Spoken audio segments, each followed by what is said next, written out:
Screw your countdown. Yeah. He says to himself. Well, we're in it. Well, I don't know if we're in it because my Audacity is currently not responding. Okay. Okay, that's not good. So Audacity wasn't recording until just now. That's horrible. Probably because people were goofing around in Discord and posting and deleting GIFs and stuff on my off tab. GIFs and stuff. Oh man, who could have done that? But it appears to be flowing correctly. Hi, welcome to Reign 45. If you are wondering when this gets recorded, happy Mother's Day, everybody. Yo. For this episode, we will hang out with one of the characters' moms. We didn't really plan it that way. But it's funny that it happened. Funny Yeah. how that goes out, yeah. All right, real quick, before I forget, let's shout out patrons real quick and also make sure I'm well up in my microphone. I tell you, this episode is brought to you by our patrons like Adam Harp, Lucas G, Call Me Zed, Carlos, Dragon, JDV9000, Starlight, Legendary Boss Hunter, Rise of Kenji, Rogan, Sharvor, and Varen the Crow. Thank you very much for your support, everybody. Thank you. Sorry, that's not patron related. That's me wiping sweat off my brow because it is also warm for me. But now that I don't need this anymore, I will close the patrons tab. And so we return in Reign to Tharfield Manor and its grounds, which I've just realized, funnily, almost a year ago. Also, yeah, we've been playing this a while. Axe wrote down as Farfield in the notes because that was the first tab that just loaded, which I do find a little bit funny because the correct spelling is in the Dramatis. Did I fuck it up in the latest note or like the old one? No, it's the old one. It's just that's at the top of the chain. I think that's before you put it there. I think it's where you added that. No, Tharfield Manor has been there ever since we assigned Lady Cressida to Tharfield Manor. Yeah, I don't know if it would have the time to be different. But also, this is why Lucky talks about maybe removing some of your old comments. Anyway.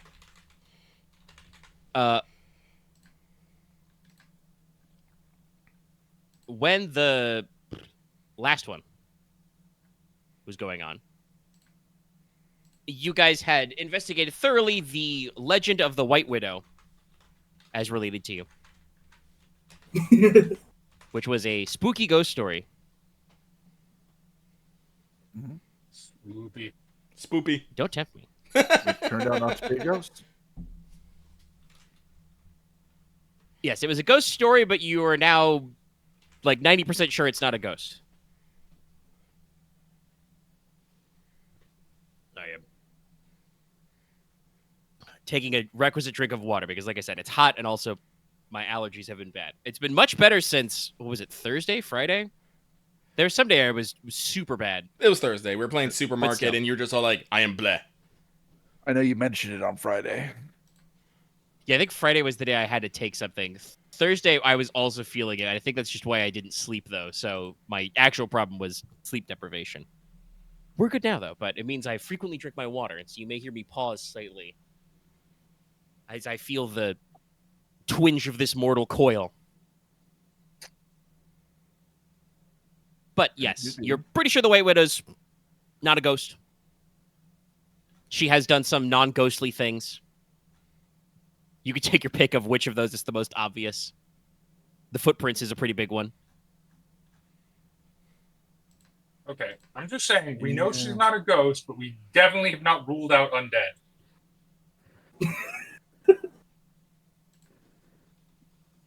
I did some, as usual, I mug for the camera that's not there. I did a little bit of, shrugging, gesturing with open hands.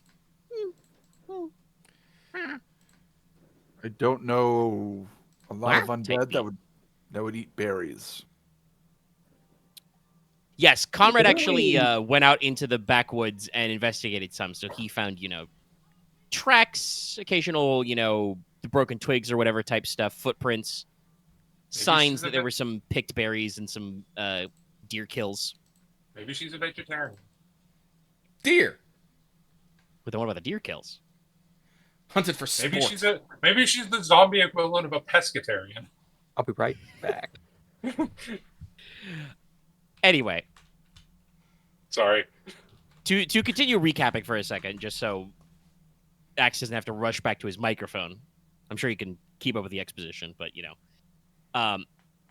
you investigated several factors of this. Lady Cressida had been working on this for a while, so she fed you a decent number of clues. So you guys, worked on some stuff. Inos did some magic to get some spooky visions. Mm-hmm. Saw some stuff. So, you kind of know roughly who or what you're dealing with, but you want to get a better vibe. So I think the actual... Excuse me. Sorry. Burp there.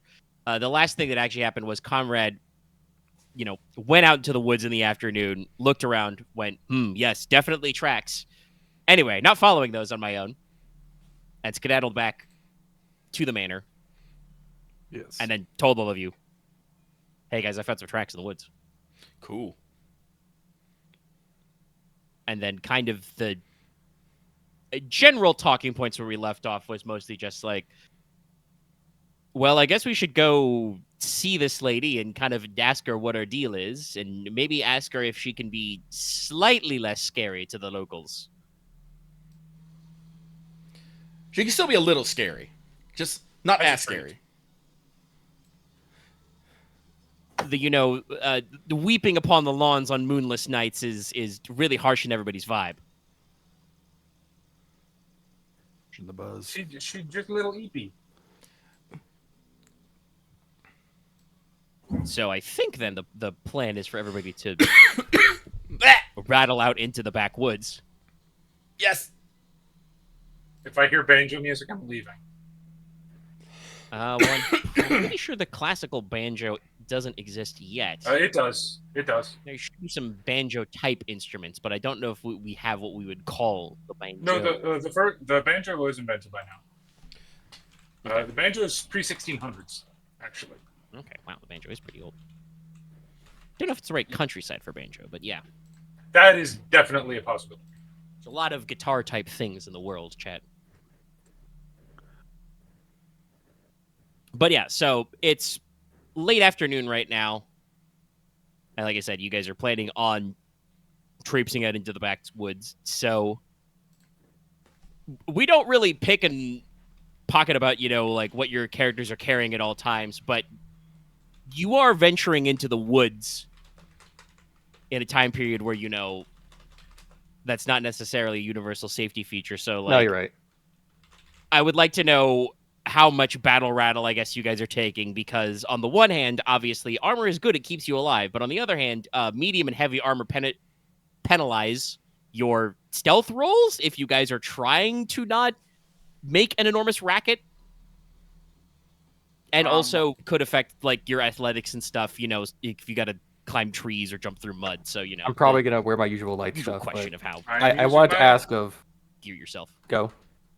Sorry, I'm using my normal armor setup because it does not have any penalties to anything. Yep. I want to ask everyone.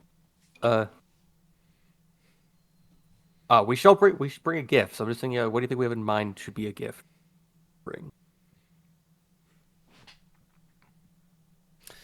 I'm sorry. I just thought of porridge fucking and beer. I just thought of freaking Doctor Who. I shall gift her the air within my lungs. I was going to say I will gift her my firstborn child. Sir. No, don't do that. Don't make Why? promises. No, that's a I'm not planning on having children. That's a problem. They might smell that lie. Loopholes. Here's the fun thing. Here's always the fun thing. You might not have any plans of having children, but someone might have plans with having children with you. Also, if you ever actually have physical children, and your first adoptive child might count too.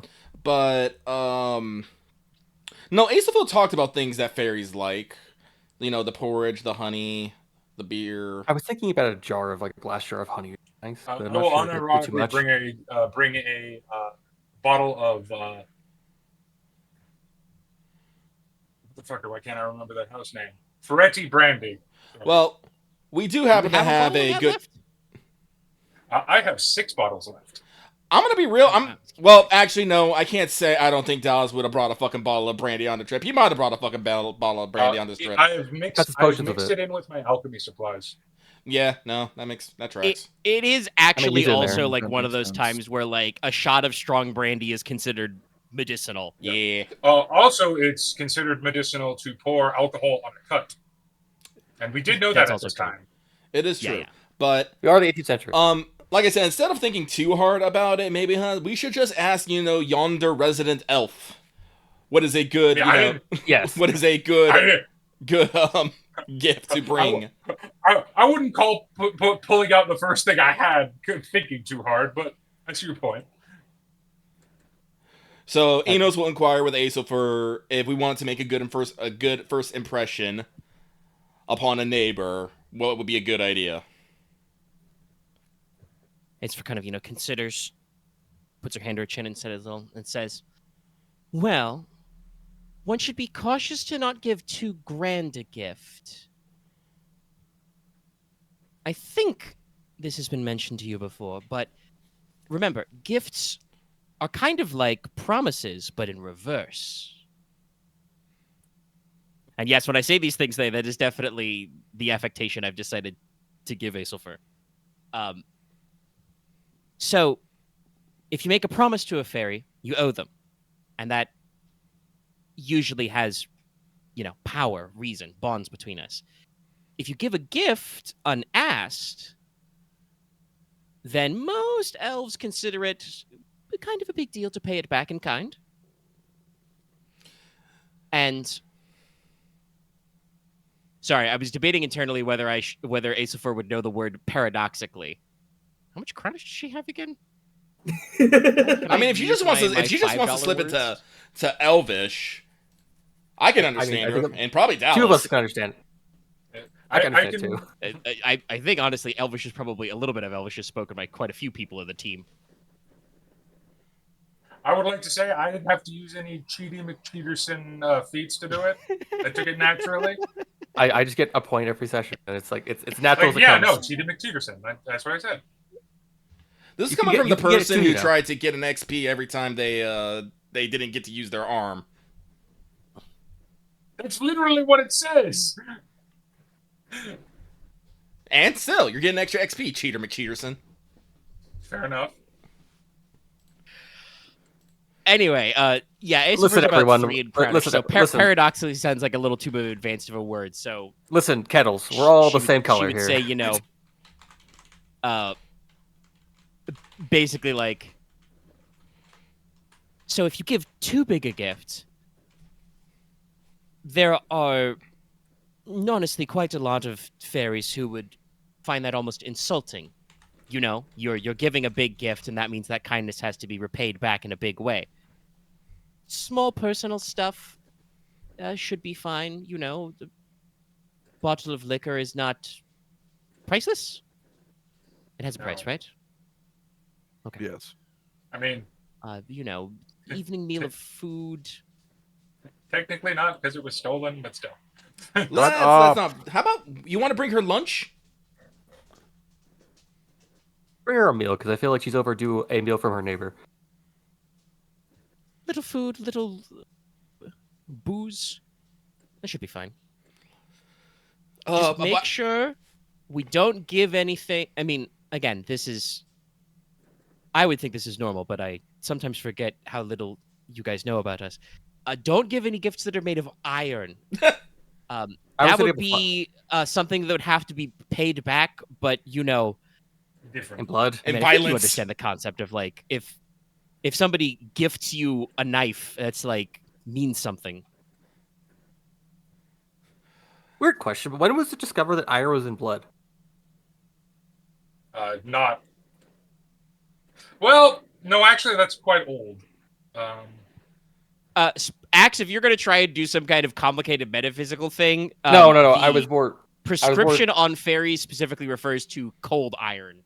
No, it's fair. I was more just thinking about like your metaphor of if you give one an iron, they'll take it back out of the iron out of your blood. It's never mind. There's probably something A little poetic flowery, in there, but Axe, but probably now is Yeah. probably not the time.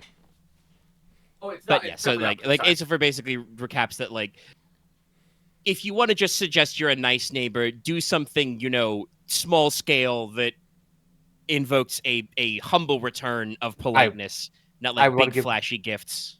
I would like to give her a meal and maybe like a small glass flask of honey. I mean, A jar of honey would be fine. actually, what time is it? Late-ish afternoon, I believe. Do you know what time? It's tea time then. Let's pack up some tea and some sweets and some jams and honeys. The Yeah, Cressida so kind feels of ample. nods and says, yes. It is about tea time, is it not? I think I have some tea left in my caddy.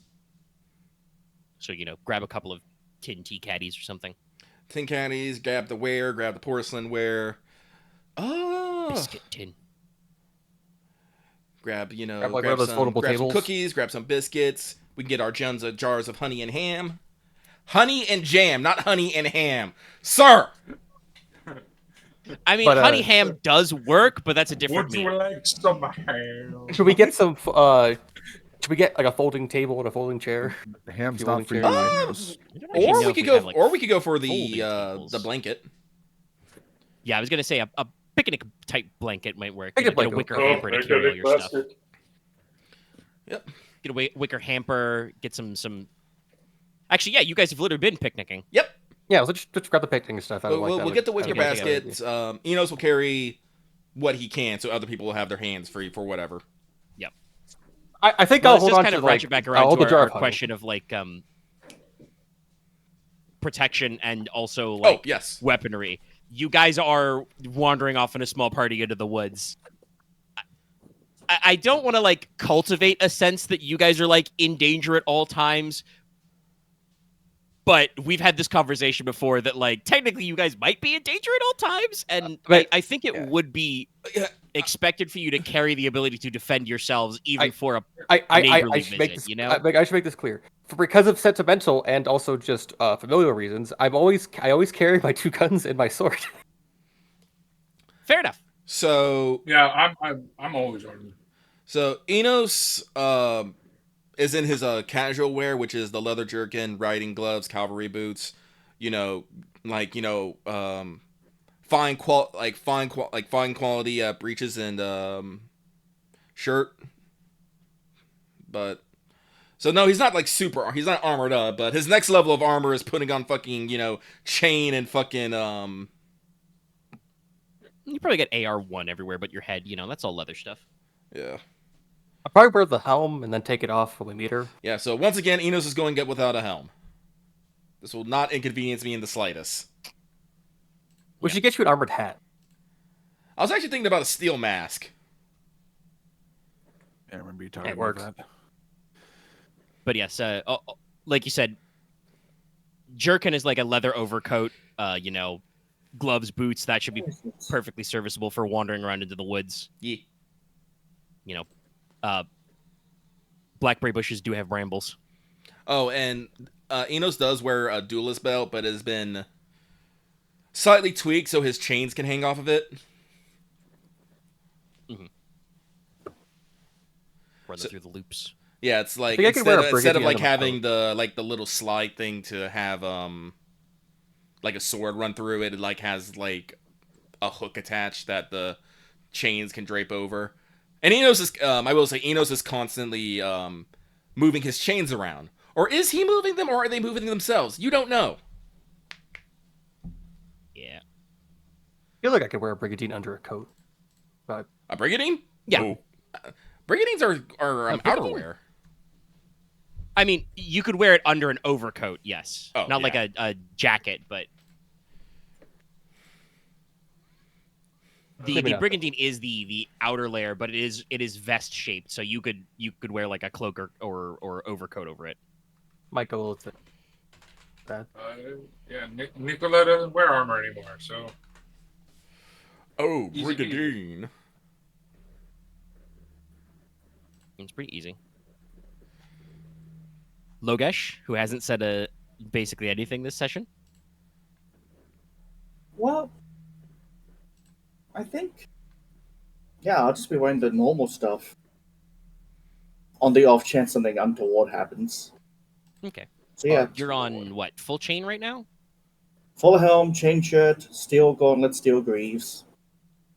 The nice shit. Make the armband. For actual clarification, Nicola is in silken robes for the most part, That's just gonna get with the tore up on exception this. with the exception of steel sabatons. I do remember that. While I don't think anything like will happen, you never know. I want to be clear. They're not like pretty decorative silken robes. They're just like lumpy and a lot of layers. I think I'll change. Silk would the still be pretty canvas. expensive, but silk is also actually Probably a not little more silk then. cut resistant Maybe, than like, people think. Whatever the mass produced, because would it be Linen. cotton? Linen, no, actually, yeah, funny linen. enough, if we actually do grow rapeseed up here, we might actually have a fair amount of linen textiles. Yes, you guys would be mostly because I think the flax plant is a little more cold resistant. You would be mostly linen and wool. Yes, flax. Rapeseed is another type of, but yeah, flax. Yeah, it's related to the flax plant. Yeah, flax. Yeah, you flax for linen. And maybe some cotton in the south. Cotton's also one of those things that, like, hey, right now, cotton picking and spinning is mechanically intense. So cotton is like not as expensive as silk, but is a high quality material usually. We gotta invent the cotton gin. Let's not do that. Invent the mechanical process that comes after the cotton gin that doesn't need nearly as many people to run. Yeah, Exactly. do you like losing arms? Here you go. I know cotton gins. The old industrial revolution bullshit. What does this machine do? It's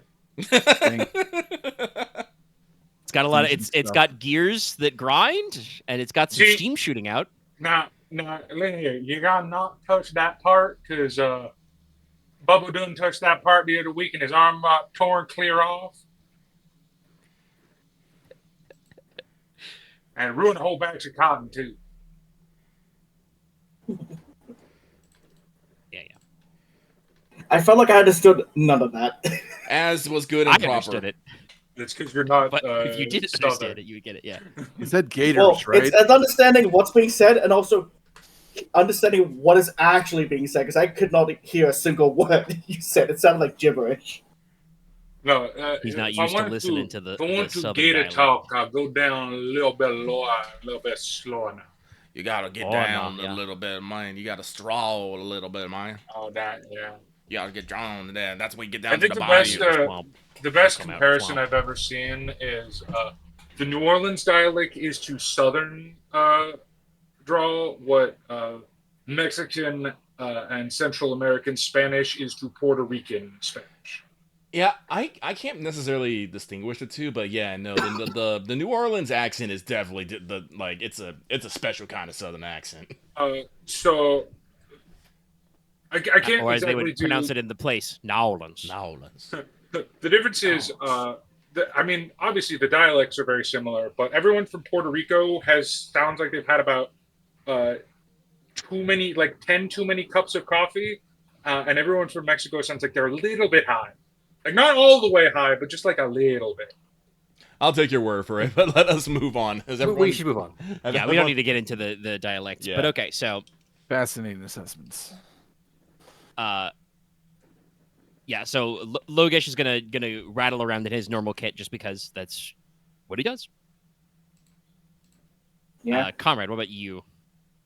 Konrad is actually kind of dressed in the same kind of loose, casual way that Inos is, just with his own style. He probably has maybe a vest of some sort over his tunic. He has gloves, boots on. He is not carrying his great weapon. Instead, he has a rapier with him and a shield. Is it the Orichalcum rapier? Fair enough. No. I've been practicing making other rapiers. No, it's what he's had for a while. Oh yeah, the one you bought for a while. Yeah. No, it's Swordfang. Oh right, that one. Yes. The one he had an entire character arc with. Yeah. That's also fair. Yes. Probably also like as we get ready to go out into the Bramble, probably does get on like a light cloak. Yeah, something just in case. Allegedly it gets foggy around here, and it's not quite summer yet. Yeah, Not quite. Aurelia probably goes with her previously described, normal kit, because that involves sturdy boots. Sturdy And and she has kind of a enchanted boots. shoulder cloak. Mm-hmm. Cressida's probably still wearing like a, not like super expensive, but like a, normal length. Saying the phrase house dress sounds slightly incorrect, but you know what I mean? Like a normal gown, puts on some sturdy gardening boots. Probably don't have the heel like a cavalry boot. Throw a simple cloak on. Cressida does carry a belt knife, though. A stabber. For emergencies and of any variety. All right. Yeah, you don't need that. So,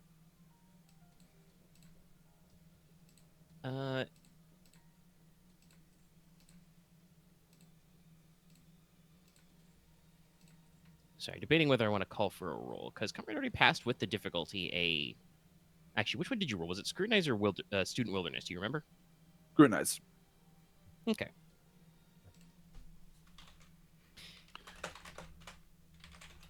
Yeah, I'm debating whether or not, and I don't think I will. I could have you roll direction to lead these guys back where you were, like at no difficulty, but I think you'll figure it out eventually.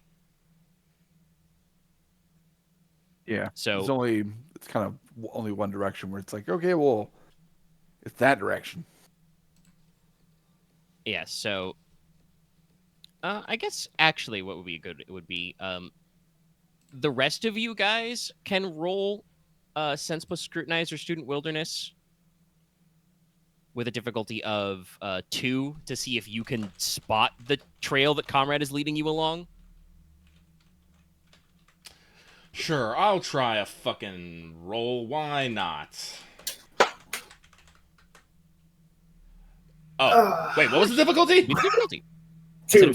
Oh, Yeah, you do it. okay.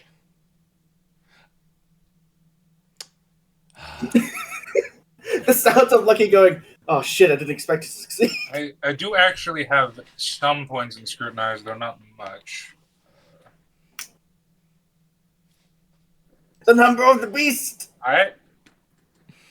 No, Nope. no, I feel like everyone's already rolled an object. Should I?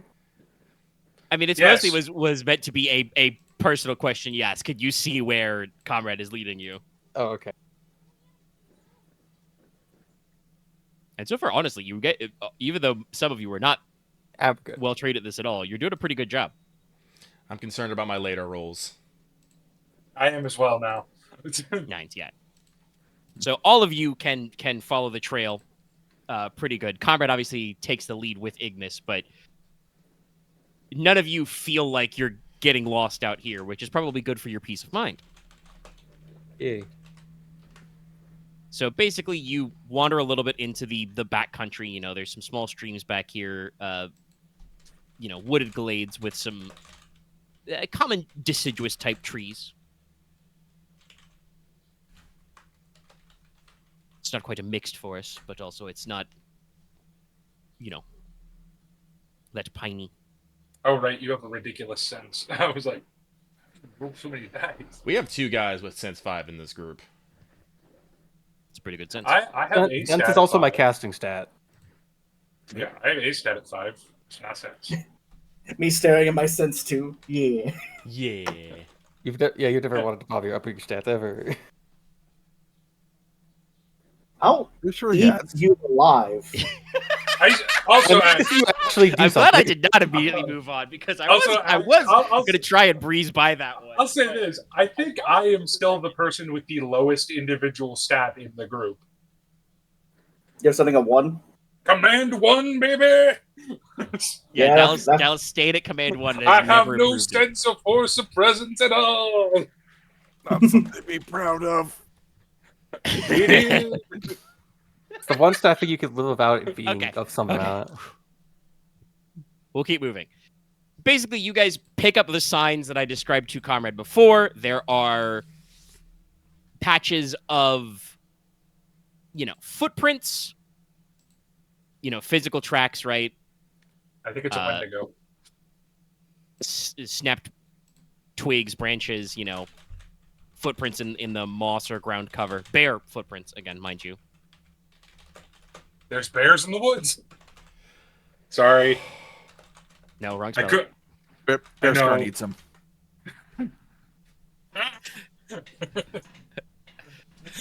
A brown bear leaps out of the woods and devours Dallas. not Coincidentally, Nicola, Dallas. Dallas himself. To be fair, I do live in the brown bear state. I cast Summon Bears on Dallas.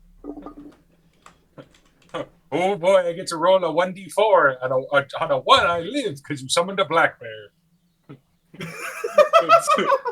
That fucking thing, yeah. The I rest, never die. understood why there was just a Yeti that would eat you and fucking Ski Freak. Because it's funny. Because the old game Weird. didn't exist. Things so fast. God damn it. I'm But so yes, you spot a couple of the other things I've mentioned, like bushes of wild blackberries that are picked, which would obviously be like in this time zone, like very fresh, like I said, the deer kill markers and so on. And so you start wandering through the woods and following this trail.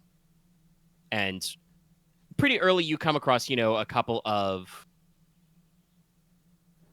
interesting points. There's a case where you pass by some, a pair, I should say, of white oaks next to the stream, which are kind of like growing together and kind of like arched together, forming kind of a natural archway as trees sometimes do.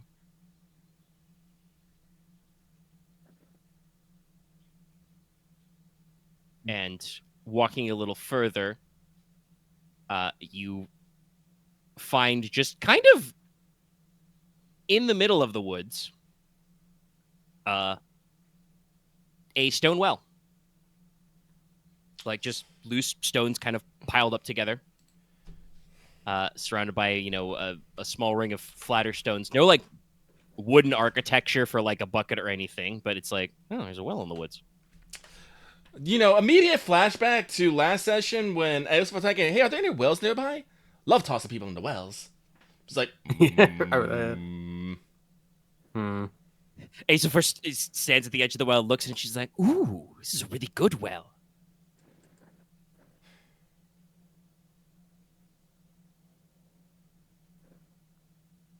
She probably pauses for a second, like she's just about to yell hello into it, and then goes, wait a minute. I'm with people. Kind of glance over her shoulder. Go ahead. Oh, if Logesh is giving permission, she kind of just, holds her hands up and says, hello in there? Anyone home? Kind of. If I had the power of ventriloquism, I would be using it right now.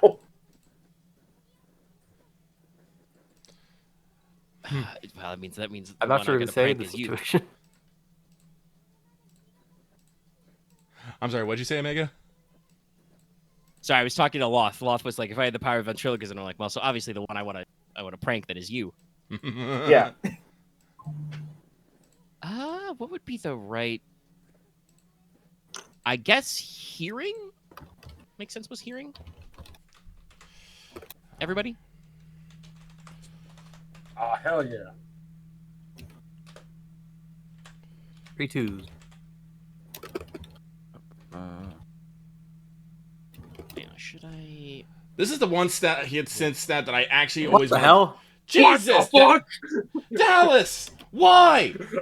I hear everything. Holy shit! Well, I think you probably want to use the fucking pair of 9s for Quick, height. sacrifice them. Sacrifice them now. Well, Well, let's that was- see. I'll roll in the open. No, I want to hear everything. I did get 8s. I do it again.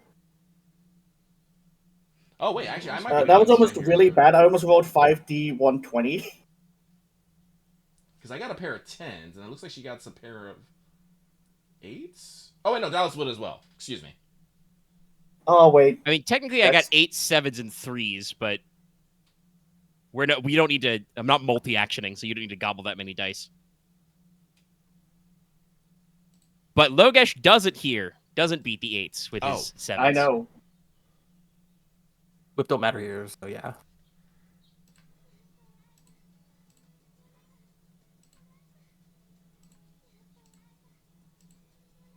And did you? Yes, you rolled that one. Oh, okay. Here we all actually have decent. Hearing It's is an my important one skill. good sense stat. So I'm amazed my bodyguard does not have good. he's okay. It's just funny. This is way funnier. So, Inos, Konrad, and Nicola, you all cleanly hear the, like, I don't really want to call it distinctive, but the sound of, bare feet padding on moss.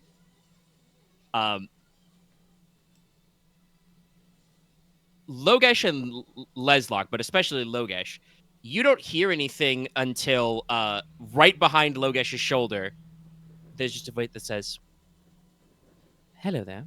Can I help you?" I'll leave first reaction to Logesh. Hold on. Yeah. Give me a second. Okay. Logesh is gonna jump a little bit.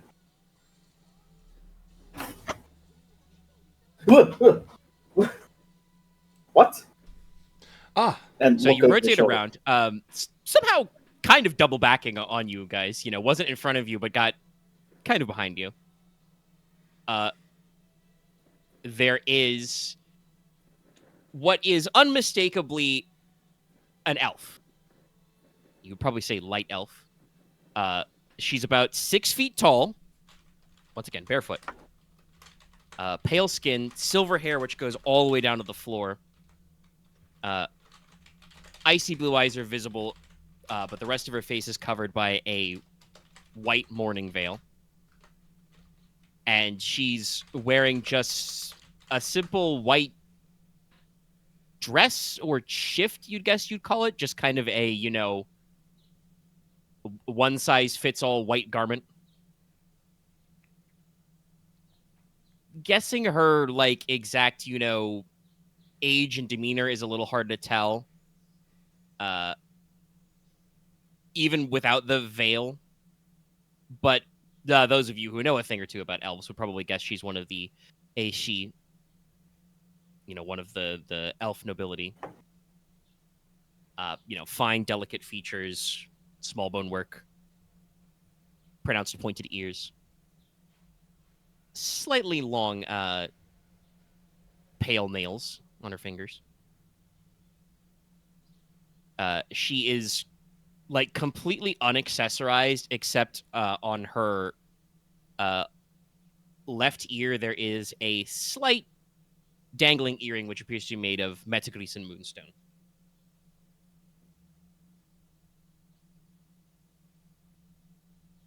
She just kind of you can tell she's smiling under the veil as just, Logesh jumps and turns around and she just says, "I apologize for startling you." No. Well, no. Inos will glide into action.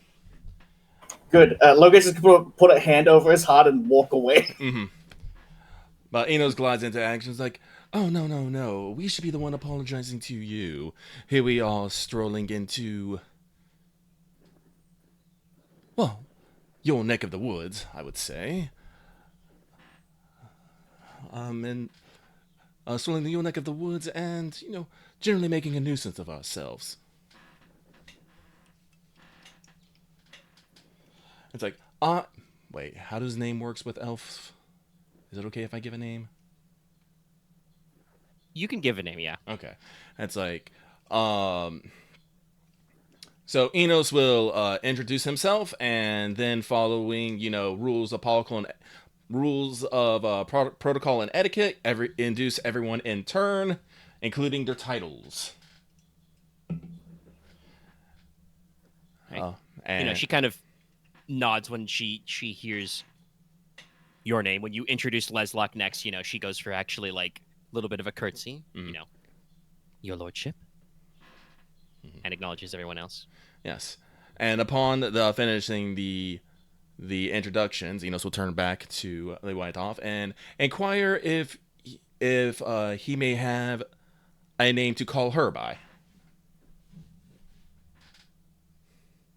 She kind of tilts her head very slightly and gives you just a very slightest nod. She caught that one. Mm-hmm. And she says,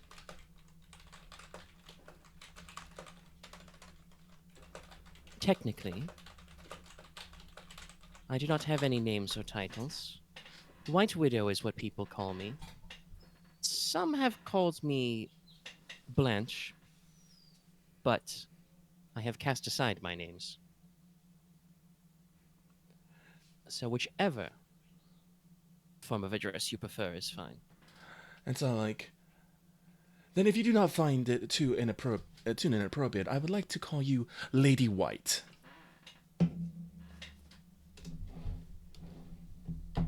A close enough translation in Crownish. After all, Blanche just says me white. Yes. But also, And she does kind of fold her arms and says, and it is truthful that technically I am not a widow. interesting. Right there, it's like, I see. So, Lady White, it has only recently come to our attention that you have been residing in this area of the woods for quite some time, it seems, and we have not done our due diligence as good as good neighbors. We do understand that the residents of yonder manor do leave out some manners of gifts for you, but we were in the area and we thought it'd be only right if we properly introduced ourselves. We have brought, he will indicate the wicker basket, and it's like, we have brought a gift of tea and sweets, and wondering if you would be so kind to indulge us with conversation for a time. Oh, indeed, you are more exceedingly polite than those who have been in the manor before. Their gifts are most welcome, but it has been quite a while since someone attempted to speak with me. Of course, as you say, you have stumbled into my back garden. Of course, I shall be a good host, and we shall converse. She gestures to the well and says, let us enter my domicile. Would you prefer the well or a more conventional entrance? I'm half tempted to say the well. Leslok's not against the well. I think he might need to be more conventional for like some other people here. Let's go with conventional. It's not like Enos, 1 minute. I must confess, I am intrigued what you mean by the well, but alas, we have several people. I believe a more conventional entrance would be most suitable. Of course, then. At least one of us might sink, kind of nudge Logesh. I mean, you should nudge Enos. Enos would actually sink in water, but unlike the rest of you, he could freehand climb a stone well. It's true. You could struggle your way out. Yeah. His people come from under the ground. But yes, she will kind of nod politely and then gesture for you to follow her and kind of walk across this clearing. Mm-hmm. You find yourselves, maybe a dozen or 20 paces away, where there is where is my description? Yes. There is a beech tree, a little gnarled, little old, sitting upon a small, mound of stones. And basically, she walks right up to it and just kind of like knocks on the beech tree. And at first you think, is the tree moving?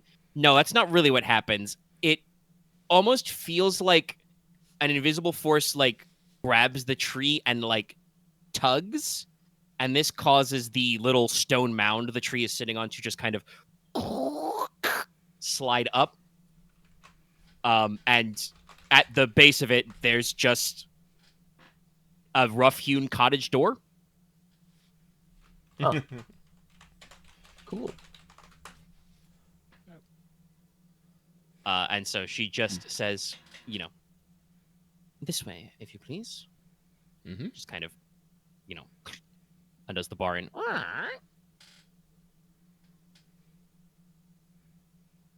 steps inside. Inos will follow immediately after, just in case something untoward might happen once we walk inside. I will Right. follow suit.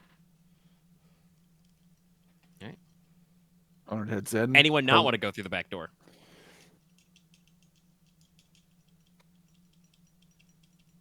Konrad will Gets leave like that, all Ignis outside and make sure to wipe his feet before he goes inside.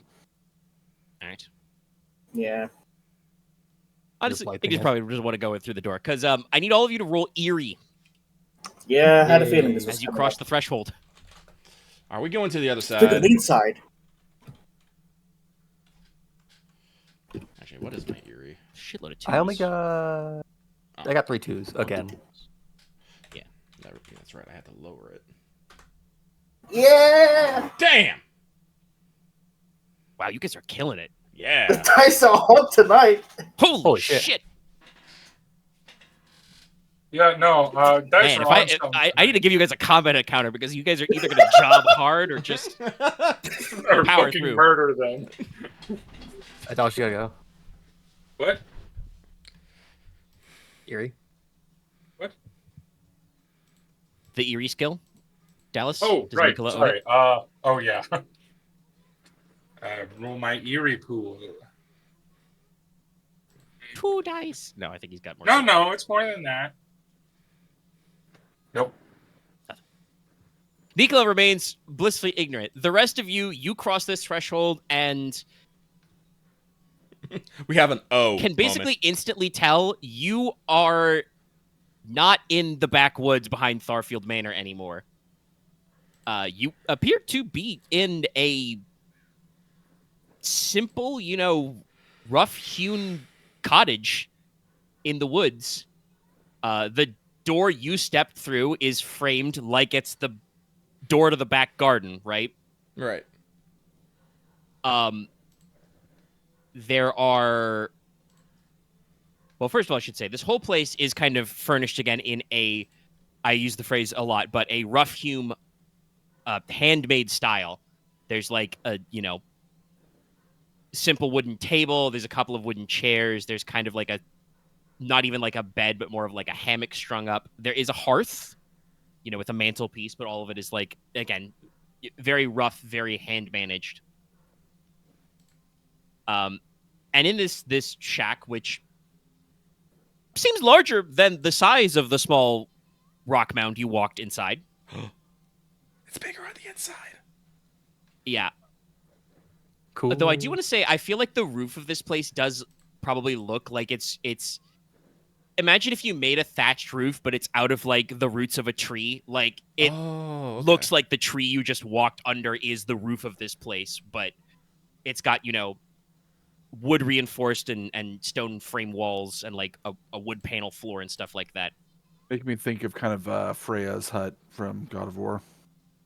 Yes, definitely that was one of my inspirations for this. Because she does, the Lady White does appear to have several windows here, which, despite the fact that it does not match the tone of the time of day outside at all, are just streaming in, noon sunlight onto some planters. And inside these planters, you can see quite a few different things. There's a lot of flowers and herbs like rosemary, lavender, lilac, foxglove, lady smock, maidenhairs, dog roses. There are probably is at least one planter that has its own, small tangle of, the blackthorn bluebells. There's some ragwort and some thyme. But some of them, yes, right. It's funny how this worked out. Blackthorn, which is a flower, is separate from blackberries. There should be a planter of just a blackberry shrub as well. But I didn't. I lost my place because those both became the first word of a new line. So I was confused myself. Like, wait a minute, I didn't plan that. The other thing that's probably curious is that there are several planter tubs that are like not in the sunlight. They're full of like dirt and mud though, and are growing mushrooms. Ah, damn. As soon as you said sunlight, like without sunlight, my mind went mushrooms. She's a drug dealer. Yeah. Oh no! One. Clearly she just has a things. more advanced version of Vintage Story. Yes. So there are two odd things I would say here. Like, there is a fireplace mantle and all that. That's perfectly fine. Got some, big cauldron, copper kettle, next to it. There is what appears to be a small, still here made of copper as well. Ooh, a copper still. She also has what looks like an ice box, which is literally filled with snow and ice. The odd thing, though, is that, one, next to the back door, there is, I guess, what I could only describe as, like, the continuation of the well. Never mind, by the way, that the physical space doesn't work like that. This is very, like, non-Euclidean. But, like, there's a curved stone wall with, like, a little grate in it, which there is a spring with water in the bottom. But also, this is clearly the bottom of the well that you saw outside. I'm not going to question it. I'm going to be real. So the well is apparently like her back door. I don't think I will literally say this happens, but I almost feel like for emphasis, like Aesopher should just climb down the well and like pop out the grate. What, it looked like fun. I other feel like odd Leslok thing is that her front door, what should be her front door, is boarded up and 7 black iron nails are driven into it. Can I roll? Wait, black iron nails? Yes. Omega, would I be able to make a roll for this? What sort of roll? Like a lore? Better than that. Expertise Feywild. When Or did you pick expertise that? Fey. I want to say a couple of sessions ago. I've been slowly adding to it in character. I think It should probably be student. Sorry, Yeah, student it of should Fey. be That's right. student other side, yeah. Yeah. Though student of fairy, I guess, could work. The grammar's a little loose. But yeah, that I would mean, be a knowledge skill it student. would more be fairies specifically because it's more what I was going for is more related to like culture and stuff than like necessarily like. But yeah, you could do student fairy. Wiggity Yeah. magic stuff. Unless it's cultural wiggity magic stuff. Granted, I don't have a lot, but I do have some.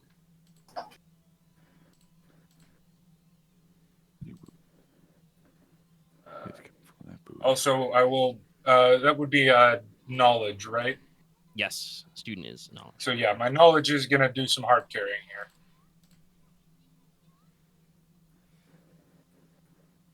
I would also say a feature you guys would probably notice that is not necessarily weird, but over the mantle of her fireplace, there is, a sheathed, like, leaf-bladed longsword and a huge yew longbow. Okay, so that's 2 lines for the significance of the black iron nails. Yes. It's probably a rare application, but you can do a little cultural math here. You have a student skill.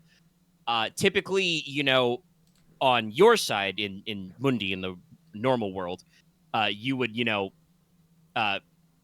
nail or put nails in your door or hang a horseshoe over your iron horseshoe to basically be like, fairies, fuck off. So this appears to be a very strongly worded no solicitors sign. Okay. Yeah, remember when Aesler was talking about fairies who live here probably really want to fucking get away? Yeah, no, that's fair. Living a hermited life, Yep. yeah. It's a keep out sign. Yeah. Yeah, no normal fairy would be able to, even inside, the country of fairy that you are in right now. Those of you who passed your eerie check are like, oh, we're somewhere else. Like the vibe and the light and everything is completely different. So most people notice. Nicola just goes, it's nice in here. It's cozy. Yeah. But Which is very even on ironic. the other side here, a fairy would have a hard time crossing that threshold of 7 nails. But, as you guys kind of shuffle in, White feet and stuff, the White Widow just kind of like snaps and points at her copper kettle, and it just kind of like hops into the rack.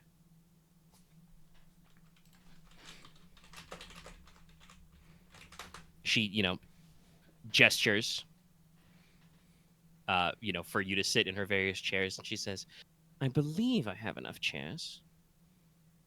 I will apologize if some of you must sit on the floor. Perhaps some of the potting benches will do. Mm-hmm. I'm assuming that we brought like servingware with us. Yeah, yeah. If you brought a picnic basket, yes, Yeah. you have plates, bowls, that kind of stuff. Brought a tea set. Yep.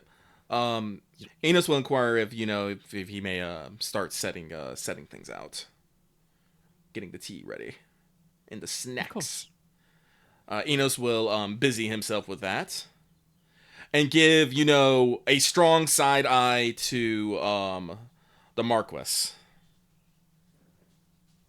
I don't know.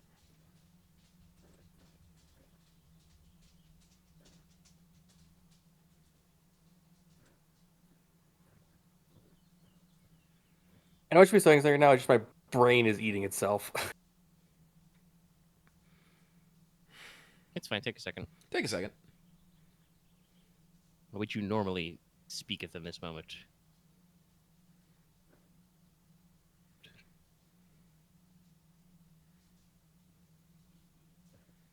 And I guess I should also ask the rest of you, like, Enos is kind of like setting place on the table. What are the rest of you doing?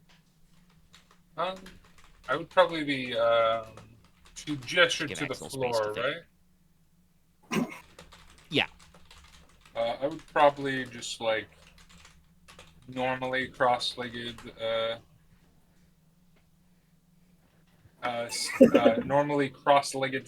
seat by the table. And I would pull out. How many people are here? Hold on. 1, 2, 3, 4, 5, 6. 6 tiny glasses that on close inspection are technically not serving glasses. You mean 7? We've got Technically Ilsifer with us. That's what I did at 6. Am I bad at math? Hold on. I forgot to count myself. Yeah. Okay, 7. Typical I was like, Nicola. I counted Ilsifer. I definitely counted Ilsifer. Oh yeah, I'm here too. Yes. Okay. Yeah, because Cressida. Well, Yeah. Cressida's here as well, but that's fine. Yeah, no, that's alright. Cressida, Logesh, Log. 8 glasses. Maybe I'm wrong in my... Yeah. But Logesh will just pull out a seat for Leslok. And Lady Cressida.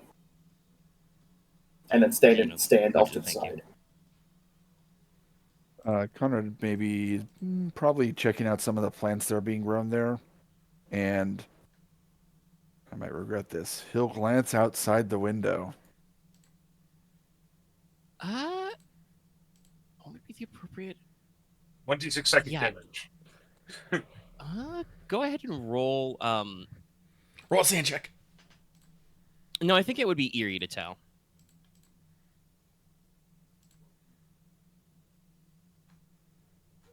We're rolling Eerie a lot, but this is technically separate, yes.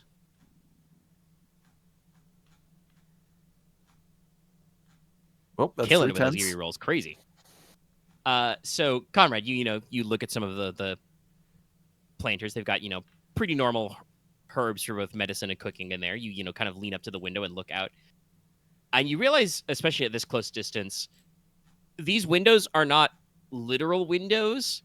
There's some kind of glamour basically permanently worked into the glass so that no matter what time it is or what type of light it is outside, they are shining like it's noon. This does remind me of the windows in freaking God of War. On the flip side, this does mean, Konrad, that you are spared the need to actually look outside and see the county of Fairy. See, I'm getting heavy Tolkien vibes, but maybe that's just me.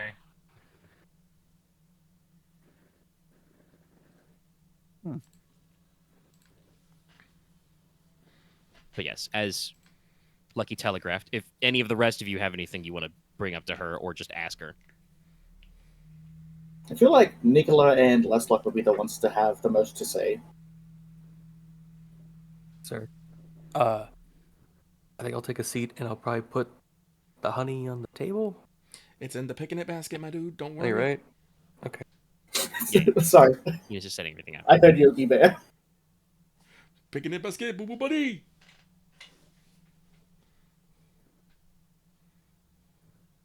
The White Widow, as she's tending the kettle, says, I would offer you some refreshments of my own, but sadly I only keep enough food for myself here, which is scarce.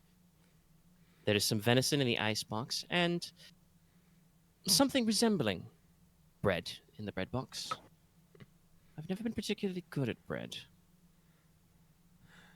Well,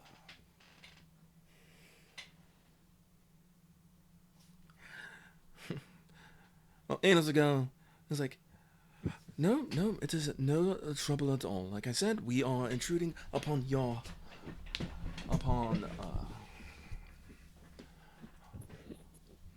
we are intruding upon you. It is only polite. I do have to say, it's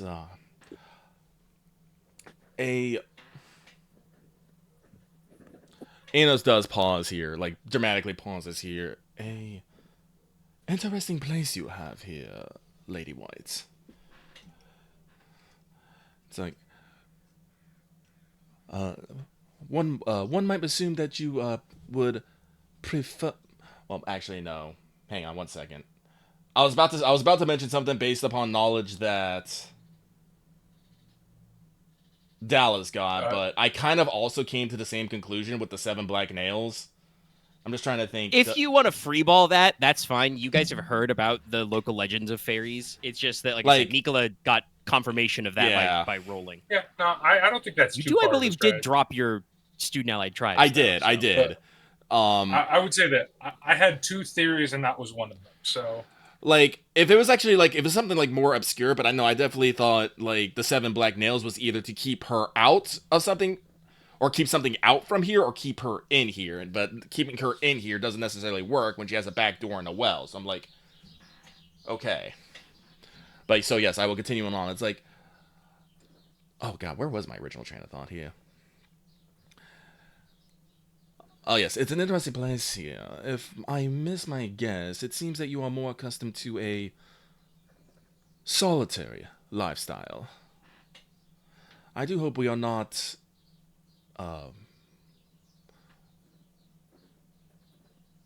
I do hope that we are not inconveniencing you.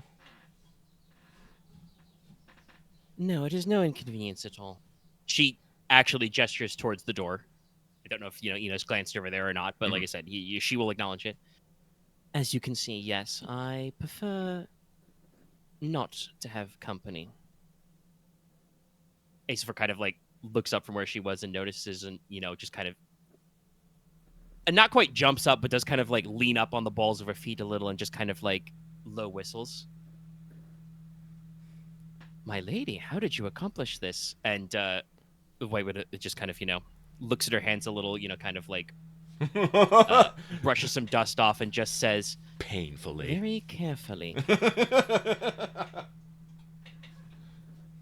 I believe she, gestures back towards the back door you came out of. I believe I pitched the hammer out there somewhere.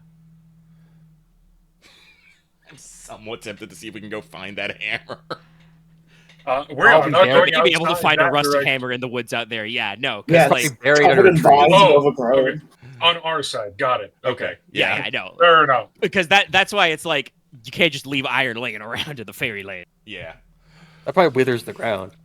Maybe. Probably like, Might be just a dropping hammerhead. uranium on the floor. True. But, At the very least, the locals might find it a little rude. Yeah. It wouldn't be like Like uranium. dumping It'd be toxic like, waste in your backyard. It'd be like more like cyanide, because like something that's poisonous to humans, but most people are just like most things in nature, just like, all right. Just don't eat it. Well, again, Axe, we have to be careful. We can't just... Well, I guess we could and make a roll to say, like, hey, girl, tell me your life story. Roll, fascinate or something. But that's why I was very on the fence about it. Yeah. Let's not do that. Well, I mean, but no, here's the thing. If we wanted to, like, because this is what we talk, like I say, again, I'm taking this out of character for something. Like, we could have... Oh, God, how did I put it? We can have scenes and we can have dialogues. A scene is basically where we just say, hey, Omega, I want to have this conversation with this, and I'll make a roll and get it done.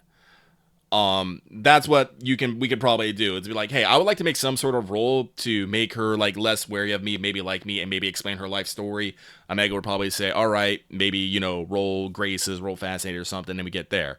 What we're doing right now, though, is we're having a dialogue in which we're doing, RP with her to maybe more naturally get out the conversation and whatnot. Like I said, Yes, if there was something you did in this conversation that would require a roll, I would be like, oh, that sounds like you should yes. throw a little spice on there. Or, God help you, you do something like, I point at you and say, you're lying to me, roll lie. Yeah. So, like, if you want, like, this is one of those things, like, I want you to feel okay about. If you want to, like, move things along and get some information, you don't necessarily want to, make a whole RP scene about it because you don't have something in your head, it is completely valid to go, hey, Omega, I would like to get, such and such out of her. What kind of role could I do to get that? And we go from there. I'm doing the dialogue right now because, like I said, I like roleplay. And also, me talking gives other people time to think about what they want to do. So we're not just sitting here in silence. Oh, that's fair. So if you would like to ask her, if you would... Like, does have a very large grade. Yeah. So if you would I like wish I to could ask get her that that, go forward. Or I'll just keep talking, making pleasantries, and slowly I'll making ask my that- way. I'll ask that later. Okie doke. And I will say, if you are specifically concerned about, like, I'm not sure how some of the guys say would sound, like I just said, you do have your main character, Leslok, has a very large graces pool. So, Yes. like, you can always be like, as goofy as it does sound sometimes, we are playing a role-playing game. Leslok would make Sometimes this you sound can't better. just go, but I say it better, more polite, because, stats. Stats. My graces I don't pool know isn't how that good 9D. Loth would be at actually commanding an army, but his character has a really great score in that, so, Yeah. we make conclusions. But yes, Inos, continue. I'm sorry, I have to recapture the thread here for a second. Talking about the Yes, solitaire. she just kind of confirmed your questioning about her living solitary, but said that it's no trouble. Okay, good. So I infer from that she's not against having company, but she's against having fairy company. Or she's just being a very polite host. Actually, I would like to roll empathy and get a read on this. Go for it. Roll your empathy. This is not opposed. She is not really bullshitting you or anything. You're just vibe checking. Vibe check. 3s? Yeah, that's good. No difficulty. Yes. So this is probably something that like slowly starts to dawn on Inos as you run the thread of conversation in your head. Outside, she specifically said that she has abandoned or cast away her names and titles. Every important elf you guys have met, sorry, Silver, but you've met several fairy knights. You guys have not actually like been to the countryside of Ferretti or something, and like Aesopher mentioned, country elves before, right? Right. That's a big deal. You haven't really run into those. So you've run into, members of the She, fairy knights. All of them have introduced themselves as, I am called blah, blah, blah. I have been granted the title of Knight of such and such by, the Fairy Queen, etc. And some others have had some other introductory titles. She introduced herself as I am. The White Widow said specifically that, she has no names and titles, which implies that once upon a time she did. So, talking about not wanting fairy company,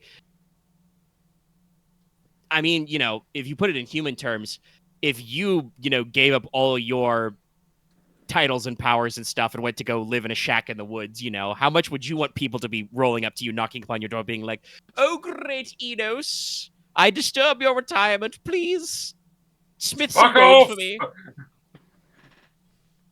Mm-hmm. Yeah, I had a feeling it was something like that. And in general, just because you did roll empathy, you guys have been exceedingly polite, so she is very polite and kind, but there is definitely a little bit of a, distant, melancholic vibe in just the way this woman exists. Not quite Byronic, but we're getting there. I mean, she doesn't seem like exactly the type to, lament or sing a requiem under a window, but, I mean, she goes wailing in the woods. Yes, she clearly has some more depressed moods that strike her, and just in general has, like I said, this kind of melancholic vibe. She doesn't have a proper bed frame, like I said. I think she just has hung a hammock, so she can dramatically lounge in it. Mm-hmm. Yep. Inos will, that is. I'm sorry. No, go. I'm just going to repeat what I said before. It's pretty damn important that she's given this all up. In terms of fairy stuff. Shoot, I had my thread and I aborted it so Loth could speak, and now I've forgotten it. Son of a bitch. I'm sorry. It's not your fault. It's not your fault. I want you to feel free to speak. It was just... Again, this is me... You literally were mid-sentence in your brain and stopped yourself to do another sentence, and you're like, wait, what happened to my first sentence? I did not save it to my clipboard! or you oversaved it. Or I overwrote it, indeed. The lady in white has a statement she can springboard off of. This helps the conversation. Oh, please. She would observe, as you're talking about that, she would say, "It has been quite some time since anyone from outside actually inquired as to visit my home." Inos will nod to this. Yes, Fortunately, Lady White, you do have a bit of a reputation in the area. It's it may not have been your intent, but stories of a lady in white, walking around at night, wailing in apparent grief, forgive me, I do not know, but it tends to scare the locals away from the area. She kind of slowly nods and says, "Yes, I suppose that would not normally be considered very neighborly, yes.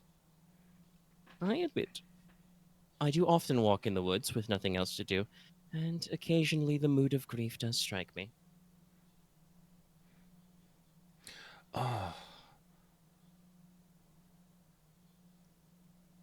Who was the last person that visited you?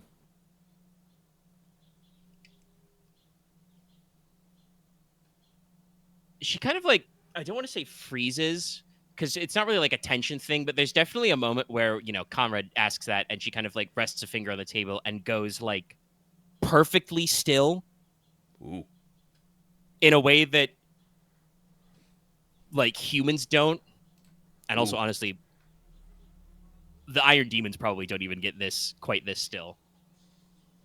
I could imagine, Lizardmen maybe getting that level of stone cold stillness, but yeah, it's not normal for you guys. The people closest to Konrad might hear him go, "Uh-oh."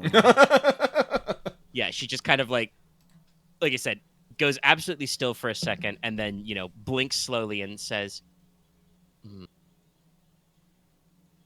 "The last person to visit, it would not be my place to say." All right.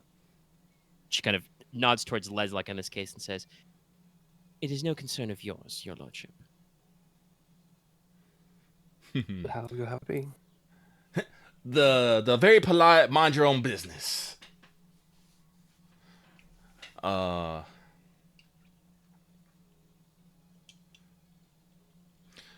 So from there, like I said, the tea's probably, the water is boiling, the tea is ready. Enos will be starting to serve out the dishes, setting the jars upon, and speak up once more.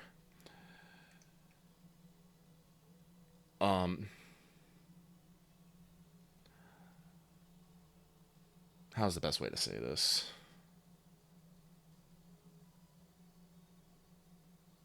Okay, I think I have it. It's like, Lady White, it is. Do I want to say? Yes, I will. I will say it is clear that something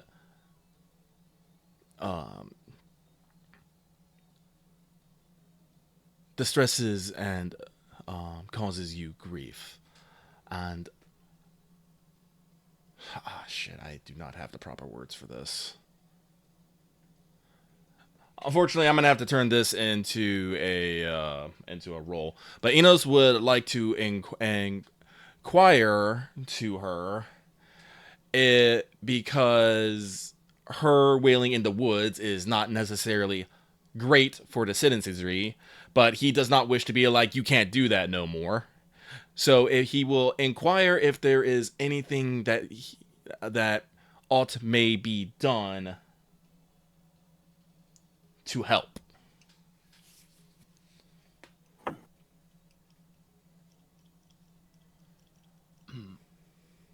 Yeah, I definitely think if you wanted to just ask her, what's bothering her, that was not being a role. But now you're like, is there anything I can do to help? I'm trying to think. What would that be?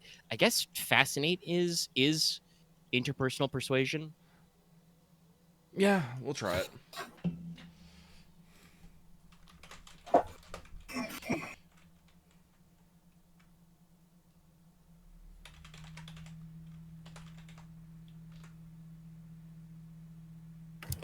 Oh, I didn't need the fucking tens.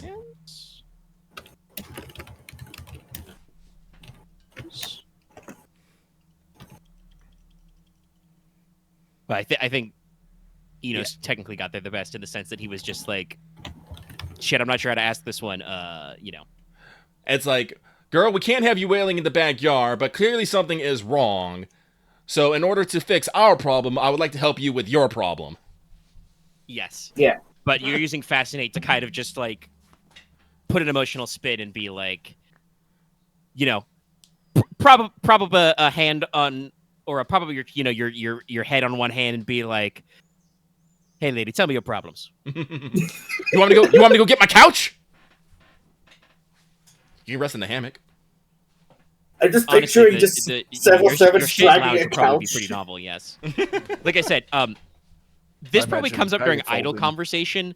Remember how I said that all the furniture here is in handmade? Mhm. Yeah, she made all this stuff. Nice. Like, the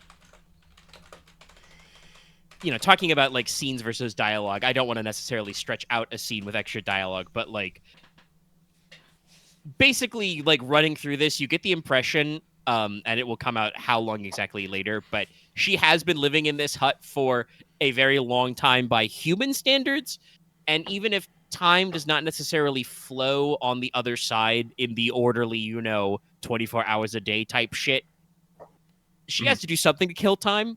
Mm-hmm. So, like, carving and whittling her own furniture is one of those things.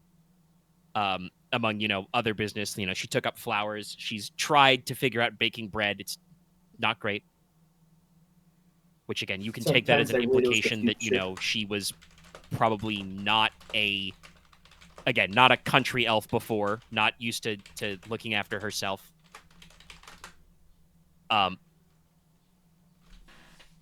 If you ask about the still, because you guys are curious Yes. about that, yeah, she makes gin, basically. She ferments juniper berries. Okay. Oh. No, but Lucky is absolutely 100%. We need to make her and Lady Cressida friends somehow. Probably the best option. So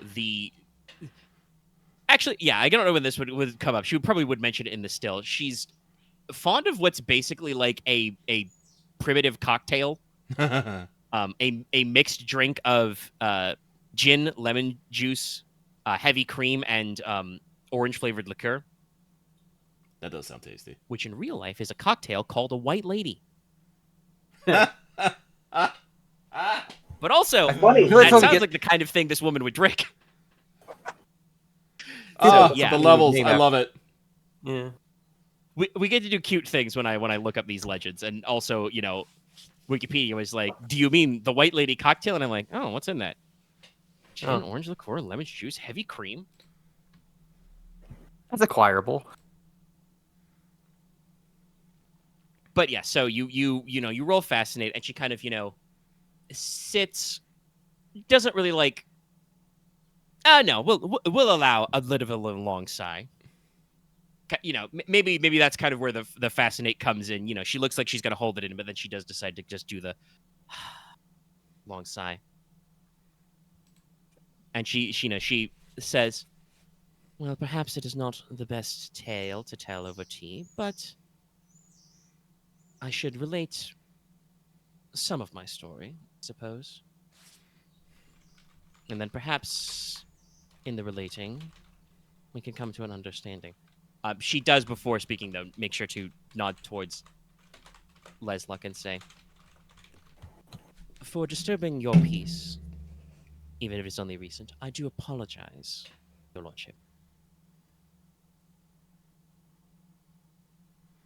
There is some recompense I could offer, but we shall come to that story in time." Just imagining, the flashback music starts, Yeah, I won't interrupt. So, she basically starts, pretty simply that once upon a time, many summers ago, I was a simple elf maid. And in the course of our duties, I and a small number of retainers would get away from the hustle and bustle of Fairy in the spring and summer and come to this countryside. She gestures again towards the back door. We would bathe in the brook, wash and comb our hair, hunt, and so on. One summer's day, a charming young gentleman came by. His name was Ranulf Logi.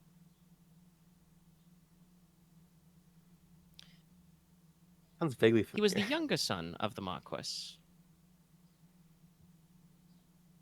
And he had been charged with building a brand new manor and was surveying the backcountry. I found him quite polite and pleasant for a human man. So many of the other locals were, I would not want to say chased off, but many found our presence intimidating, amusing, and so we went about our way. But Ranulf was ever so polite, despite the fact that technically, by the rulings of your king and covenants, this land was in his family. Me and my kind had been frolicking, dare I say, for quite some centuries. And so, he offered to pay for use of the land and gave me some other gifts.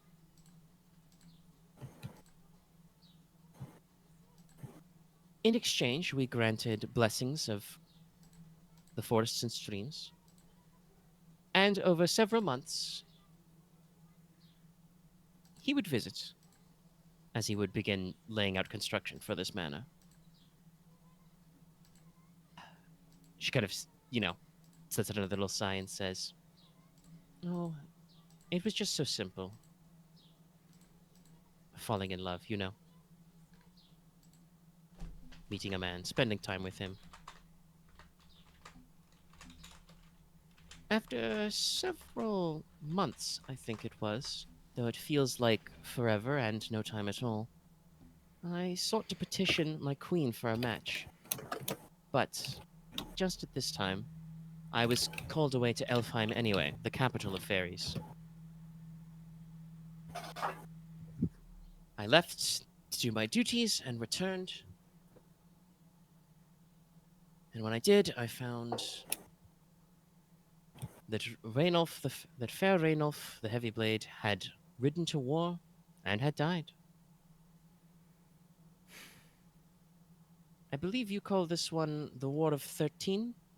Oh. Yes, he rode to fight for kin and country and fell upon the field of stone fool. In my grief, I went into mourning. I changed my coat from one of summer to one of winter, and cast aside all names and titles. Now I am simply myself.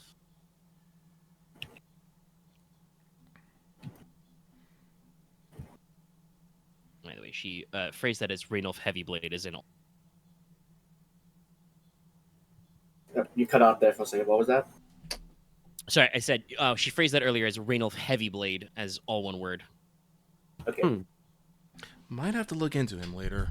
But, Yeah, you guys are planning a big old genealogy trip anyway, so we can dole add that out one at in the there Silver and Tower see if he or, has any letters or something. Right, some involving the manor early. Maybe. No, probably not in the manor, but who knows? We might be able to find We'll something. find Well, actually, it's funny you do say that. She does kind of pause and think and says, I admit it has been some time. Also, I said earlier I would specify exactly how long she's been living here. We've previously established the War of 13 was about 500 years ago. Mm-hmm. Yeah. So, yeah, she's been here a while. It's why she's had a lot of free time. Mm-hmm. It's also why it seems like the legend and the folklore has started to, drift significantly. There were probably people at the time who knew that, Rainulf, who it sounds like was in charge of, constructing and organizing the construction of Tharfield Manor, at least the earliest form of it. It's people would have known, oh, he met some fairies in the backyard, Made a deal with them. paid them off basically, and then went about his business, and then tragically died in war. as they do. How terrible! One of the son of the House of Logi has died facing our enemies. And then that story is kind of filtered down so that nobody now living remembered it exactly. But she kind of pauses, swirls her tea in a cup a little, and probably says, I admit it has been centuries, but the grief still does weigh on me sometimes, especially in the spring and summertime. There are ways, but I would not... She kind of shakes her head a little. Actually, yeah, the rest of you guys in the scene, roll me empathy. Sense plus empathy, if you want to notice something. Not directly related to the Lady in White, but... Got threes. There's my 10. 10s, 10s, 10 and 5s. I fucked up. I fucked up. 6D1D0s. Interesting. That's a new one. He's rolling it binary. I'm sorry, Loth. Your 3 zeros cancel out your 3 1s. You got nothing. No! That's a Star Wars droid. 2 4s. Yeah, everybody's really great at this.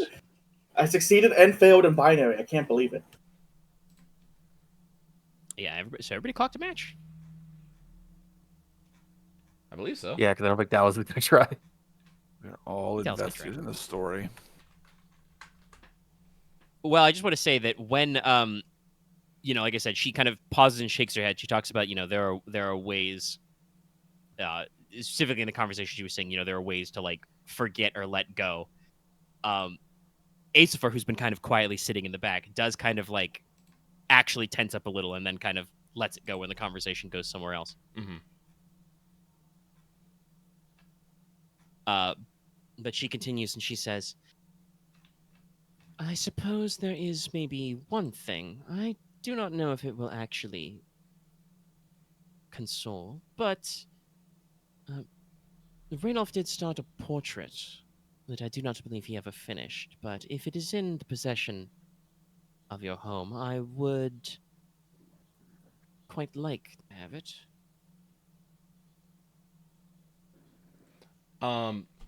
At this point, Enos will turn to Lady Cressida and ask, "Milady, would you happen to know of such a portrait in the manor?"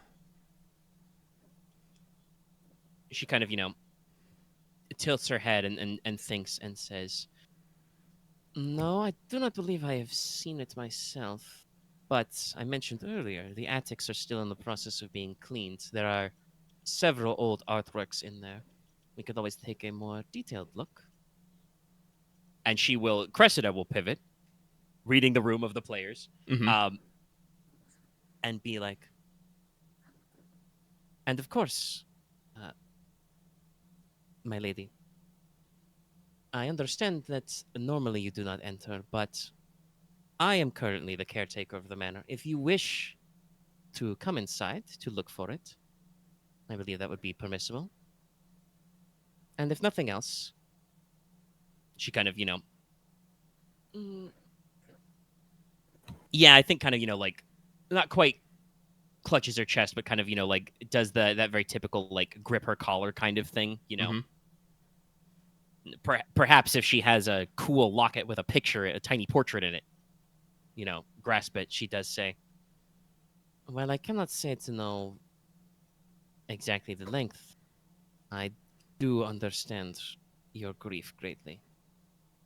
The White Widow kind of just nods and says, Ah, I'm sorry then for your loss, milady. And she does kind of like do a beat and also, say, and for your children.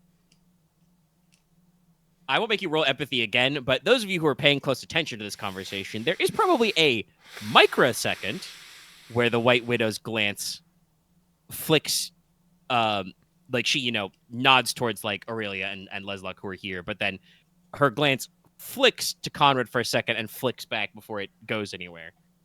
Because I don't think you would have had time to, fucking unpack your family situation for this sad fairy lady. No. So there's some subtext here that she doesn't quite understand, but she's not going to make a big deal out of it. Mm-hmm. But she does kind of like nod along and say, if you will have me, I will be happy to step inside. Perhaps it will be good to talk rather than to gnash and wail.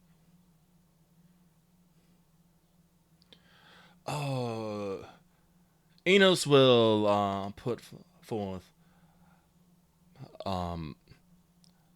Then perhaps after tea we all return to the matter and we, well, get our hands dirty.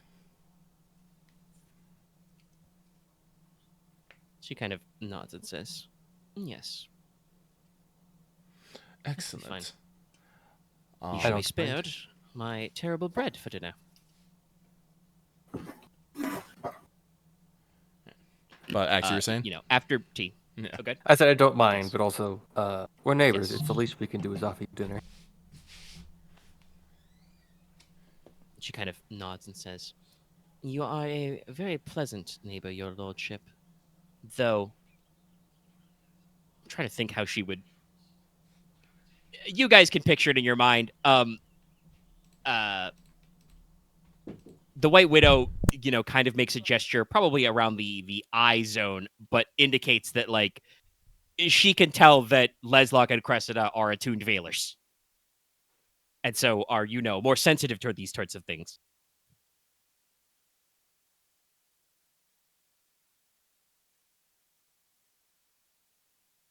I don't know So if there's like interesting. a whole thing about how attuned veilers would be seen by people from the other side if they're like seen as a weird in between thing or just seen as people with extra steps. I think she just captures your vibe that you're one who has stepped over. You have the power over the veil. The specifics probably vary from fairy to fairy. But yes. 1 second, guys. Okay. No problem. Lucky is 1 seconding, so we'll chill out. Yes. I wish I had something cool to say, Just in but I case. didn't really have much to add outside of just small talk, which I feel like is not needed right now. You're doing fine. I mean, Yeah. you don't have to have something cool to say,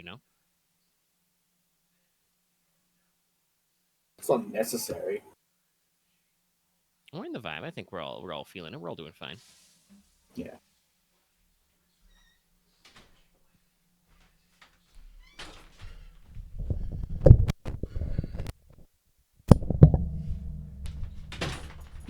Okay, sorry about that. Right? Big vibrato clank. Thank you. But with that, I would like to have a good and pleasant tea time. Maybe, Yes. speak about, current events in the world, things that have been happening recently, new interesting things that have been discovered, found out. Make small talk, sure. The Actually, hang on. the White Widow's grasp of current events is a little loosier and goosier than you may be expecting. Hang on. I should have. How does this work again? Oh, your ability to set the mood. Yes, because I want to make her. No, I think I am gonna try. I'm like, there's no way I can make her stop grieving. I just can't do that. But maybe make her feel a little bit more hopeful and interested in the outside. Yeah, you can set a tone for an interaction. You can't like completely change someone's emotional vibe permanently, but you get to set the mood. So I would like yeah, to. I assume is that your perform related one? Yes. Okay.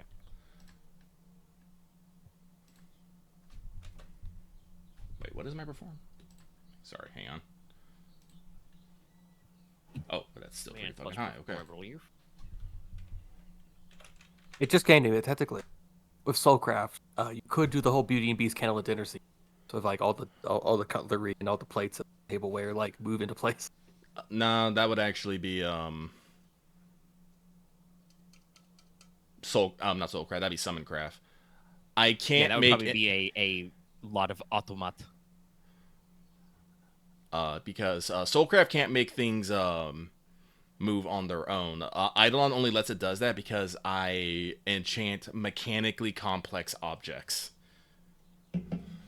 Yeah, So- Soulcraft can awaken objects to do their job better, but it cannot make them do new things, basically. So things that move have to be movable already. Yeah.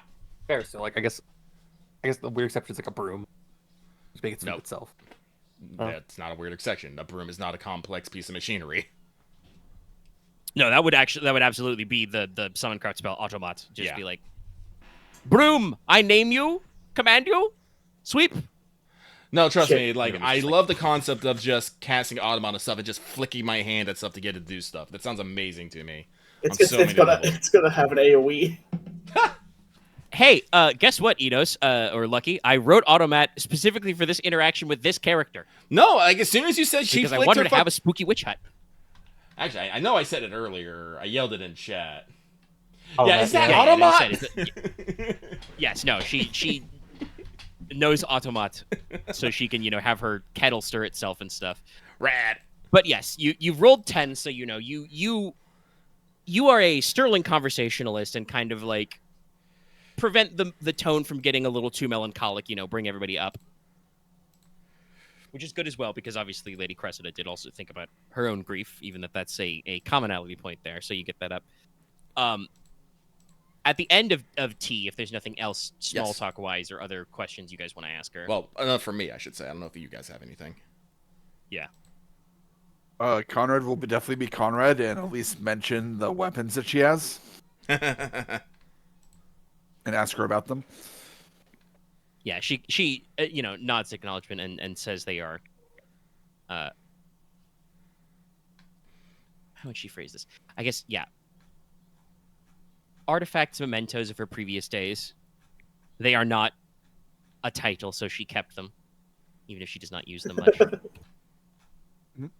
The longbow is definitely a capital letters U bow, which is one of the things you can get with one of the elf disciplines, the Forest Fey related esoterics. So it's a really good longbow. Really, really good. Good bow. Good blade. That's something she has something in, yeah. I mean, I've revealed that this character is at least 500 years old, so I can say, I spent some time standing this lady out yesterday. She has used all 15 of her points in martial paths and esoteric disciplines. On both. Jesus. Mm-hmm. Okay. She's been around the She's block. had a very diverse life. Interesting. But yes, she would say that they are part of her previous life, which does match kind of what you've guessed. She was clearly a fairy knight or one of the fairy nobility before. Yeah.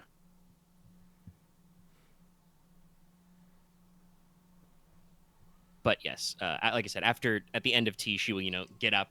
She will go over to the well and I'll probably just pick out a random stone, and then the wall kind of rotates and just kind of around.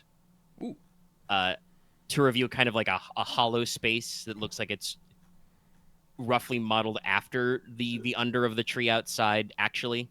And she has a very large copper cauldron. Which is full of gold coins. Oh. Neat.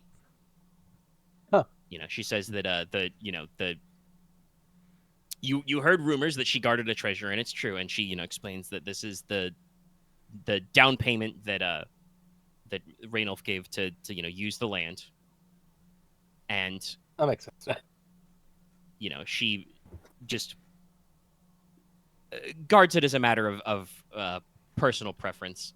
It's just money to her, but she can, as kind of recompense for her disturbing the peace, and in proactive payment for the portrait, she can part with about half of it, which physically about half of this cauldron full of gold coins represents wealth 7. Fuck. Yeah, you can fit hundreds of gold coins, and these are gold crowns, not marks, crowns, filling this cauldron up. So, the payment should probably go to the Marquess, but if you guys want to do any funny haha wealth stuff. I mean, I have something that I'd rather have from her, but I don't know if that'll necessarily we need to bother about that. I'm curious what that is, just so I actually could think about it. It's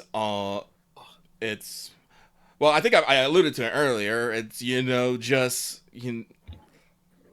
friendship, companionship for friendship and companionship, and instead whenever the mood for her to wail and scream, instead of doing that, pay a visit to her good neighbor Lady Cressida and commiserate in company rather than wail alone. Yeah, as I already said, I'd like to caught up there with like Cressida reading the room of the player character's vibes. That's something you don't need to like take as payment. It kind of seems like Cressida took that upon herself to just offer to, give her someone to speak to. Okay. Then personally, no, Like, I have. You guys don't have to accept the money. I'm just saying she's got a shitload of money in her. I will say the first thoughts that came to me was like, one, probably do this to the area, but I don't know we do that besides making that like this place is just, I guess, extremely privatized the forest, so it's actually like fully private land, but it kind of is. It's already private. Yeah, you could just do that. It's the backyard of your manor. The main thing would just be like actually like let your groundsman and groundskeeper know, hey, there's a fairy who lives on this land. She is allowed to be here. We would like it if you make sure nobody bothers her, kind of a thing. Yeah, but that's like we'll just ask on the way out. That's like we'll just say on the way out. That's different. Well, I guess the first things first. Axe, do you want to take the gold?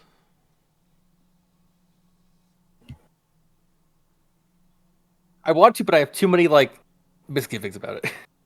No, she is this is a gift you do not have to worry about. She is given this freely as recompense for the troubles she has caused. So this will and basically to proactively pay you back for getting the portrait.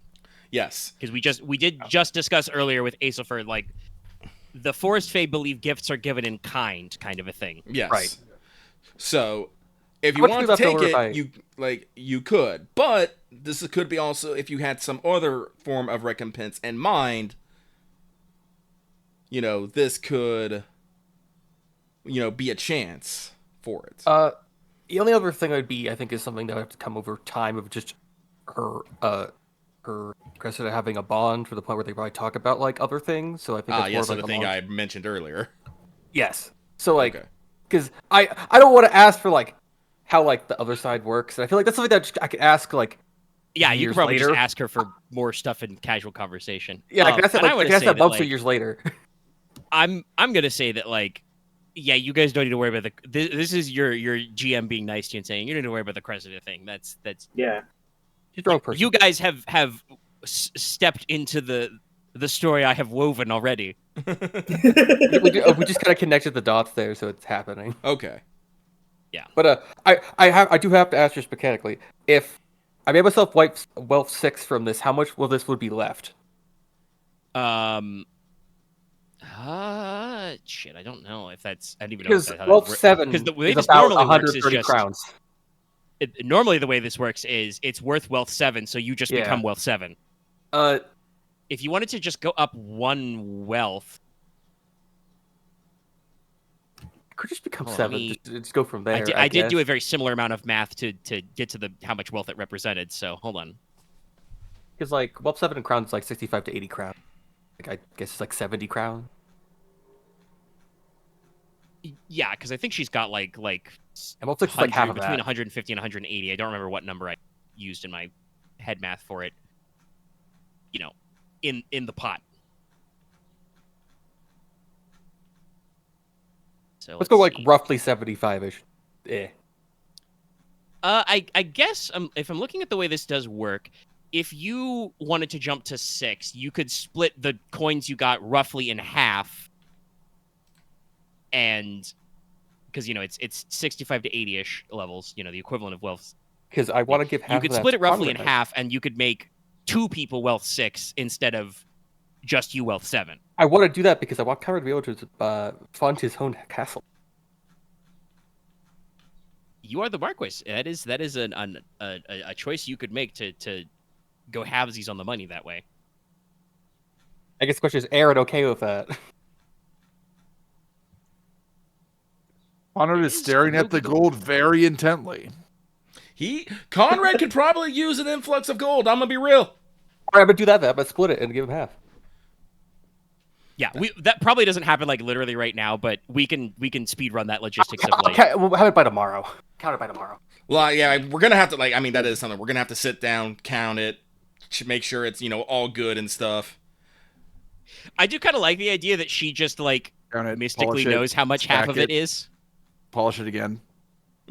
But yeah, basically she pays you half, which means she still has, like I said, like 80 coins in here. It sounds like wealth 7. Yeah. Because originally it's like both 8. Yes, it was a lot. It was honestly, economics wise, your distant ancestor probably overpaid for the use of the land, but also, as I've suggested, this lady is pretty old and powerful. She knows a lot of things, so I think it was more of he just you needed to can't fill pay the for I think he just needed a cauldron full of gold, so he just put as many coins as it fit. Also, yes, Probably- actually, yeah, that's probably like literally just was like dumped as many coins until the cauldron was full. But yes, so He's probably also just you like, come away with about 80 worth of coins. Go ahead, Loth. she's old and powerful. I need to pay respect so she doesn't eat my soul. Turn me into a toad. Doesn't pick my ass up and throw me into a bramble bush. Once again, remind you, this lady is 6 feet tall. Yeah, I think she's lady's And got you're currently on the other side, so she gets to use coordination instead of body for anything. Oh no, definitely, lady. 100%. I mean, he painted he was working on a portrait for her. She said she received other gifts, probably somewhere she has like a very nice like jeweled comb. You went in because, mourning again, because of met him, her so I when think she it was here. like vaguely mutual. Yeah, but no. Oh, I want to give very this good. woman some solace. Let's go find that painting. Yes. But yeah, like I said, we'll speed run it. That basically you acquire a bag full of like like you said, like 80 gold crowns, and Leslok will subdivide that into roughly 40 gold crowns each. Which, if you stick that in your bank, that means that the two Logi brothers can both become wealth 6. And this also could be a preset for when the conversation Leslok used to have a Konrad anyway. Sure, we'll get into that later. But yes, return to the house. What's? Yes, I think it's funnier if it's just you guys go back out the back garden door and the position of the sun looks like it hasn't changed at all. You guys better probably spent, that than being gone for like 3 days or something. Yeah, no. Yeah. Obviously, it's better. That I was said, that's why honestly I think that's funnier. that was my real concern is that we're gonna go in and come back and it's gonna be like 3 days later. It's just like I mean, oh. the weirdest I mean, I way thought you could about have it done like making it like after dark already. or just like an extra hour has passed. I mean, the weirdest thing you could have done was like we've gone back 5 years in the past, and that's just weird. Nah, we don't want to get that crazy. But no, yeah, it's not like you lost days. It's like it feels like literally no time has passed. And it's been seconds. Yeah. Even though you probably spent like a good 30 minutes to an hour having tea. Yeah.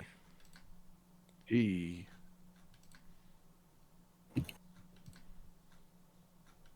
Yeah, let's I thought about maybe doing a different dramatic vignette, but let's do this.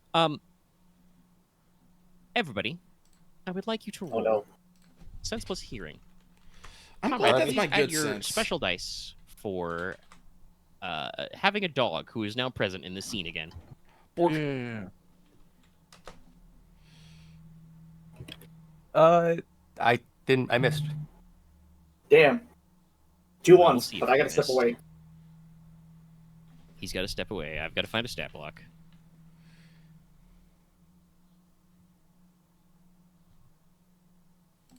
Is this the right one? Yes. I think I hear it. I think I hear it as well. Nice. I hope I hear it. Just Yeah, hearing. nine. Sorry. 9 7s. Yeah. As long as the Cyclops doesn't one-shot me again. I haven't given Konrad his pins yet. That's right. I also hear it. What the fuck is my rolling tonight? I'm like rolling today. But we haven't actually. Well, we don't know what it is. But if it's combat, our rolls are going to become like turn to shit. Oh, exactly. Yeah, I am 100%. afraid. I am afraid of this. Yes. Why don't you say I haven't rolled below with 3 yet? So who got a set that would beat or would gobble, I should say, 2 7s? I got I 9s. did. I got 3 7s. 10s? I got 3 7s would beat out, yeah. I and would a gobble. 10 and 2 10s. So Yeah, I tried to set the extra die to 10 to get that, but didn't. Logesh is once again bamboozled. You only That's got why he one. has This us. is Leslok. I just got no matches. Yeah, I Leslok can't just believe it. I don't Whiffed want to. somehow. I don't feel like re-rolling it right now. Leslok just goes. I'd rather say the reroll for like the No, actual I'm fight. just imagining honestly, it I feel like I have an easy reason for why Leslok can't hear is because he's probably carrying the bag full of gold, which is loud and heavy. Just imagine it Clanking Leslok's around. head. It's walking on sunshine. But those of you who, as I said, roll the set that defeats 2 7s, and specifically for Konrad, you probably noticed that like you told Inos to stay, and so he just kind of sat and stared at the door. You come back out the door, he just looks at you, just like, like you just left. Why are you back? Did you forget But something? then he kind of like rotates around and perks his ears towards the forest, just kind of like, lets out a low. Those of you who hear the crinkle crunch of a couple of sturdy, booted feet upon stick and ground.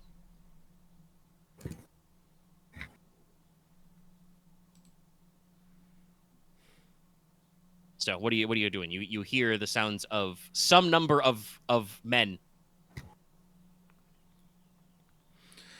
I want to stealth palm my daggers. I'm not drawing yet, but I just want to draw them stealthily. Enos is gonna, kind of whisper over his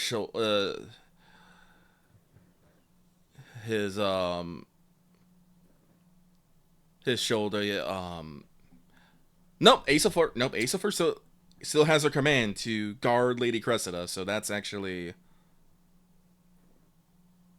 fine. Yeah, I think you specifically phrased that a couple sessions ago as like stick with her and keep her safe, I think. Yes.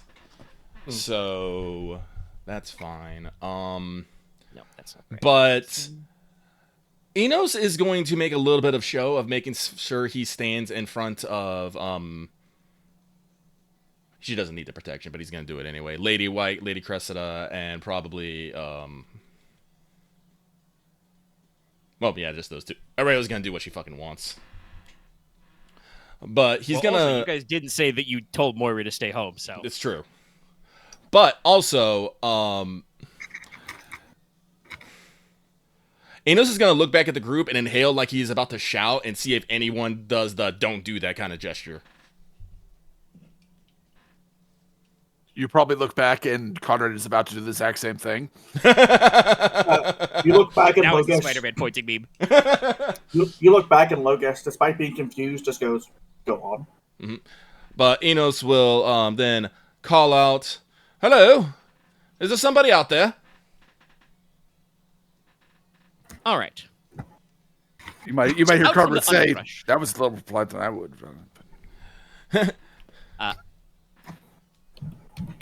Out from the woods steps about 15 or 16 gentlemen.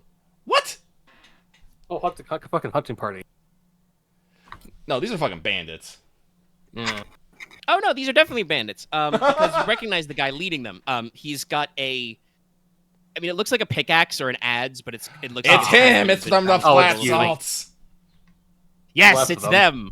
Left of them. It's the last of the flat salts. Because you recognize it's Isaac Langford. I went looking for him. Oh, right, he did get away. Yeah, Fuck. he did. I couldn't find him. This was my fault. Well, and also, it's Chain of command in there. a meta context, it's actually your fault because at the end of the big fight, you said, "Oh well, the leader got away. I bet he'll come back to bother us later." Yep. I was gonna say that he was just captured in the whole operation anyway, but when you put that energy out into the world, I just went, maybe he will come back. I'll put that in my pocket for later, in case. Really jinxed it.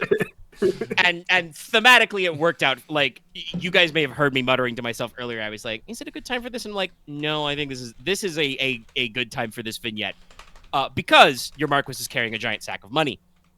Yeah. So Langford and beat up hunting leathers and stuff with looking like maybe he hasn't been drinking or eating well for the past week. Mm-hmm.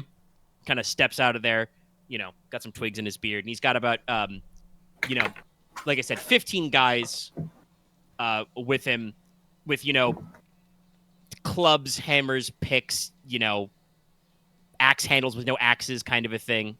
And he just kind of steps out and he says, "Why, yes, there is someone here." Okay. Wait, hold Logesh up. is gonna. Okay. Kind of, just kind of like smacking his pick in his hand. And he says, "Don't know if you recognize me, your lordship. But you lot of kids, hit me in a real rough one. The other week, the other day." Mm-hmm.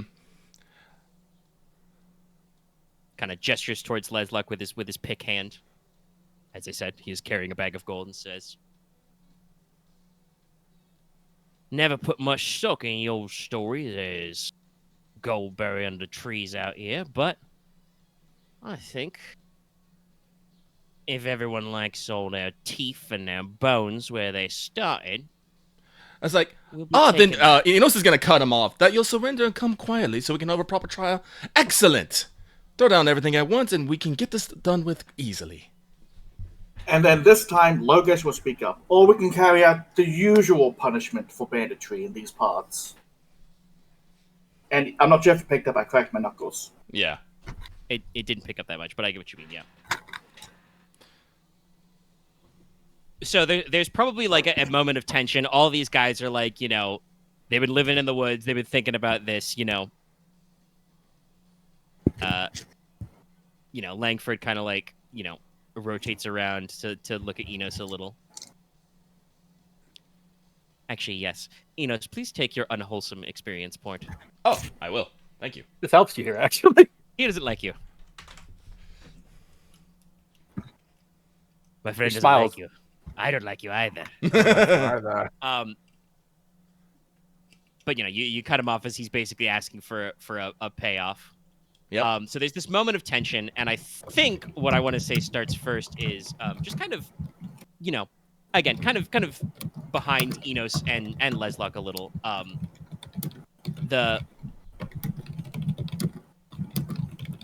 It's Loth typing furiously. I'm like, Oh, sorry. sorry. There's a couple of different sounds that come in throughout the session. I'm like, which one is that? But the White Widow kind of like, I think, leans forward a little and, not specifically to anyone, but a kind of like Loth for scale. Fuck off! What's the matter, Loth? You're not Jim Carrey scale? Oh! I feel like we're gonna like traumatize the boy. Why did I say boy? Well, we can end it, and we can end the gag anytime. Anyway, no, the White Widow, like I said, she kind of leans forward and says,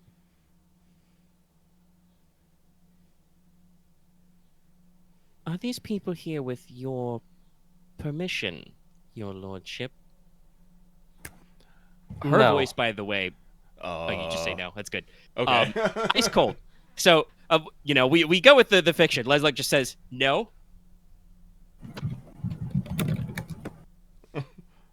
I think that's what Axe said. Yes, no, he said no. I am waiting to see the results of this. It was a short, polite no. No, my lady. At the my lady. Okay.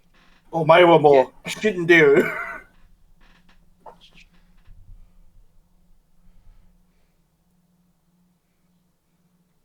Yeah, she's just gonna we'll simplify this fight a little. Luckily you guys don't have any unworthies with you. Is she gonna terrify? Yeah, something like that. Yeah, she's gonna go for war form. This Like is I said, domain. she's got a lot of points in esoterics. Right, so right that thing. Holy shit. she kind of like steps out from behind, Inos and the rest, takes the front. Keep in mind, I've just said she's wearing just like a simple shift dress, and a veil, and she will reach up and kind of pull down her mourning veil and say, "It has been a long time since I have felt summer sting, winter bite. but I can still dance to this song. After all, my thoughts are red thoughts, and my teeth are still white. As she finishes, saying a little poem to herself, she blinks her eyes. Her eyes go completely blood red, just, and bloody tears start to drip down her face. Oh god, is she a banshee? She's a banshee. Wait, hang on. Yeah, I haven't actually run the stats through for the specific banshee war form, but no, her hands look a little too long, and her nails definitely look sharper and more claw-like now. She probably gets at least 4 more inches. Mm-hmm. Might be slight hovering there happening. And you guys can't really see her face from the front, but her if this was a premiere animation, the animators would have put a lot of detail into how pointy her canine teeth are right now, kind of a I would thing. also think there's some elongation to the face.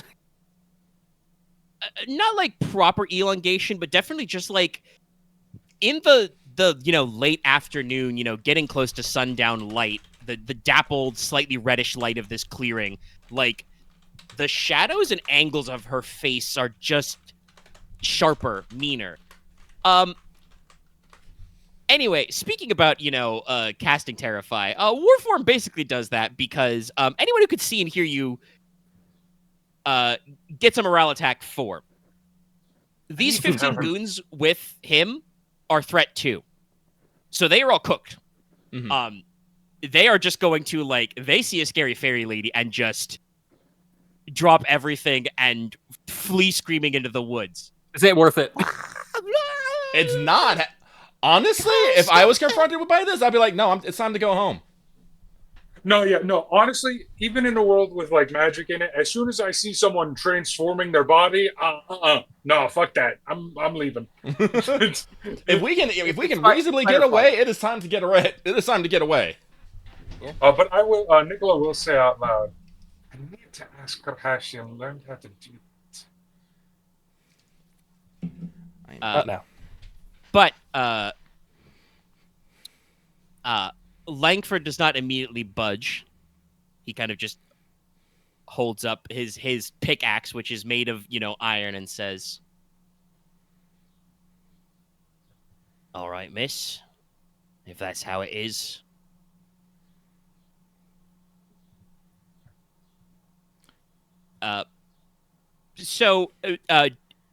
Would you guys mind if the White Widow solos this one, or do you guys want to all get in on this? I mean, I'm not until a clear and present danger presents itself to the Marquis. I'm not gonna do nothing. Or Lady Cressida. I feel the urge to shoot him in the leg, but I probably shouldn't. Let's leave this. Let's leave this to Lady White. This is her forest. I say, we are. This is her neck of the woods. I will look. What's his name? Bangford, whatever. That one. I will look at him almost pitying, No, Inos is kind of the same way. It's just oh, I'm sorry.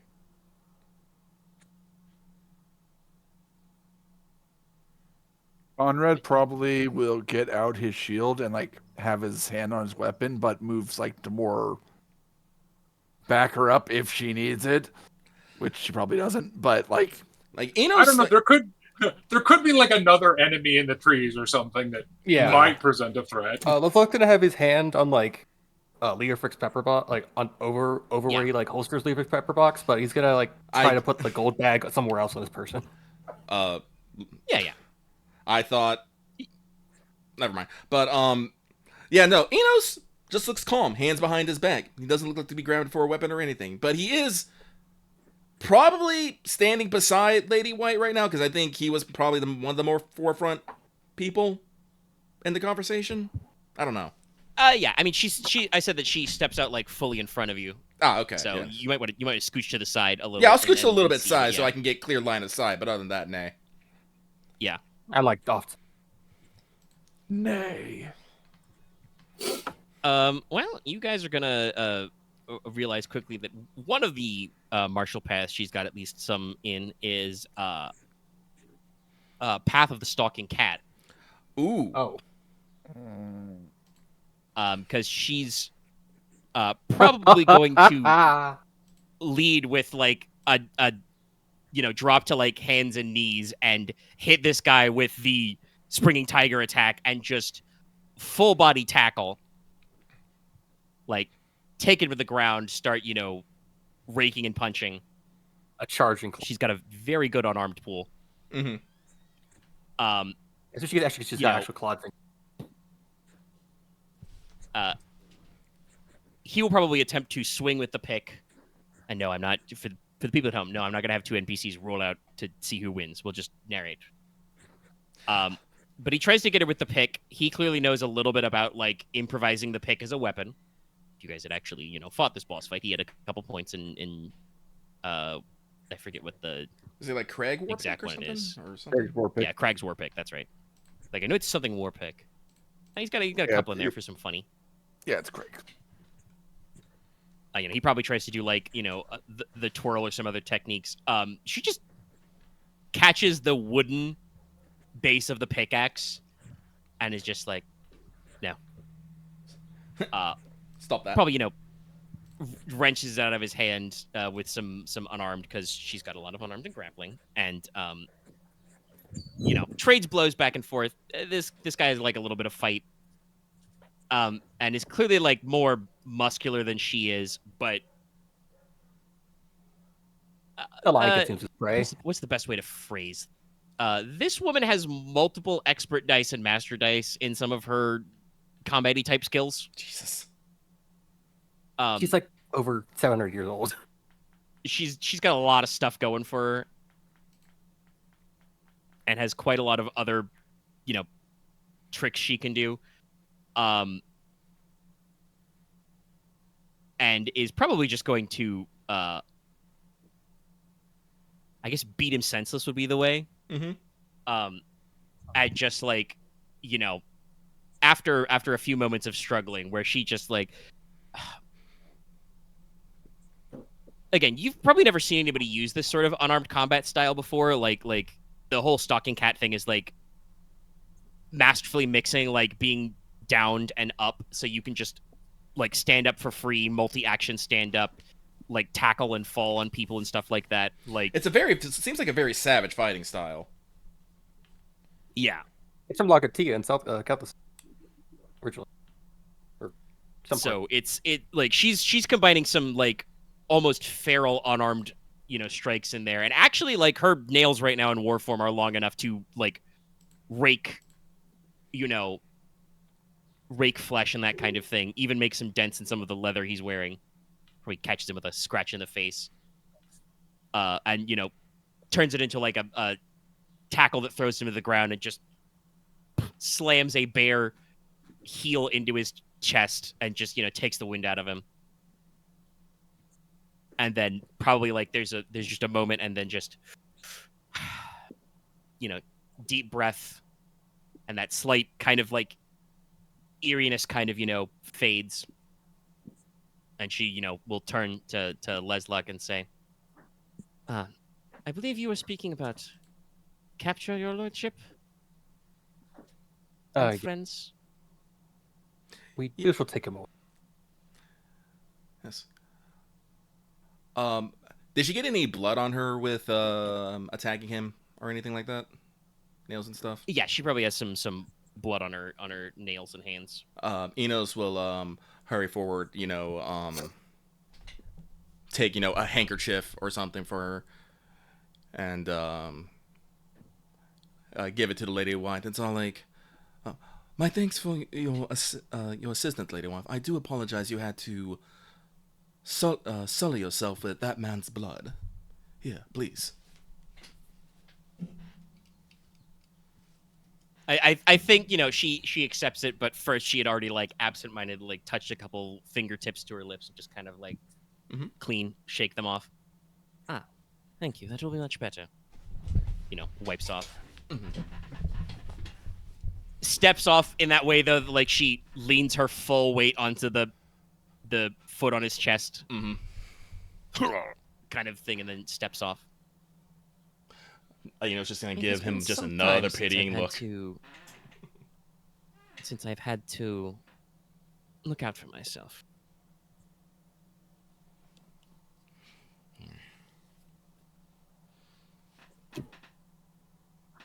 Oh, excuse me. I feel like there's a moment where I have to ask if we're like Leslok just looks at Logesh like, would you like to handle this? It's like, Inos. Oh, I'm sorry. And out of all you, Logesh is probably the one who is carrying iron manacles. Yeah. Sorry, you go, Lucky. But to Lady, the lady, I'm sorry. I keep losing my train of thought. Basically, he's going to compliment her on her combat. I can't think of the fucking words right now. I was going to say something probably beautiful and terrifying, but I can't think of the fucking proper words right now. So he says it was beautiful and terrifying. Elegance within frosting. Mm-hmm. She accepts the compliments and nods and says, I have been quite a fighter. It's like, but let us gather this man up and go find... Yeah, no. A little bit of teasing, I think, is fine here. And, I think we can tease a little bit. And it's like, let's go find your man's painting. All right, so manacle this guy up. Rattle him out. Throw him in a cellar. Inos gets slapped across the face. No. I gave no insult. As we've seen, if she was going to do that, she might crack a couple bones. Mm-hmm. Yeah. He's a mean heel thrust. Palm thrust. She's just built different. Built alternatively. So yeah, constructed alternatively. But yeah, as she said, she just says it's been a while since she take care of herself, but she's always been capable.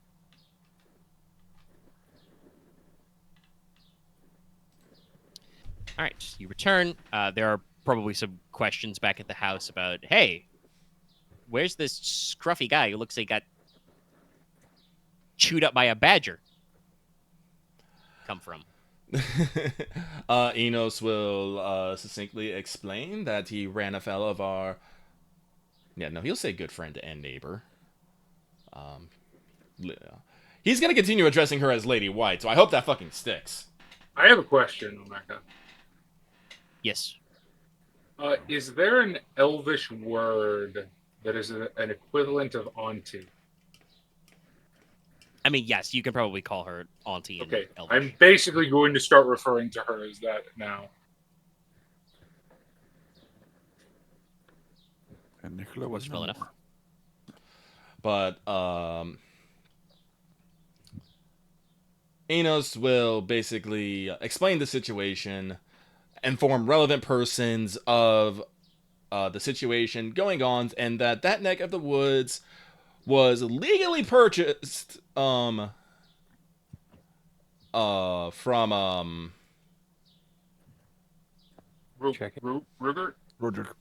Roger. Rheinolf. Rheinolf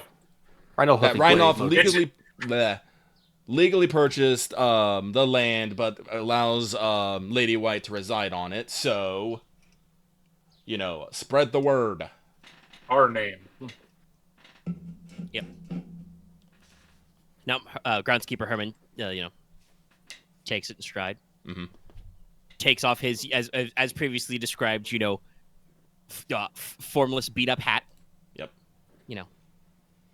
Of course, man. Wonderful. Probably the housekeeper and or chefs ask if she's, staying for dinner, kind of a thing. And yes, well, probably not like a happy guest thing, but definitely start to kind of shift the the tone of the servants a little, a little being like, "Oh, there's a ghost out there," to be like, "Oh, it's a local scary fairy lady. Perfectly normal for her to be here." It's not a ghost. Well, she's been living here True. for she's been living here even before the manor was a thing. Well, She lives right down the road. intimidates people. No, Down the like road. psychologically speaking, people are even if something is scary, people are generally feel more secure when they know what the scary thing than maybe what the scary thing could be. That's fair. People's imagination. That's defends the old This is Hitchcock. Yeah, It's the Hitchcockian thing, you do cinematography, so you don't show what the monster is, because the moment you show it on screen, people start to rationalize. yeah. Also, So- because sometimes you can't make it look scary anyway. Well, no, it's just the thing. It's like once you have identified what something is, like you can, start planning, thinking, everything's like now that people know that, it's, a good neighbor, people who know that thing, it's like, oh, yes, we just gotta leave out, good treats and stuff, and she'll be happy with that. We'll probably actually have to, change that up a little bit, but we can tell people what to do, and we can how to live good lives, and they'll be way more comfortable, even if Lady White is actually probably pretty fucking scary. You can be scary what you want to be. I mean, that guy had a couple of martial techniques and was a human man with, like, leather hard, so he had, extra hitboxes. I feel pretty confident that she would have won that 1v1 very easily. Yeah. Probably And got she didn't even there. use her sword or her longbow. I'm about to say, no. She can be scary when she wants to. No, she's constantly scary. It's just that we like her. Yeah. Yes. But pass the word, get some it's well, we can spend a couple hours looking. If we don't have it, we'll invite her for dinner, as thanks for, taking care of one of our problems. Because technically she did us a favor. Because it was our problem. Probably True. over I some mean, she's festivals. quick to play it off if you phrase it like that. It's just like, no, she was just dealing with, he was in her back garden. Okay, fair enough. But I would still insist that I'll look to Lady Cressida to make sure it's okay. Yeah, it's fine to ask for dinner, yes. Yes. But yeah, so let's go spend the hours looking for the painting. Yeah, well, while dinner's being whipped up. All right, go up to the attic. We'll scrutinize anybody who can wants to do. search. I'd like to, at least a part of it. And we can deal with the money thing tomorrow morning. Yeah, like I said, you want to have a conversation, so we got...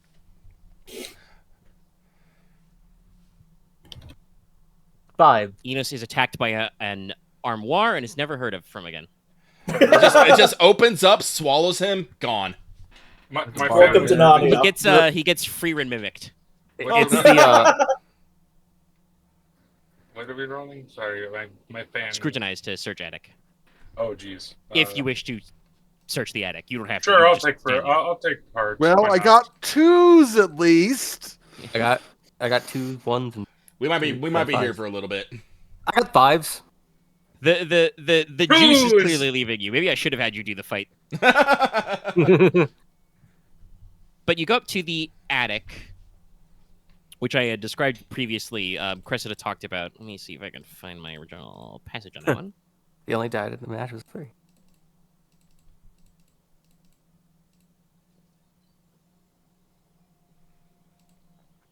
Yes, there we go. Attic space. So yeah, you guys go up to the attic. The attic, kind of runs the whole length of the center wing of the house. And you've got a decent amount of headroom. It is indeed just kind of like filled with stuff. You would guess that probably about 50% of it had been cleared out and like organized in an orderly fashion, but there's a lot of just piles of old furniture. There are, stands for old armor sets in here. There are a lot of old paintings. There are shelves full of books. There are also just piles of books on the floor, kind of a thing. And trunks and wardrobes filled with old clothes.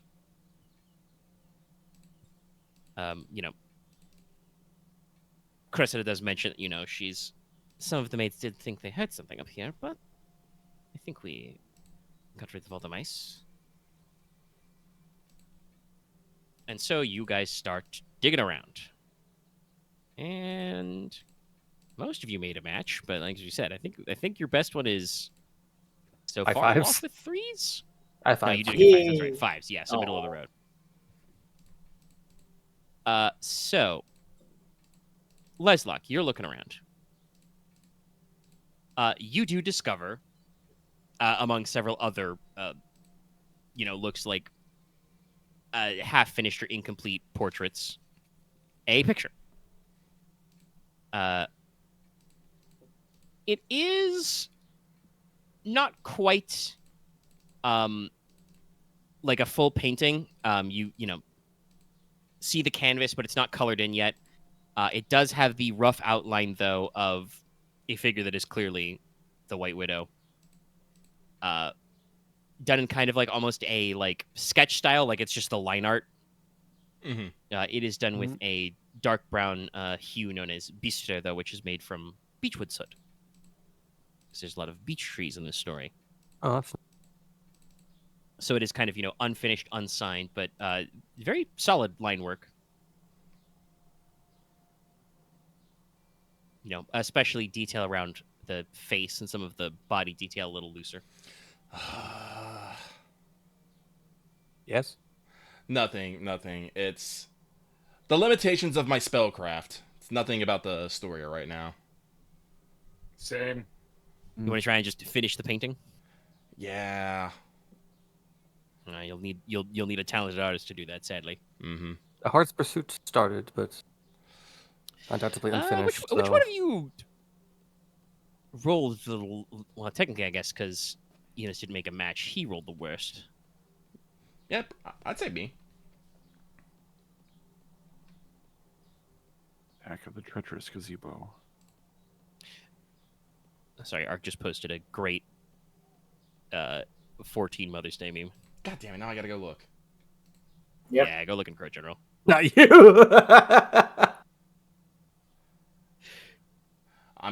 It's a pretty good one. I'm pretty. Unfortunately, I would also have another or you in there as well. I still don't You can know. I do escape believe my this eternal format is gaze. normally a 3x3. Anyway, Yeah. Inos, while you're rattling around, you do not spot a painting, Mhm. but do find, among a few other trunks and stuff, there is a dark wood box. I'm not sure exactly what material it's made of. On the top of it, there is a seal or crest emblazoned upon it in black iron, with kind of writing in deep speak kind of ringing around it, and it's kind of like held shut by some very old, rusty looking chains. What does the deep speak say? It's a little blurry because it's kind of fragmentary, but the impression you get from it is what would the actual phrasing be? Something like remain shut, until I command you to open, kind of thing. Like it's kind of like a like a command. It's like a seal or embossment. Again, this is like another one of those problems. I wish I could just cast Take the soul Soulcraft in and it? be like, hey, what's this thing's a vibe? I mean, How woogity is this? there is the one that lets you tell if an item is enchanted. Does it say Let me double check. if it gives you more than that? If it doesn't, there probably then should be another spell form, which is more like the specifics. Let's see. Hear the soul, which does is one of the first trick an aspiring enchanting learns is to listen to the souls of people. The caster chooses one person without 100 feet. Makes the sorcerer roll to succeed. They can send basic motions, blah blah blah blah blah. Situational, not individuals. Alternatively, you can cast this targeting an object in range and instantly tell if it is enchanted or not, though not what kind of enchantment is on it.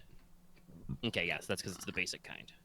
Yeah, I probably do need a step 2 that lets me get better vibes off Yeah, objects. I think the normal step 2 is read, but that's more about pass. So Yeah, that's Read feels like is step 3. An intermediary. no. Step 3 is visions of the earth. That's Oh. To kind of like, yeah, to not just be like this item is enchanted, but also like You need at to the very identify least it. to be like It also what gets a school and what dinner purpose. date, and then But maybe like intentions of the soul.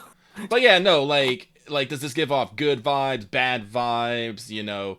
Was this created to, just give vagaries around the object so I can like go, should I fuck with this? Maybe not. Because I'm gonna tell you right now. I have vague do not fuck with this vibes with this. Yeah, was it made out of fear? Was it made out of wrath, etc.? Maybe some intent into this box. Yes, that's what I wish. Intent. I don't know if you heard me, but when you first asked what it says, I said, "Open me." Open me right now. I give you bitches. You open me right now. I'm a fairy. Let me in. Wait, hold on. What color is the box? That's important. Is it blue? If it's blue, we do not open it. No, What? No, it is not blue. It is It's dark. Okay. It's dark of wood. a dark cast wood. So no demons then. Got it. Black iron. there still might be demons in here. I'm gonna be real. Okay, not Or kinky demons bondage or green devils, because there's a difference here. There is a demon in here. Well, demons to some, angels to others. I feel like you were getting what Enos is called. Well, Inos is not not Pinhead, so Yeah. I don't think Enos. He does set up. I'm Weird saying setup, demon. like- Whatever. I think you two are talking past each other. Stop. I don't know what you're. I don't yes, know what he Dallas said. is very specifically making a reference to Hellraiser. Yes, I'm very, I know. very specifically making a Hellraiser reference. I'm just yelling it for like And- settings. Yeah, but this is a thing that you do occasionally, X, where you try to like actually people when they're doing references. It's not actually meant to be literal. He said a quote. I'm just gonna go sit under my desk for a bit. You guys keep going. Hang on.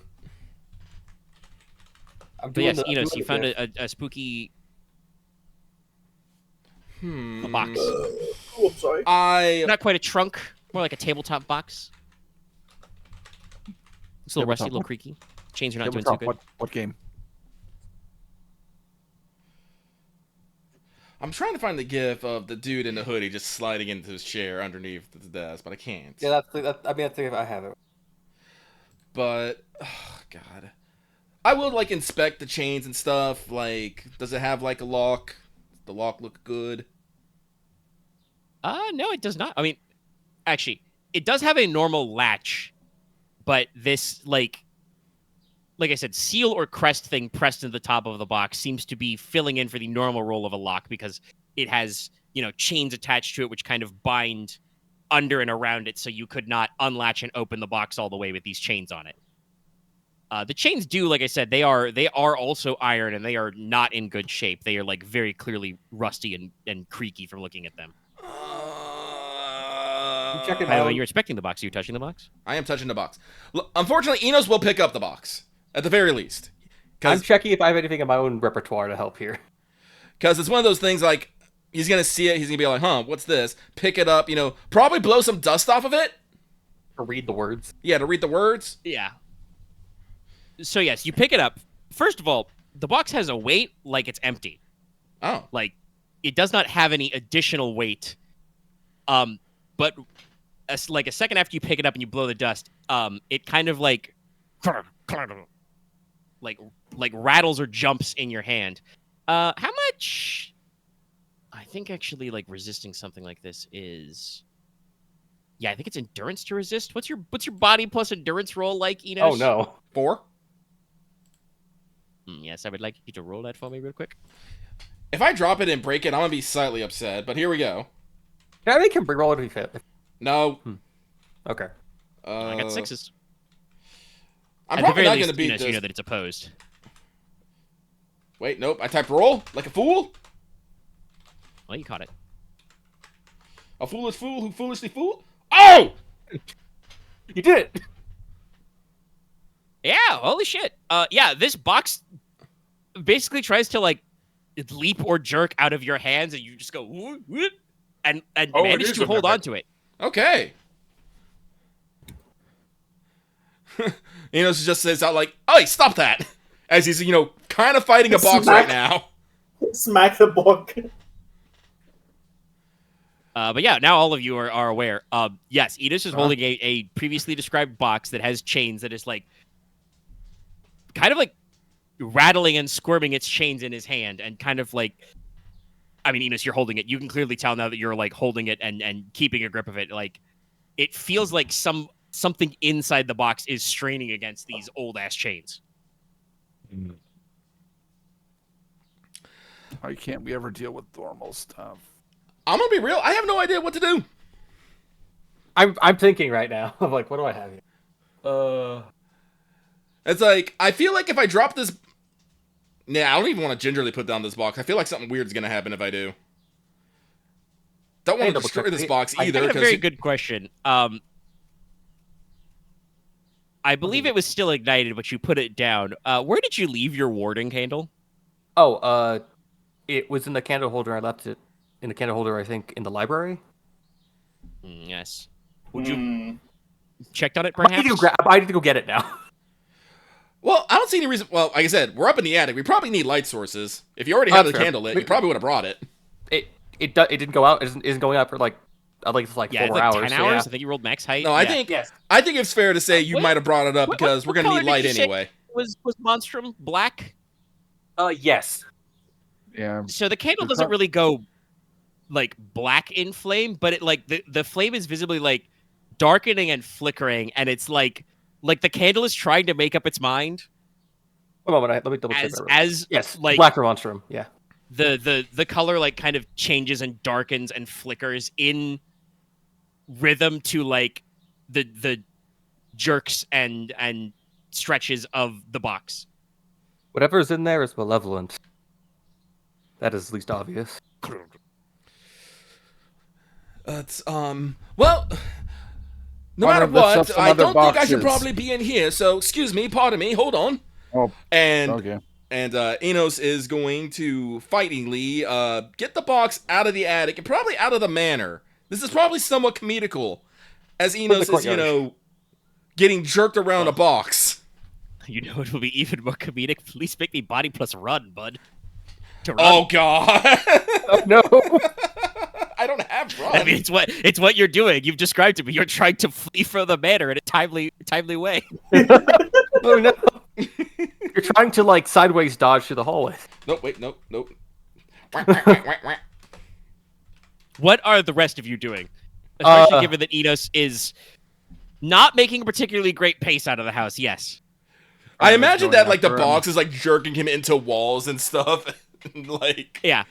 Like you don't like trip and fall down any stairs or anything with that roll, but definitely like you don't move as fast as you would like because you are fighting a box and thus have to like. I will Scooby-Doo run after him. I think I'm gonna like pick up the painting off the wall. What's and I'm wrong, gonna like, Rocky? get down to like at least give it to Cressida. Who would like, Nicola? Nicola would definitely be Velma, wouldn't he? Well, but here's the painting. I'll be dealing with the other thing we found. Of course. What the fuck is happening? As Logesh just watches it and it's just like, what? I'm gonna be honest. I think Aurelia's response to this is just to reach under her left shoulder and draw her gun. Just hold it up, cock the hammer. You know what? Honestly, I'm gonna get I'll have banishment ready just in case, because that might work. It's just, you know. Actually, I totally spaced. Aren, did you say Conrad was following along also? Yeah, Konrad is running after Inos. More like a jog for Conrad, I think, but yes. I think I like to look imagine where Conrad's kind of like gone. hovering, like, oh shit, is he gonna fall or something? Konrad is moving at a pace so he doesn't slam into Inos Yes. when he suddenly gets jerked by the box. Yeah, I think Aurelia just looks after where Conrad has gone. Like I said, with her pistol drawn, pointed up, and just says like, "It's always something with this family." Just kind of not even running, just stride boldly. So I think we literally found a skeleton in a closet. Probably a devil in a I think box. That's the most fun. if you do not actually get out of the house with it. But I like the front Like it just foyer. Yeah, let's do the front foyer. the bigger room in the house. So you're going down probably like one of the bigger staircases to get up to the second level, because you got to get out. There's the big front doors and just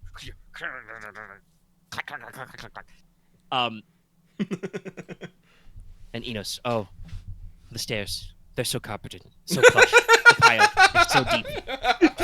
And you are still wearing cavalry boots, which unfortunately have a heel. Your face is now in the So plush. you trip and catch yourself. You do not go tumbling down the stairs, and even if you did, Konrad would just grab you by the collar Watch you. because I think he could bench press body, your body. I think he body Yes. blocks the stairway. But Wide. I just we've pivoted the tone. We're in comedy horror now. I just imagine that Enos's like hands just slip a little bit. The box just kind of bobbled. You do the classic like whoop, bop, bop. And then at just the wrong moment, it like jerks horizontally like out of your grip. Mm-hmm. And And then it hits one clatters onto the stair, marble floor. and then another stair, and then finally the ground breaks open. Yes. And as it's going, just I feel like links in the chain are just like shattering, and then it clatters open, slams up. The box is as I said, appears to be empty, and then kind of a whirling invisible force. You can only describe it as a thing you can see, but also is not there. Whirlwinds out of the box. Vases go over, the tables and standing tables, wiggle, the candelabras, vibrate, wax candles tumble everywhere, and kind of like swirl up into the invisible mass of this thing. Leslok, you said you followed after. Would you like to roll Yes, Student Monstrum? I would have to. Moment. I roll. I can't wait for it to be a hot demon. Like you to be like, oh yes. Let's see here. It is probably 8. not a hot demon. Yeah, I am a probably hot not. demon. And then it stabs him. He's a devil. You're pretty sure, based on the fact that this thing is mostly invisible and intangible, but is picking up and rattling around your thing. This is, in the Northern dialect, known as a poltergeist, a noisy ghost. But you might also call it a boggard or a house devil. Oh. I feel like I was going to say a house devil for the situation we're in. Yeah, it's possibly related to a form of shade, but there are also stories where the poltergeist was a form of spirit designed to torment sinners in the 9 hells. It punishes people for their attachment to material things by just being an immaterial thing that fucks with their things. What was this, like, evil Key facts you need to know about the poltergeist. They're just kind of blobby and intangible. While they're intangible, they are invisible, so they are hard to hit with melee attacks. In mechanics, I will tell you now, because the moment you try and attack it, you'll know. Melee attacks are difficulty 4. Ranged attacks and sorcery take minus 2d penalty. Oh. Because it is invisible. But when it's in spirit form, it's also intangible. So it's going to do that thing where unless you use silver or magic. And yes, my notes do say simply enchanted weapons don't count. It has to be actively a damaging sorcery or a silver tool. They take shock. But you also know that they can kind of possess and manipulate large physical objects. When they do that, they're no longer intangible. They get armor instead, but they can actually be damaged. Would it being intangible block me from banishing? No. Actually, Okay. You can. I might just so. I think banishing it's still probably the best thing right now. Well- Is banishment combative? Probably. I think so. Let me double check. Double check. Whack, whack, whack. It's combative. Yep. Combative. All right. Well, then, we'll. You have a difficulty for that, so we'll see if that works. Actually, I should double check what the requirements are. Does it require something like line of sight? Let's see here. No,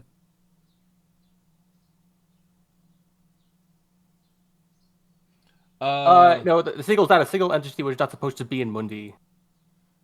I just have to Yeah, this counts. designate it. This fucker's not a native of this plane. Yeah, I just have to designate it. Spoilers. This is a ranked demonic beast. Yeah, it's something about sight. I just have to designate it and know it's within like 100 paces. Yeah. Okay, that's good because if it required sight, I was gonna give you the -2D penalty. I'd have to roll dead sight first then. Or 2D penalty. Or take the penalty. But it sounds like we're going for sense order. So who's the lowest sense? Logesh? Yes, but I'm not sure if I followed, unless this is happening right next to us. No, this is down the way. I mean, Leslok left, so I mean, here's the thing. Even if you're not in the foyer, Logesh, you can hear this chest get dropped, burst open, and then a horrible noise, right? Mm-hmm. Okay, so what would you want to be doing in this circumstance? Okay, Logesh will indeed get off his ass and be like, okay, what the fuck is happening, and run on down. All right, make me that'll be a body plus run roll. See how much hoofing you get done. Okay. Type it correctly. This time me. I keep forgetting to put that is your to action, run. so you don't need to roll it just yet. Okay. Well, that'll be what you do, is run to catch up. Anybody else sense 2? Nicola? I'm sense 3 now. Okay. Oh my god, I've been left behind. Yes, exactly. And then I guess we move to the thieves, because I think Aurelia's at least 3. I think she used to. I don't want to say what spell it is, but I'm going to cast a spell. If what the spell actually does matter, I will say it then. Hey, guess what? I'm also going to cast a spell, because I realize I should be doing this in combat. No, which spell? Which spell are you casting? I am casting... I mean, can't remember. I think it's just called Stone Skin, or Iron Bark Skin, Iron Skin. I think it's Steel Skin. Steel Skin. That's the bitch. Because I remember it makes you heavy. It gives you a metallic sheen. Well, it might not be steel, but I vaguely remember it. It gives you AP. Everyone loves AP. But you can only cast it on yourself, which is kind of annoying, but still. So you don't have AP normally? Yeah, but it stacks. I clarified this with Omega, specifically, for this reason. Yeah, you want to cast... Iron Fletch, that's what it's called. Iron. Yes. Iron Fletch. Now, keep in mind, not that these are all cheap, but to cast the spell, you have to eat a handful of clay, iron powder, or eat a single copper penny. I'm going to go with... You are not harmed by this. No, I would probably go with the clay, honestly. No, that makes sense. Yeah. Clay. Do you have like a bottle of Flasca or something you just chug down? No, I assume it would just be like a ball, a lump.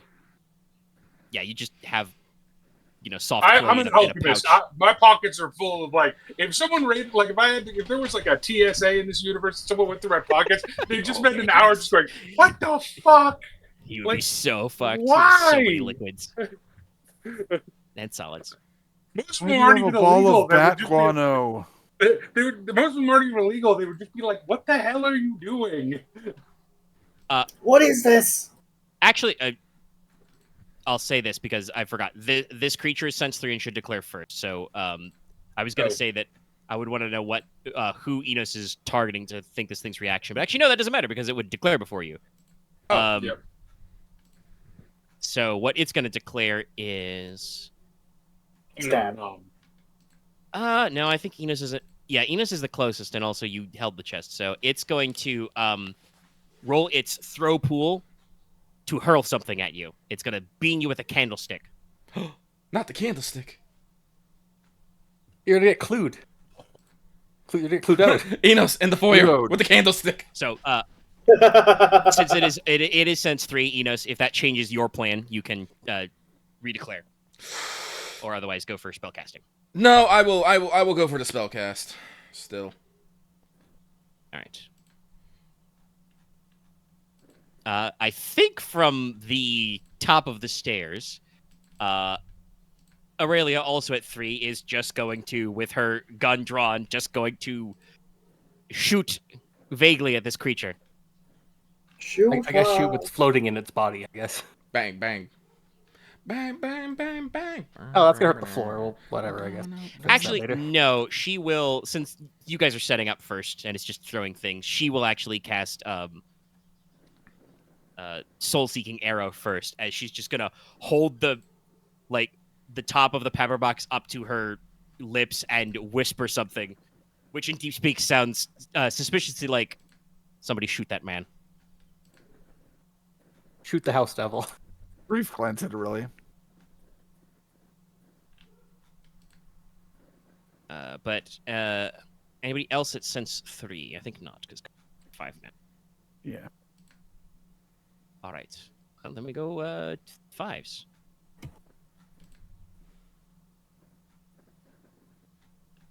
Konrad will draw Silver Fang and declare a parry. All right. Against the thrown candlestick. Yep, you can do that. You can parry for people. I am going to do. Just do like what is your failcraft pool? 9 plus master. Well, if you took the die penalty, you would lose the master die. But you still have 8 dice. Wait, no, yeah. So 9 dice. Or no, it'd be 2 minus 2. No, it's Yeah. 8 because it's minus 2d. Yeah. Which is still pretty good. Oh, so applies for banishment. Okay. Well, and no, you would not take the penalty for a.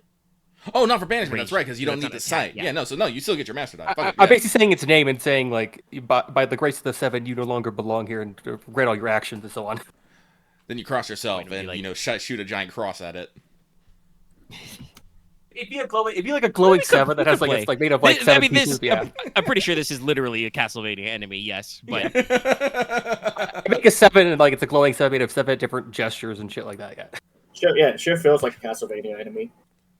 deal 777. Jackpot. Ironically, jackpots are actually a holy thing in our setting. Okay, let us. Okay, I know I did this. Please, I'll roll let us that. continue. I think we are all good. Let's do that Everybody then. has I'll roll my declared, pool so now. Go ahead and roll them out. X is probably going to get this, so declaring I will not expert reveal my dice. super cool spell that I have. We will- Declaring expert dice is 6.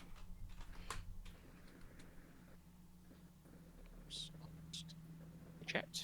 Okay, I guess I declare 4 10s and he has to oppose. Yeah, no, X is going to beat me on it anyway, even with my master dice. He gets 1 more 10 than I do. God damn it. Get shit on. Wow, I almost got it straight. That's impressive. We're rolling a lot of If 10s it here, wasn't buddy. for my, if it wasn't for Yeah, if I it thought wasn't that for I my- thought the juice would run out. If it wasn't for my extra dice and the pair of Don't ones worry. I got, I would have It's time for me to fuck it up. leaped that. But that's an impressive straight. There we So go. this That'd be a this hell of guy's a gonna Yahtzee roll. roll. It's body plus like a vigor. terrible Hey, roll. guess what? I mean, it's not gonna beat you, but we'll roll it. No, it doesn't have any vigor. It's got 2 body. It's a poltergeist. I think that's what the What- spell is how many intended to fucking like 10s do you prey get? upon. 3. 4 3, 4? Oh, 4. Yeah. because I master die. Yeah, you master died. Man, y'all are So, good at rolling I dice. don't think its throw pool will actually beat because it rolls body plus vigor reflectively. But we'll roll 8d10 and see. I got 2 Damn. 6s. Maybe I should upgrade Conrad's this to parry a would have master mattered. dice. But I think the 10 set is the most. 4 10s. That's fast and hard, baby. Yes. Will be 100 paces. Giggity. Roll. Target fails. They are banished. So yeah, Leslok just points at the center of mass from probably the top of the stairwell and says, Be "Oh, gone, house God!" devil, be gone!" By the grace of the 7, you no longer belong. Fuck off. Go to hell! By the way, you don't Ghost. actually. I appreciate the flavor. You don't actually have to call it to the 7. It is a contest of wills. You That's just fair. point at that guy and go. Shouting probably does help you muster the will, though. So, first of all, the candlestick was absolutely going to sail right for, probably clip Inos in the shoulder. But Konrad would be able to interpose with Silver Tongue. But doesn't have to, because the invisible kind of like storm that is the poltergeist kind of like stops swirling outward and starts swirling inward as you hear kind of a like air being sucked in, and there is a loud like pop of air as this thing is sucked back into the other side and just blasted into a different dimension. The candlestick like falls out of the air, tumbling like, feet from Inos. The other crap it picked up, like vases and small end tables and shit, just clatters onto the floor. I would like try to save some Okay, of the so- bases so they do not shatter. Oh yes. You rolled it for spellcasting, but you rolled some 10s. So yeah, you grab a couple of the fragile things. Is everyone Yeah. okay? What the You know, fuck you're all was right. that? I'm not sure what happened exactly, but I'm a little winded. It's not every day that you have to fight a box. Did you lose? Kinda, Goes in yeah. the box. Fair enough. Conrad goes Was a over ghost and in this picks up the house. box and checks inside. Oh yeah, no, the box is empty. It's very well made, very well crafted. Now that the chains are broken, you can kind of tell that the black iron seal that was put upon it is kind of like rusting away. But yeah, the box was normal, but did it have the clearly black something seal on it? magical was used. Oh. Yes, Okay. yeah. I was wondering. There was a ghost that was sealed in the box, but the seal is physical, so it seems like even stored in your attic, this thing aged and eventually Over It got hundreds of out. years. So, guys, I just want to point this out, and Omega probably totally intended this. We came here looking for a ghost. We did not find the ghost. Then we found the ghost. We found the ghost accidentally. And Lucky, you are correct. I was like, I wrote this and I'm like, double red herring. The White Widow's not a ghost, but also they do have a ghost in their attic. I'm not going to say I just had a trapped. feeling there would be a completely unrelated ghost, but It was. I can't believe it. Uh, We've been I- bamboozled. so it's like, I think Leslok is like, okay, so that was a house devil, but by other terms, that was a poltergeist. So I think we found a ghost. It's just point to. This is completely out of character, but point to like, aha, there was a ghost. No, I will not. by the way, you will notice that Excuse me, Jesus. Nicola is a metallic shade of darkish blue right now. The fuck did you do? Apparently, has had too much iron in his diet. Oh. Technically, Oh. it's very hard. Technically, osmium, but yeah, same thing. Why are you blue now? Does it like come off, or do you shed, or So I thought that it was What? going to be combat. It lasts an hour. It lasts a couple hours. It will last. Hold on, what did I roll? 6 hours. The rest of the day. Yep. I know, but does it like come off, or does it just turn back? Oh, it just turns back. I think. Oh, I don't- dang. you know, that's a good. He gets a chisel out of his or a scalpel out of his pocket. Takes a second and goes, puts it back. You know, some things are better left untested. He's learning. I mean, I was just wondering if there was going to suddenly be iron around to be used. Just Maybe. shed iron, use it to make stuff. Also, by the way, Iron Flesh Iron is dandruff. well, first of all, actually, Banishment I think is intensity 4. Yes. So everyone in the house felt it. Intensity 3. Yeah, Iron Flesh is 3, so like definitely, obviously you can tell something supernatural. Everyone 50 feet of Conrad, me, but you so weren't able to tell. everyone in 50 Well, yeah. feet definitely felt that. I Yeah. think even if you didn't make the earring check. I think the fact that I just turn fucking blue metal like also, like, hello. when you're walking around, you, like, clank and clatter because you're twice as heavy.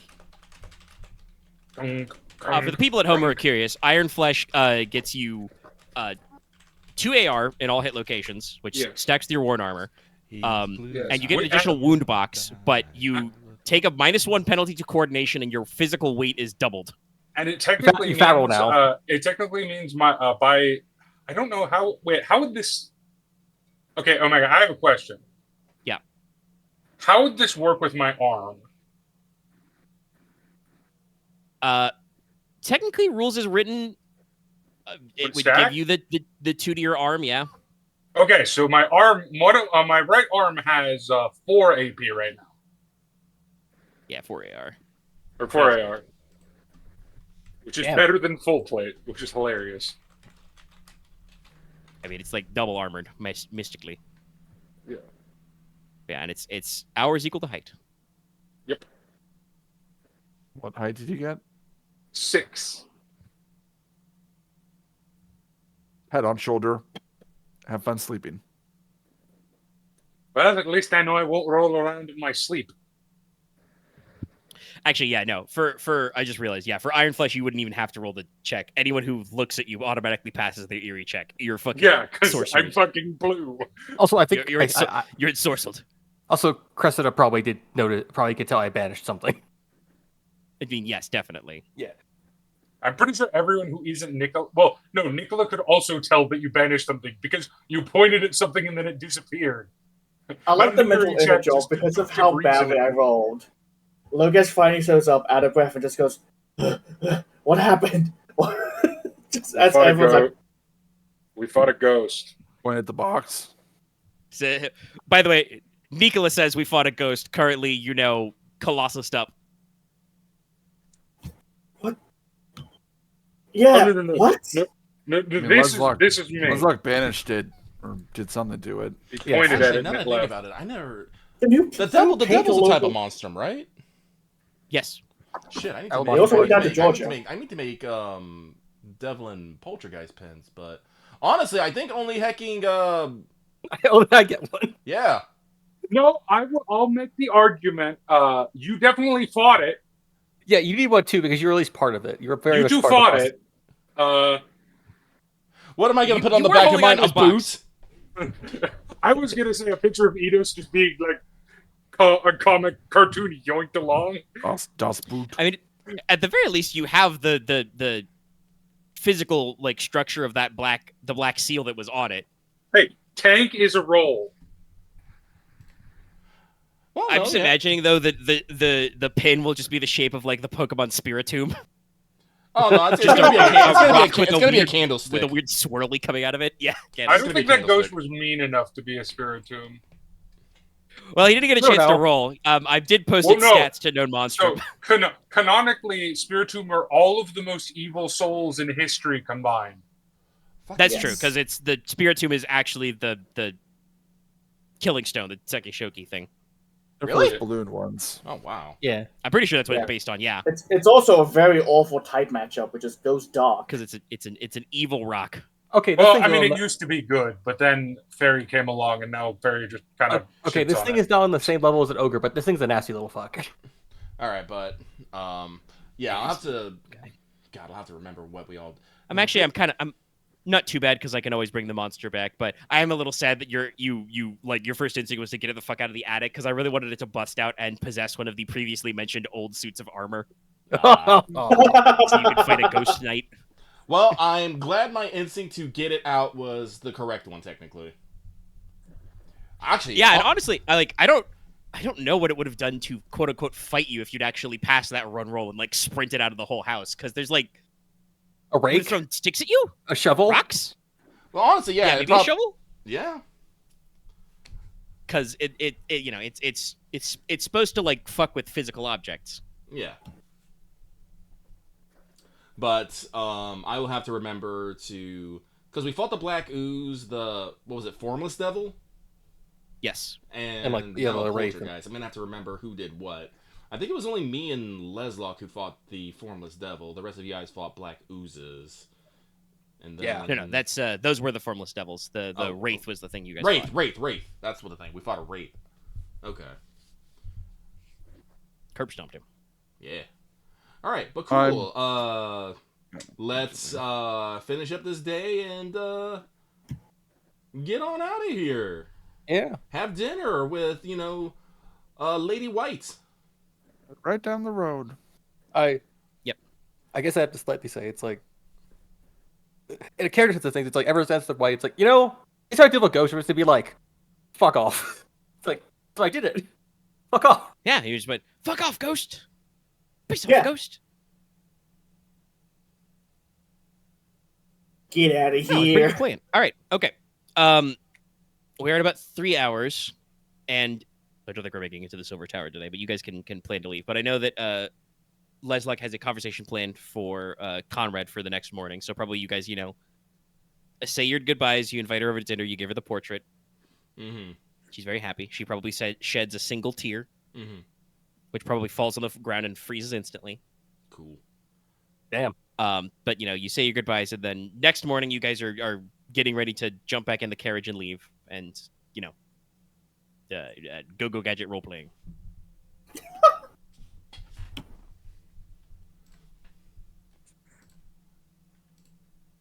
Sorry, we're at about 3 hours, so my segwometer is a little weak. Fair enough. It's all good. Okay. Ow, my ribs.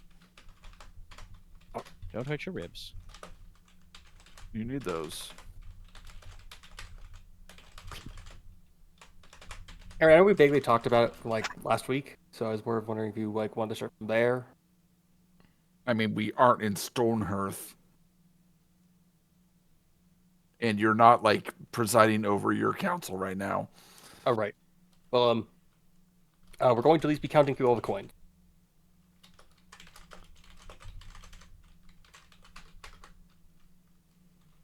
Brother, are you gonna need all those coins? Actually, I had something in mind. As Leslok takes the pile and then just divides it in half. That's about 40. Should be enough. He pushes it towards you. I think this should be enough for your castle. And more. I mean, I don't technically have a castle yet, brother. Well, it'll be enough for you to make it. Okay. Konrad will take the coins. No take backsies. I think there is a step or two which we'll have to deal with when Yes. we get back to Stonehearth. But we'll deal with that then.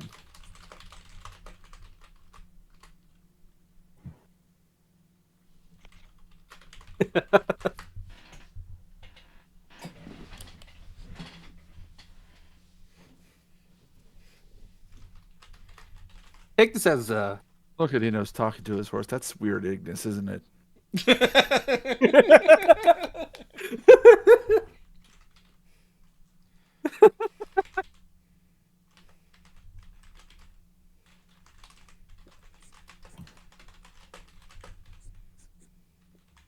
take this as an embodiment of my trust towards your endeavors.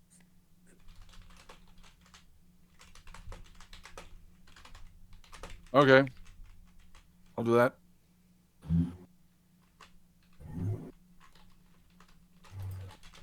Though, well, I guess we can maybe talk about some of this now. I think let's round the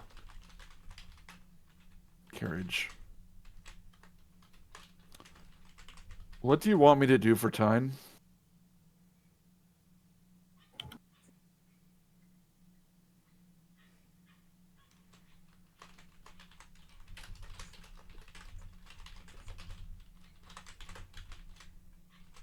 I think about that moment because I actually haven't. I know. I was about to make sure that you knew that was directed towards you, but I know that. I have something in mind. I just need to think how to say this. that's fine.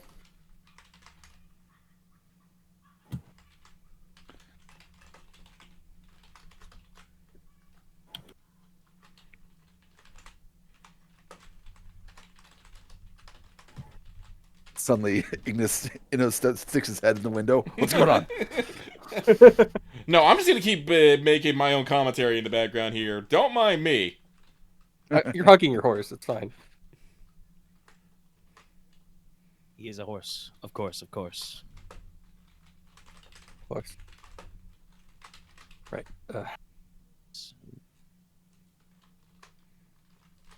I mean, if you need time to think about it, that's fine. It's just No, it's that. Well, no, this is actually Konrad saying that. Like, if you need time to figure it out, but I need some sort of direction. I'm gonna fix that castle and stuff like that for my own purposes, like, but I still need I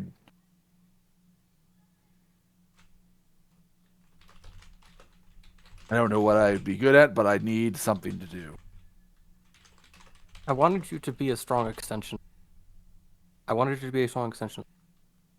And perhaps one day, or sooner rather than later, make your own legend of swords.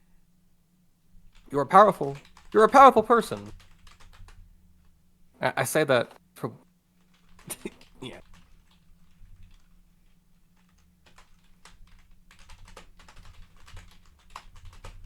All right. Well, I do have some ideas also. I'm gonna run them by a few other people.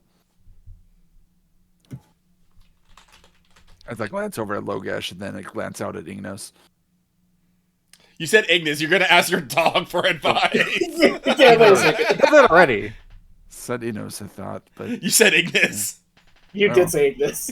oh, It sounded like Inos to me, but I'm like, what I've mentioned before. When you guys have like interpersonal conversations, I just kind of sit back and chill. Yeah. Well, I know you probably meant Enos, but I heard Ignis. that's fine. Fine. I'm just like, this is what's happening in my head right now. It's too serious. The two steel slap fighting. It's like,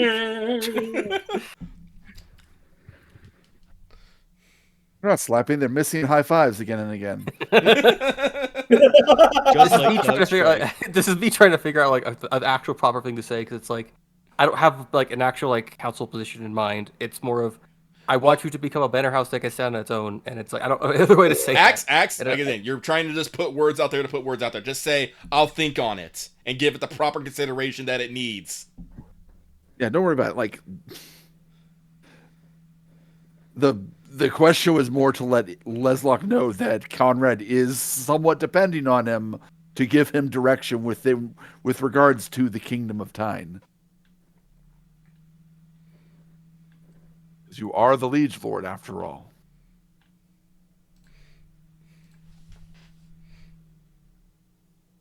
Oh god, it hasn't even played. I know what that gif is. It's one of my It's just favorite playing in my gifs. Poor guy. It's a really good one. Yeah. I was thinking about being too slow forever. To the grave. Is there a person at least still a graveyard at the end of the game? Oh, whatever. But Right. I have nothing else to do on the ride home, so yeah, it's like, well, get your things in order, and I'll have something for you by then. all right.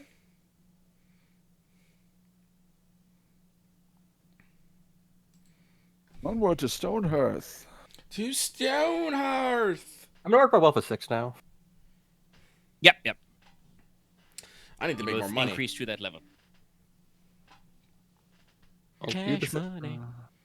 Do the same. So I think in general, just to wrap up, because we're not like super late. But like I said, we have been going for like 3 hours, so we probably shouldn't go the whole ham on something new. But your next big plan is to go down to the Silver Tower, which will take you a couple of days of travel, because you said you're not going to bust all out.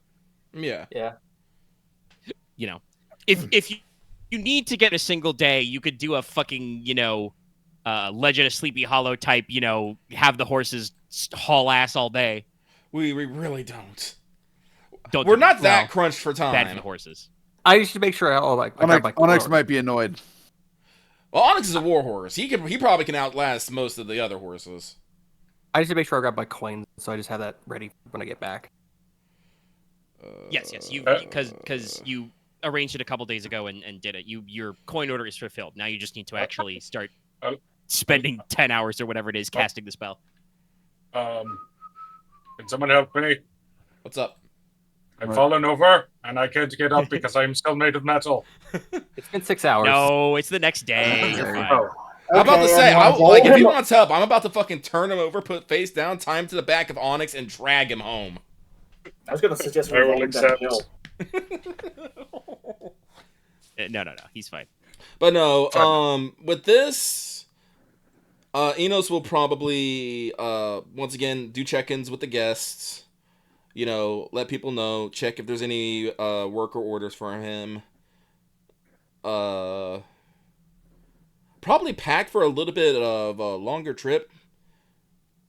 Like get a chest with armor, because our intent is to go to the Silver Tower and then deal whatever's in the Fog Veil, correct? To get to the. I have a joke of every time I say the name, I make it just a little bit longer, but I haven't typed it in a while, so I don't know what it is. But There's the Scottenfuge, the Shadow Pass, Yeah, and sure. then there's Svardis, the Black Mist Bank. yeah, Yes.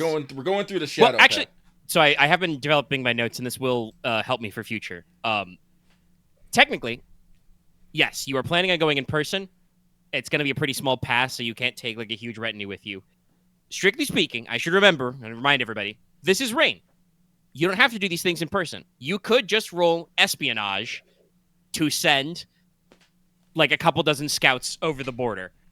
You don't know exactly how that will work because you need to like actually do a little research into what's going on with the pass because it's supposed to be sealed by magic, but you could roll it out. That said, that's going to be a company roll. That means you'll need to set it up. That could fail and means you'll be, waiting a week or two for some guys to report back to you. So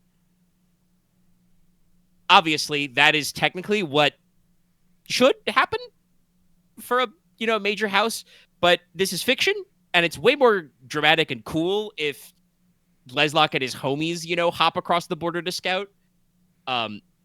So technically you guys can decide what your plan is to do, whether you would want to solve it with company actions or solve it in person. I can guarantee that you would get, even on a failure of espionage, you would get some basic clues as to what you're looking for there. But even though it will mean, more granular timescale, you will get a lot more information if you hoof it in person and look at this yourself and get to have scenes and interactions, So something you guys can think about. Well, it's something we can think about. We have a little bit of downtime. What do you guys want to do? I'm looking at our company stats right now. To do an espionage, it's influence plus treasure. If we wait till the new month, which is only a week away, ish. We'll have influence 2 and treasure 4. Guys, we blingin'. So that'll give us at base a 60 pool to do an espionage. I'd wait. Well, I mean, no matter what, you guys are taking a couple days of travel and then going to be in the tank in the Silver Tower. So you guys will be making the trip to the Silver Tower to do research in person, no matter what. It's just the question of will you go across the border yourselves or send somebody to do? So you can roll that, and as Lucky says, you'll have 60 for that when that time comes. I can be reasonably certain by the time you'd be ready to roll, you'd be new month. Yep. That means you will be tagging your influence and treasure. Yep. You're right. Full stop. So you'll start chewing into company resources to do it. Going yourself will not affect your company resources. Actually, wait. No, I'll be fine because I'll just roll to make sure we don't tag the. No, it's only territory. Yeah, no, I don't think you can do anything to prevent taking a temporary ding on influence or treasure. I'm reasonably fine with us scouting it out ourselves, and then potentially using company actions to help actually deal with whatever we find.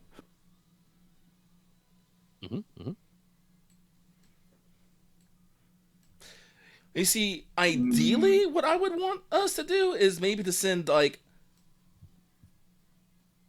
leave the Marquess and maybe probably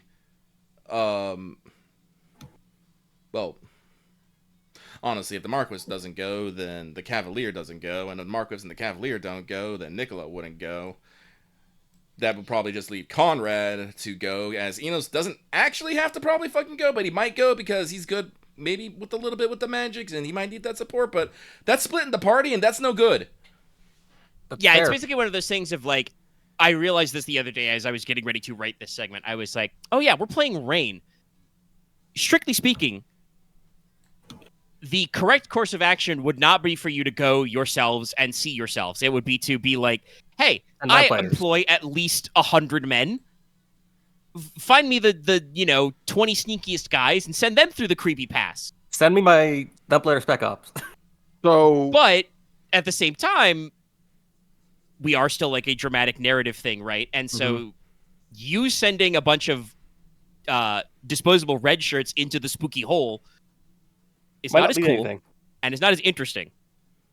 They might not get anywhere. Also, they're not going to be quite as prepared as you guys are for some of I the stuff, have one idea potentially.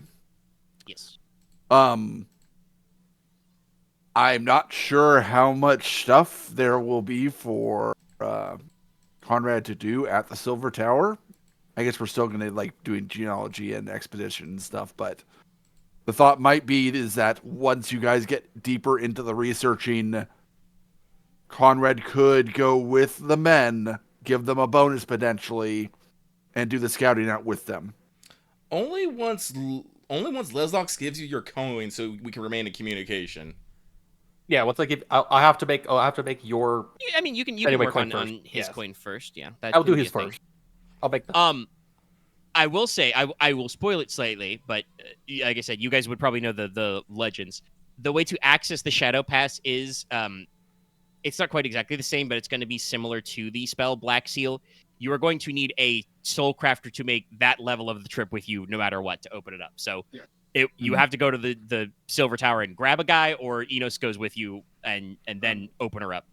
In addition, honestly, go Dallas. If we go with that, Nicola would probably go with Konrad on that, because Nicola wants to be in the Silver Tower as at least less possible. Yeah, that.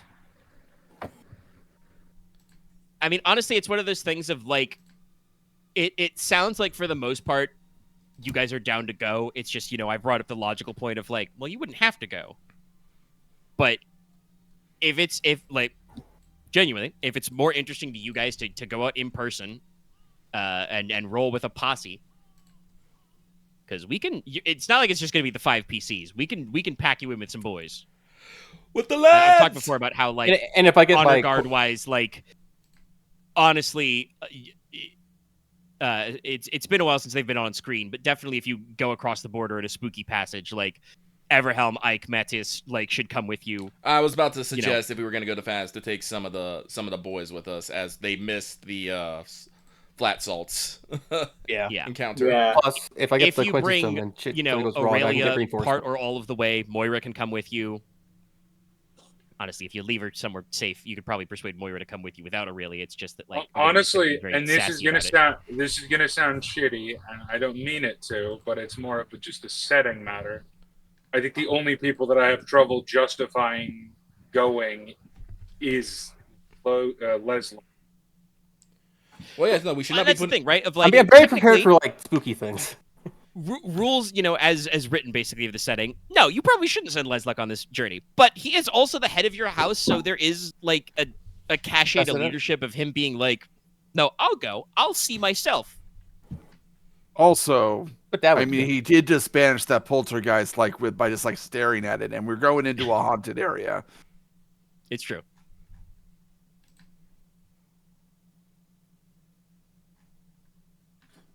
But yeah, I'm So, like I perfectly said, fine. it's- Also, just going full bore with like the party and all our friends coming along too. I just wanted to toss out any possible other ways that we could do it. So I am good with whatever.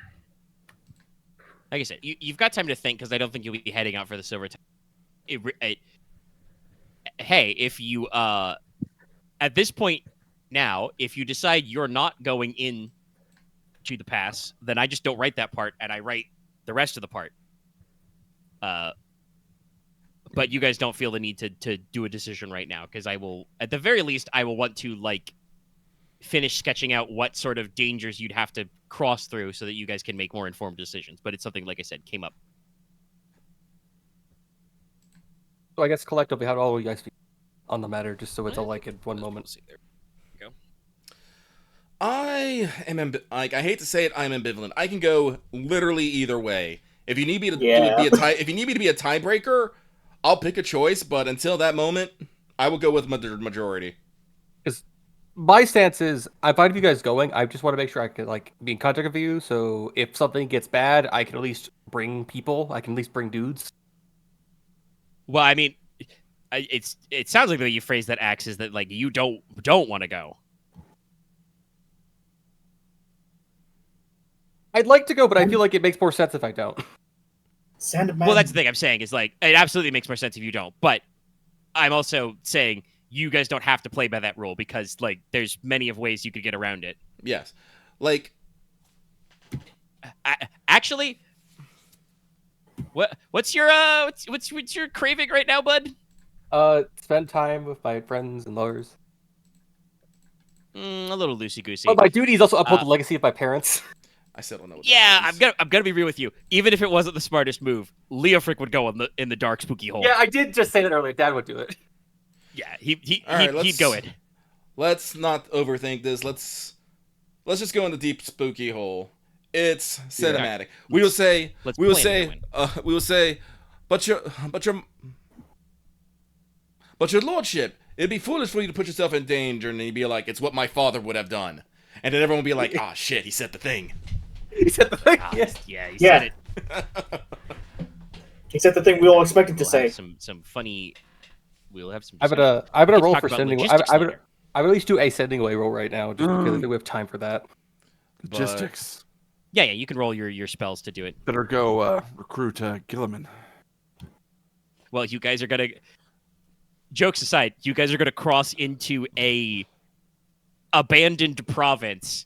You're not gonna be able to go to the local tavern and order a beer. Yeah, we got a provision. What about we the have- local Luckily, ghost you tavern? guys will bring a couple of hunters with you. Yeah. And if Konrad can persuade Ignis to go in the spooky hole, If I get like more than hunting just dog. 2, can I make it go faster? Yeah. Or with it all or not? not strictly no, because you need a discipline to do that. Okay. Mm, Well, 3 The 10s. anyway. casting time is fixed. But Billy, we said- Yeah, you can cast it with. Yeah, so you made one set of coins. All right. maybe They are the some hunter. links at One with the wilds. So, All right. and I mean, if nobody else has any other major business before you start rolling towards the Silver Tower, I have mentioned before that at this point, Lady Maja would probably catch Inos. yes,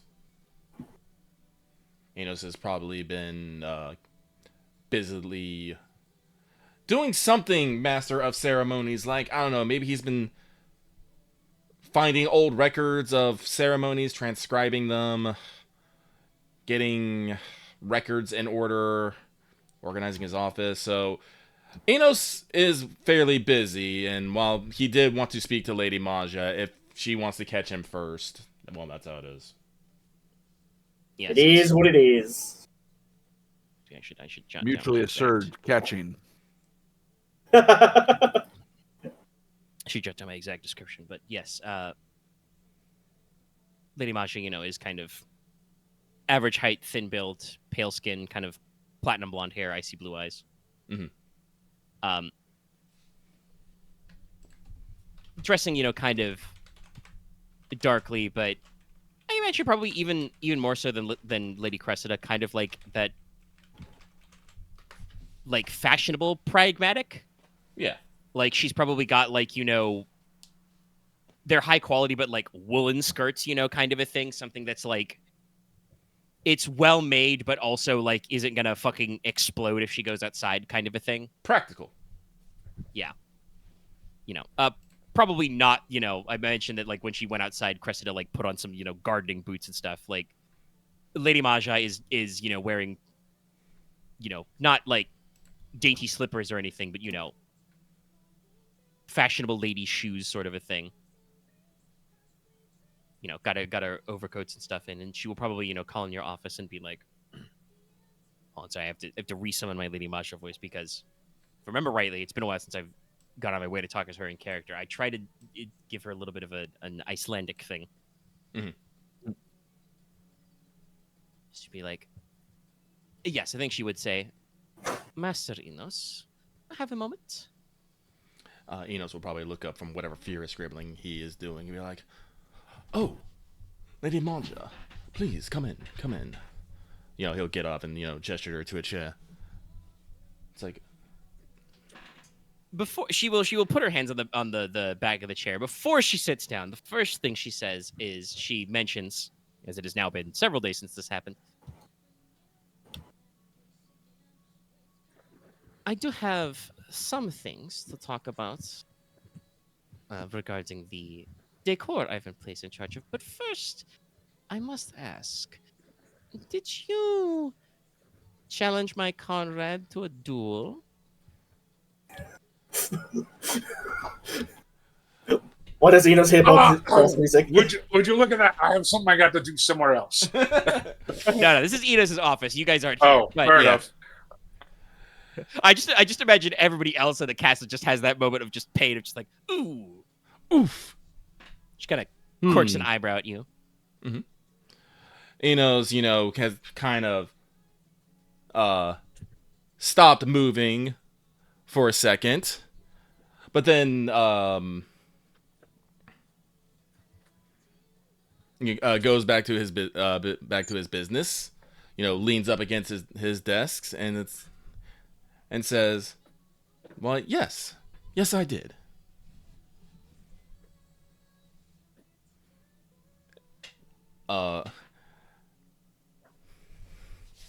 It's like, are you here to chastise me for it, or would you like more of the details for it?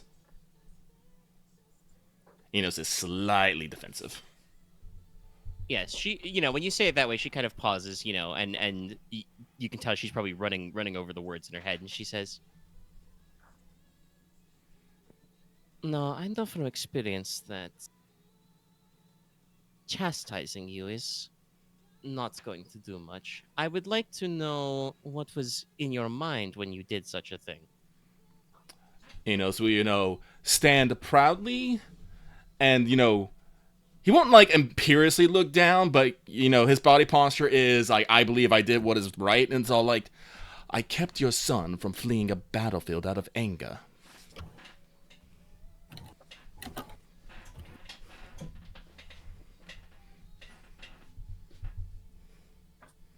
That's probably a fascinate roll. That is what you believe happened. I would like you to make an effort to bridge Lady Maja to think that's what happened. to persuade. Right. And I should say, the Varad is not a 1-to-1 for the tarot, so the major arcana are just as they're listed. Yeah, I just wonder what the great. I believe that 7's upgraded to a 10? Yeah. Or 9, so you get 3 9s? No? No, it's not a master die. It's beauty. Yeah, no, I don't have a Master Die in Fascinate. Oh, I was just wondering beauty. No, that just upgrades No, my 'cause sets to he- 10s. Oh, Yeah. They're upgraded after he picks them. You increase the height, so okay. you can't make extra width. But yeah, 7s. Oh, I become know. 10s. B3 is. So you stand firm, you stand resolute, and she kind of just like slowly nods, and she says, "Very well. And that is what you intended it for me. And I suppose neither of you seems to have come the worse for wear. It was remarked as no contest, I believe. Well, yes, I was completely allowing for Konrad to cave my head in if he felt like it. I said, Inos will sigh and be like, after all, him about to flee the battlefield in anger was my fault, after all. She will actually, take this moment to take a seat, gestures for you to sit back down, Mm-hmm. And she does kind of nod her head and says, I admit, especially over the past few years, Konrad has a bit of a temper.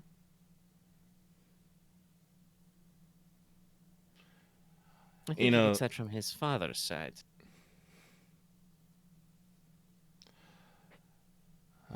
No comment. Yeah, Inos doesn't necessarily have a comment on this. It's like, no, unfortunately, it was I who lost my temper first in this regard. Did you hear the details of what happened before the duel? She kind of, little inhale and kind of like, no, not specifically. It is Inos is gonna fight or the lack of fights that is going around.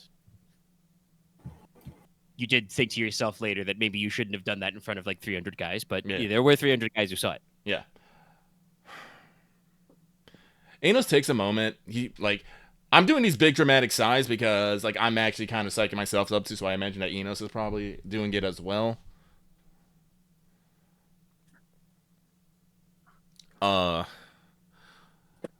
Inos goes on, Lady Marja, how... I'm assuming that you don't know the width and breadth of Konrad's combat encounters either, or nor the extent of the injuries he has gotten doing them. This does get her to kind of lean forward a little bit more serious, and she's like, I know he has been recovering, but no, I have not seen too many injuries myself. I have supposed merely that Lord Nicola is a quality doctor who has smoothed over anything, well, too permanent. Then how would don't worry. I have every injury written down. Then how would you feel? He's been documenting these. Then how would you feel if I told you that in the... Was it... How long ago did we fight the Cyclops? Like a week? Give her change a few days. Less than a 2 fortnight. weeks, something there. Yeah. In the Been a past... fortnight, yeah. In the past fortnight, your Konrad would have died if not for a helmet on his head.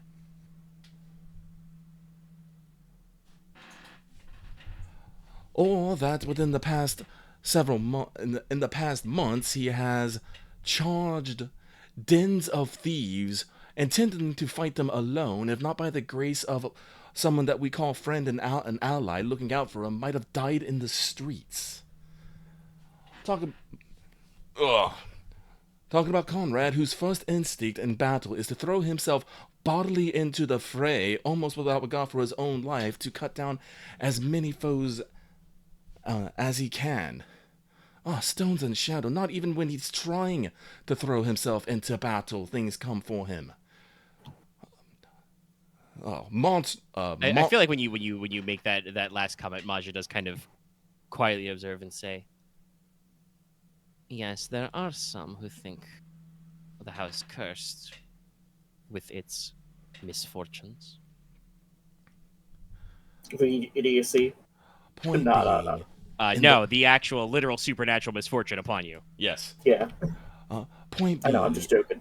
is that Konrad gets into more scrapes and is generally the one most injured. And generally, I'd say about half the times, it is because he jumps into the battle without fully comprehending the consequences. Like I said, he attempts to solo attack bands of thieves in the woods. Um,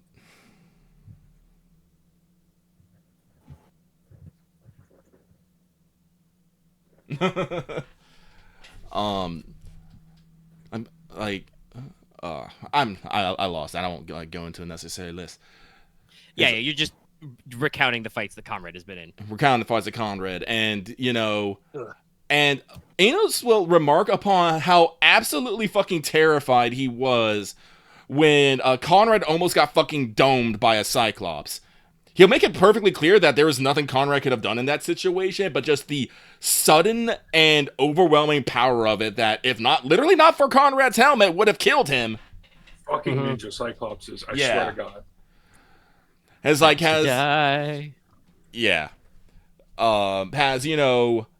made him afraid. Inos does not believe that it is time for Konrad to go to the halls of Dea Tacita.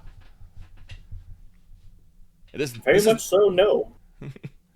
I mean, definitely on that remark, she kind of like, very, very quiet, very soberly, kind of like, it thanks Inos for his concern, I guess is the word. Yeah. I say like grace, Candor? but like, yeah, no, like you. No, I don't think she's gonna thank him for the candor. No. She appreciates it. She's not going to thank him for it. No, but no, yeah, I am going to stress out this lady. Yes, no, she. Like. You kind of get the feeling that like she came in here not necessarily to start a fight, but definitely like since she had business anyway, she was here to be like. Also, I've heard about this duel thing. I want to know what's going on here. You bullying my boy? It's like, no, I'm not bullying your boy. I am scared for your boy. And Inos will go on to explain that the actions that Konrad had took in that day ran very close to the actions that led him getting very badly injured before. And remarks that he had talked to Konrad about this. But Konrad is off doing it again. Excuse me? I said out of character. It is a similar circumstance, but Konrad was like running checks and balances, like informing people eventually where he was going. Eventually. But yeah. Like, I recall this. Konrad said, "Do you want me to do something?" The Marquess said, "Yes." Konrad said, "Okay," and left. Yeah. So we knew Konrad was going to do something. I don't want to influence Enos's role play so much. Like he obviously should keep his opinions as formed, but in a strictest literal sense, Konrad has been on a little bit of a curve. Like he is improving, but the improvement is obviously not enough for Inos, and probably would not be enough for Lady Maja. No. So Inos, just admits that, when he saw Konrad, he kind of lost his temper and kind of berated him in front of, 300 men, and realized that if one of the brothers Logi just stormed off, right before a big battlefield, that sent a really bad image. So Inos threw out everything that he could to get him to not leave, and that the thing that made Konrad stop was a duel.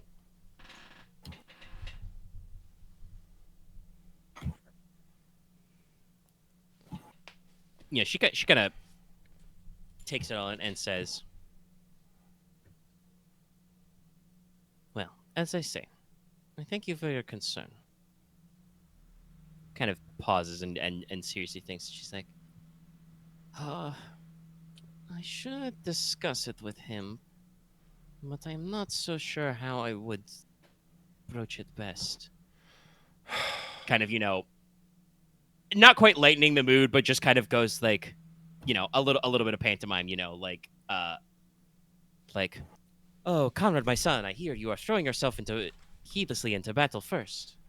Yeah, but if I remember correctly, Achilles was a blanket burrito for like weeks. Yeah. pretty tough burrito, yes. That's why there's a trope name called Achilles in his tent. But yeah, Maja's kind of like, oh my son, I know you're throwing yourself heedlessly into danger to defeat your enemies. Oh, how I, your mother, wish you wouldn't do that. Mm, Unfortunate. perfect sign. Yeah. Unfortunately, I'm not entirely sure, but Konrad wants to do something. He wants to win honor and glory. He wants to be somebody useful to you, to Teine, to the Marquess, to his fellow man. I'm not entirely sure, and he seems, Inos kind of like grasps for word here, confused. He knows, it's like he knows he wants to be doing something, but doesn't know what that something is, so he just does something and see if that sticks. And that something is usually charging at something with a sword. I wish I had the words to tell him, to tell him what he wants to hear, but Inos just, Yeah, she kind of shrugs. does another inhale, exhale, and says, well, perhaps a word from mother will mean something, but while I appreciate your consideration, I do not think it is my ambition Konrad strives for.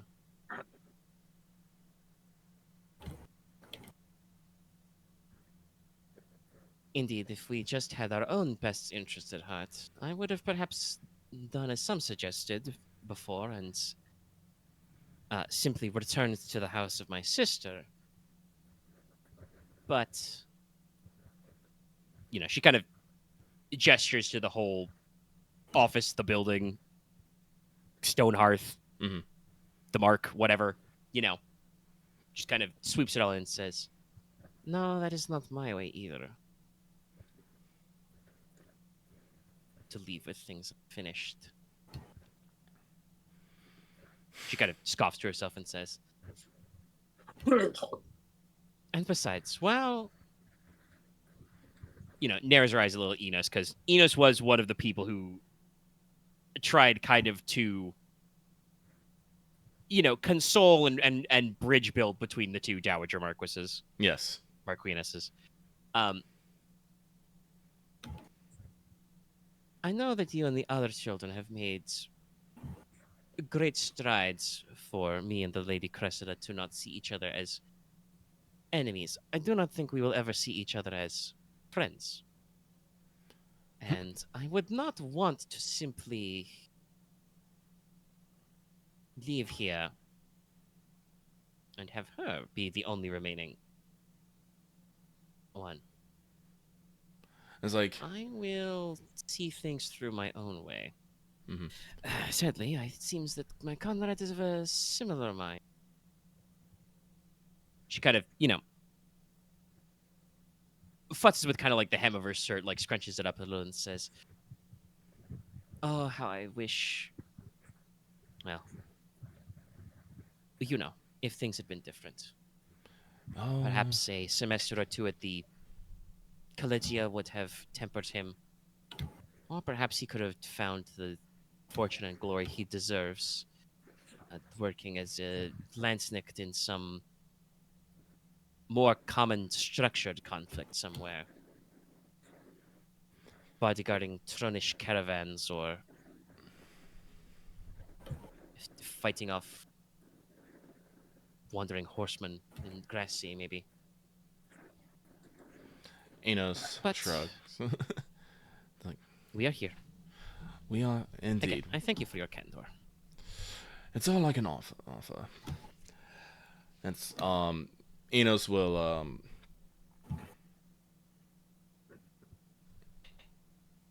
go on to say, like I said, I won't claim to know Konrad as well as you do, but I have seen him quite a bit recently. He still carries a fair bit of darkness from the events of 3 years ago, and I am not entirely sure how to bring light to it. So, please, by all means, do not discount. Sorry, I had to think about this. Your efforts in trying to persuade them. Maybe something you say will reach him. After all, I think she smiles a little, not quite coldly, but maybe a little brittly, and says, Master Inos, I am not sure that you would want me to let loose my full thoughts of what to do. Inos, As I said, I think it would be most practical to persuade both of us to leave Teine and return to Craig. Inos is gonna look her dead on, and it's all like, oh god, how do I want to say this? Think carefully. No, it's gonna be mean, but also, no,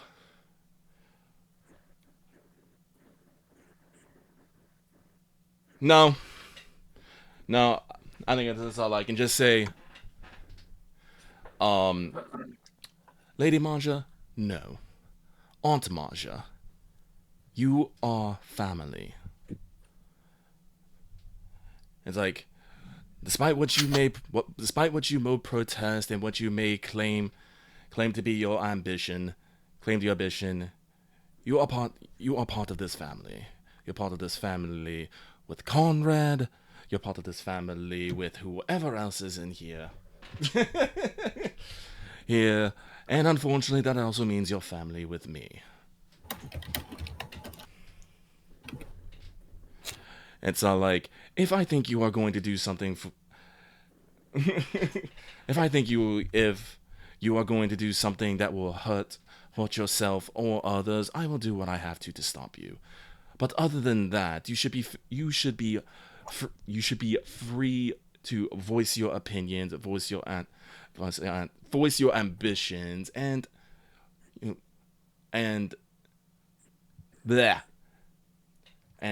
not be held down by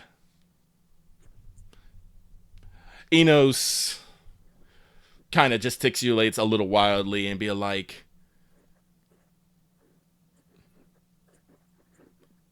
oh, be held down by all that frost and cold.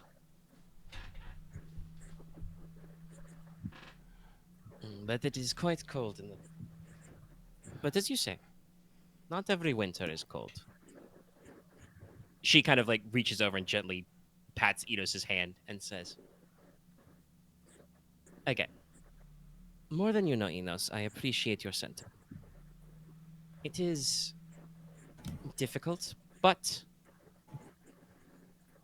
I am part of this house. Oh, don't you worry, Konrad. You're getting that EXP, bud. You've already locked that in. You're getting it in there. Getting it before, but Eno's also being like, Lady Maja, you should Relax. You should feel free to be a little ambitious. You're part of the house too. Yeah. Which This he is is. how Leslok loses a finger, I think. No, unfortunately, No. you guys forget. I Enos is a demon of greed. He wants people to pursue what they want.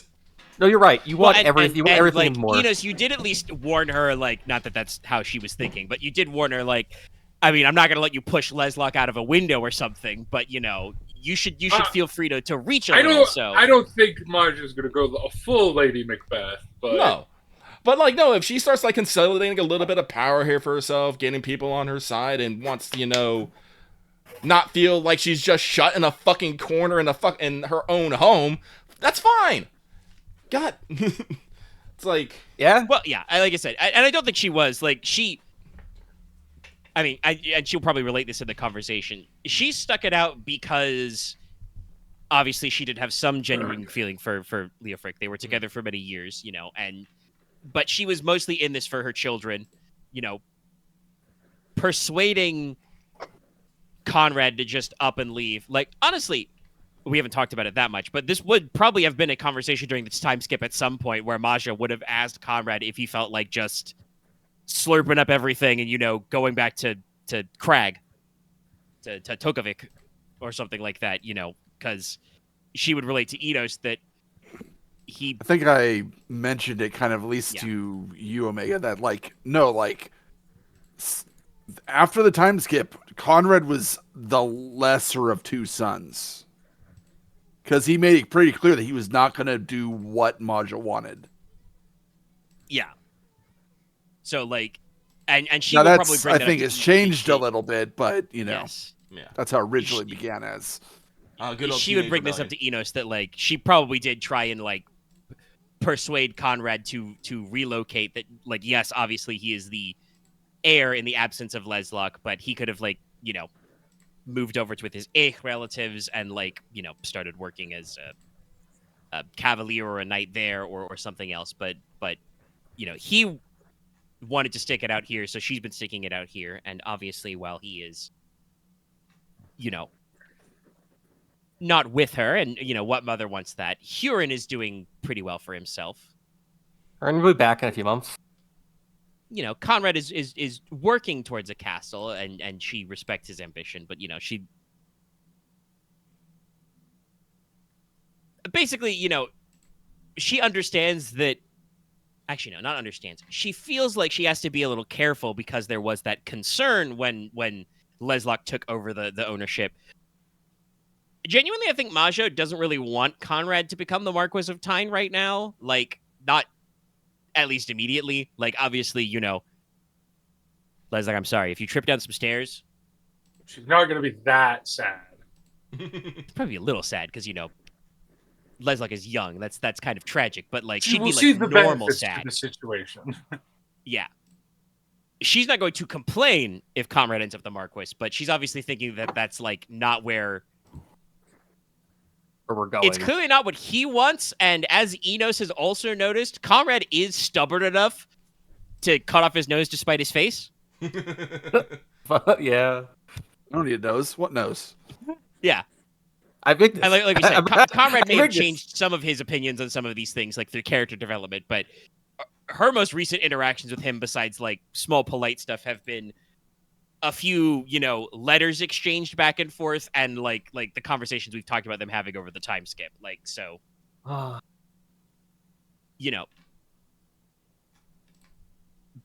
So, yeah, she doesn't want to appear like she's stumping to get, to rebel against Leslok, because that is technically improper. I feel like a goofy man in a nice hat right now for some reason. Hey, How but it's a about really that? nice hat. So how about that Mother's Day for everyone, Yeah. We got But one yeah, from like, a new so- friend, and we have told the other mom, go a little crazy. What's the worst that can happen? Become a wine bomb.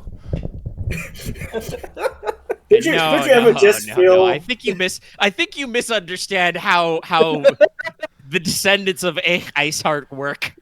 No, it's fair. It's You ever just want to go ape shit? Ever just want to blow stuff up? You ever just want to burn it I mean, all no, down? it's a little out of character. Probably I should make Enos roll empathy for this, but no, the way, again, the descendants of Iceheart work is Enos is encouraging Lady Maja to get Konrad some fucking Nordic ninjas so that he's not going out here alone. Basically, there are enemies plotting against my son. My son throws himself into violence, covertly. I need to get him some crazy motherfuckers with axes who will, obliterate his enemies, no questions asked. Got it. Why do I feel like I have to prepare my injury note report? You can't see me just nodding vigorously, because honestly, out of character, I've been talking to Aaron's Aaron, you should get some followers or get some dudes, start a mercenary company, do some lamplighter stuff. Get dudes to follow you around. I know that Aaron has talked about it out of character and in character, but in one of the letters Maja sent him, she did mention that there are some kin of her, I think her brother's side, her Yeah, that they were her up non-Ache they up relatives. and were willing to move over into Tyne. Yeah, basically, she has some relatives, some mountain men who are willing to swear fealty to Konrad regardless of his status in either house. And But, so like I rolled a set. Well, actually, no. I should probably remove one of those 8s because I just remembered this is not in defense. This is So yeah, I got a pair of 8s on that empathy. So I think I'm tracking Lady Manja's mood. She has activated Mama Bear Scarn mode. Yeah, I was I thinking about think myself. through character wise, even with her still being technically a problem, she understands that she can't like just bully or beat Konrad into submission. She can't like lock him in a tower because he's gonna do whatever. Yeah. But definitely like talking with Inos, you're like, no, you should feel free to get out there, make your voice heard. She's like, yes, then I need to figure out what we need to do so that because like I think I said this under my breath, but I'd like to bring up a point. You talked about like, oh, Konrad's looking for honor and glory, and like Maja's opinion is like, yes, as he deserves. My son deserves honor and glory. I mean, I'm not going to disagree with that. Would she approve of Workman? Probably not.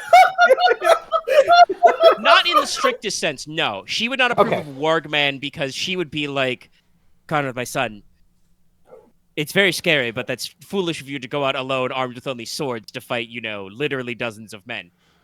I will be Do- clear. I will be Do clear. it with 20 men behind you. Yes, Anos exactly. did not say, he was like skulk, like Dawn the Master. Yeah, we didn't say stuff. that part. We didn't say that part. I just said, he went and, tried to fight like, a pub full of men. I do want to We say have not super focused on like what the like vibe of House Eich is lately, but like they are not necessarily like a chivalrous house. They live in a They're the cold, rocky country. they're the Northland. They are one of the most pragmatic houses in all of Troycaron. I think that's why our relationship has always been kind of like fluidly positive in a general sense. Yeah, you guys we could kind of go back and forth because sometimes the most practical thing for them to do is to steal your shit.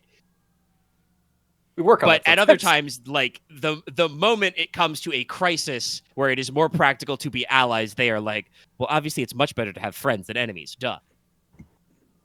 I do want to say that a problem doesn't always have to be just getting in your way. It always could it help you, but it just means all the people that she's going to help you with are more loyal to her than they are to you. Well, Yeah, and we'll see. that seems about right. If he gets the followers' advantages, is that's they're his followers. But yeah, it's definitely like kind of a thing. And I've just realized that I need to actually run Lady Maja some stats. I think. But yeah, no, she kind of like circles around this conversation, like I said with Inos. And again, thanks you for your consideration. It's like I'll have to work more diligently. I will speak with Konrad about his immediate plans, perhaps. Maybe not his long-term plans. We will start small. As one of my listings just jumped to the top. Oh, no, Enos what's was about that? to say. Enos was about to say. I think you'll like that. Spend some time with Mother. Yeah. Build a castle. Hey, build a castle with her. Or rebuild a castle with her. But He already has that castle. yeah, she. I mean, honestly, that would not it would not be terrible to talk to your mother about that because she is the lady of a border fort and would be like, "Hey, Mom, who do we hire to fix castles? Hypothetically, if there was a hole in your castle, how would you fix it?" Fair enough. Like I said, I haven't written my big book of war, but like I said, I want to say that like the like common thoughts about warfare is that the thing you like the houses that are considered best, I think, at like defending against a siege, against holding out a fortification, is the Norlon houses. That's like people are like, no, you don't understand. You do not siege a castle in Norlon. That's stupid. You don't invade Russia in winter.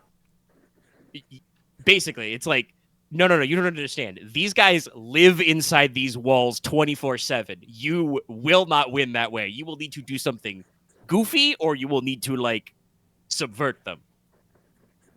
You are not going to throw rocks and win. And you know the people that know how to do goofy stuff for sieges the most? They're up there also. To the neighbors. Well, yeah, because they have to fight each other. That's the classic trick of like, hey, who's the best person to get inside a giant stone fortress in Crag? Well, probably some cragmen with climbing picks with ice axes. bundle them up in some wool, get them some sturdy wooden gloves, put some crampons in their foot, and tell them, hike that wall, baby. Mush. You could never ask a man from South to siege a Norland castle to say no. You'll see it as a challenge. Honestly, yes, actually. I probably, genuinely I mean, someone from Espada lands might try to frame it in a way that made them sound like they weren't afraid, but, that's just, tactically, common wisdom is, no, we don't do that.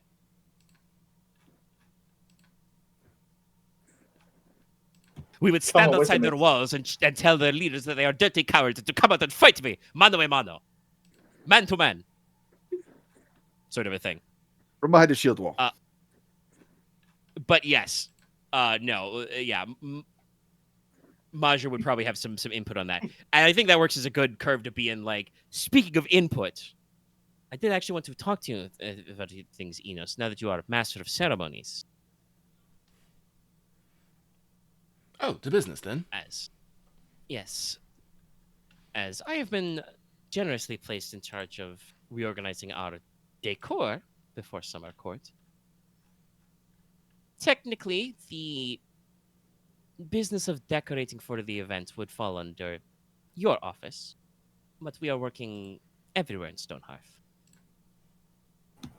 I cannot say I am an expert in Teine designs, but I've been with the house for nearly 20 years. We can make something suitably Norlish.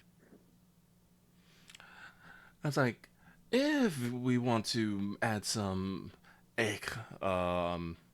sensibilities to the thing, I see personally nothing wrong with that. It's like we have a strong alliance, and it'd be, what's the word I want to use here? Good to show it off where able.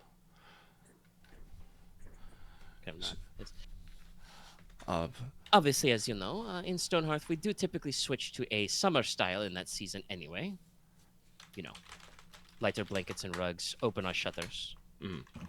But we can use this as a good time to pivot the decor. We will clean the carpets and rugs and so on, and then get some new work in. With the silver mine opens, new silverware or refreshing what we have already. Mm-hmm. Yeah, I didn't, as you know. But it's one of those things of you guys would know this in character, but out of character we haven't discussed it. But no, I think you guys actually would change your interior decor style in summer because you have very strong seasons. Your vibes are very different between winter and summer. Winter is shutters are closed all the fucking time, fires are lit everywhere. Yeah. Rugs, carpets, and blankets are double thick furs and shit. Summer it actually gets pleasant, so we open our fucking windows. We let air in, let natural light. We only wear 2 layers instead of 4. I can only imagine, first good week of sun, get out all the blankets and stuff, just all air them out. Yeah, shake them all out. Yeah, that's going on right now. And I am not an expert in interior decoration, but my family did run, a flooring and cabinetry and countertop store once upon a time.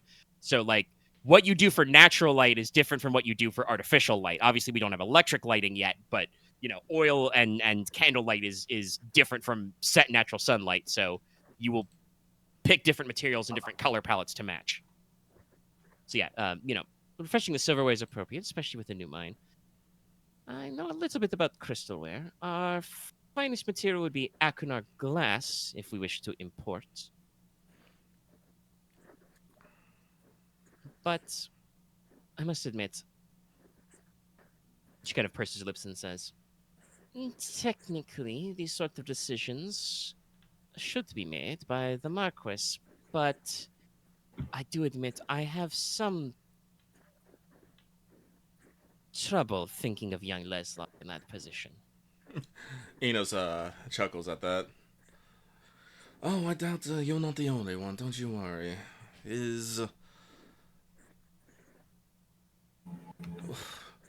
I'm just gonna straight out say it. His youth betrays him. He's young. It betrays many of you, but this is the fortune we are dealt. The dice are cast. And it's like, She kind of to her as an aside to herself, kind of says, "I got out of the habit of casting runestones as a girl, but perhaps I should pray for good fortune more." well, you can never have enough of it.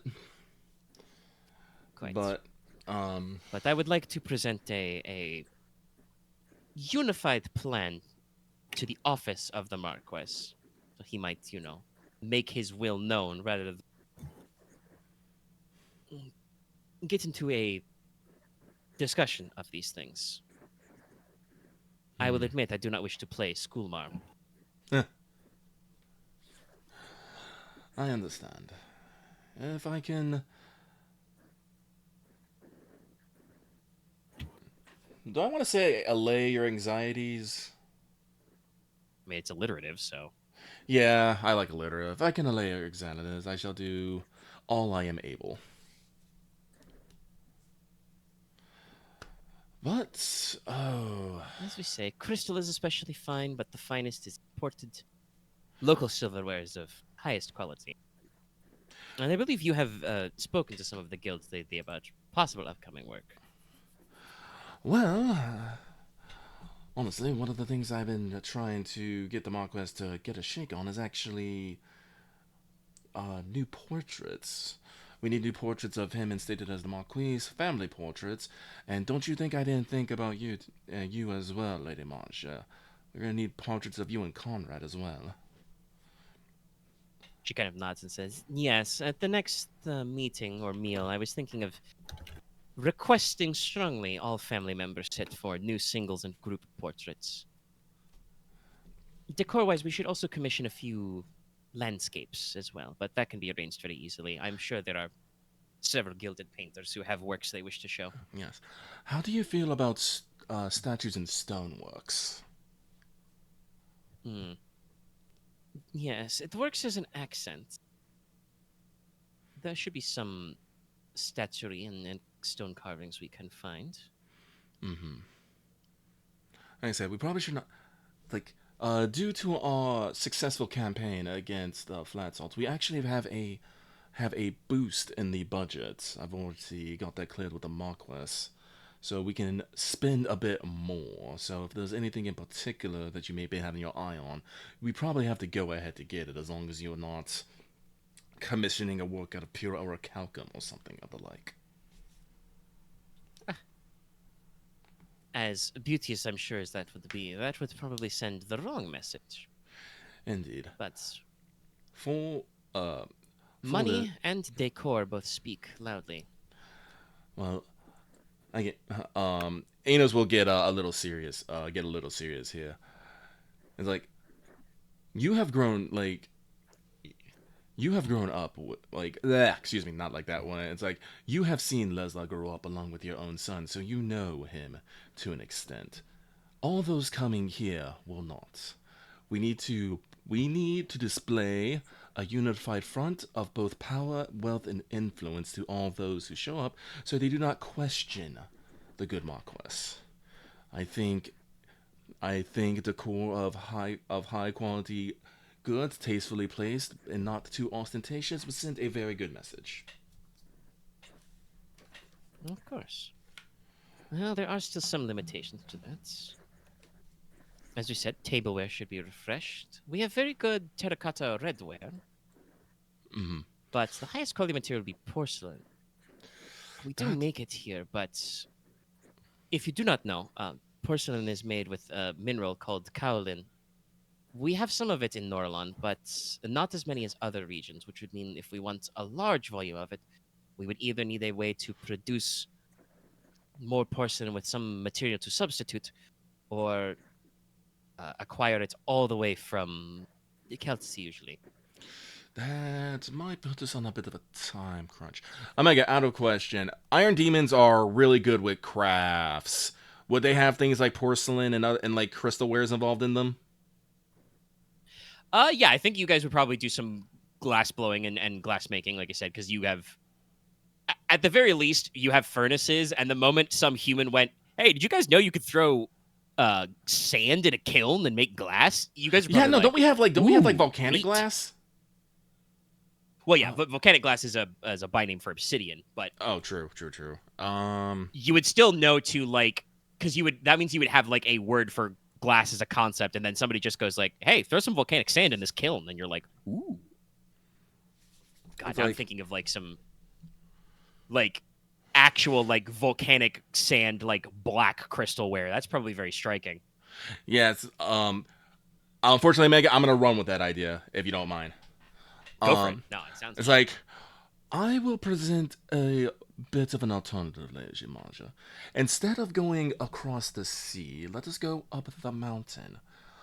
My kin, while probably not as well learned as exquisite as the Anakana, we do make rather fine porcelain pieces, and if we want crystalline, we do have the volcanic glass, the black crystal.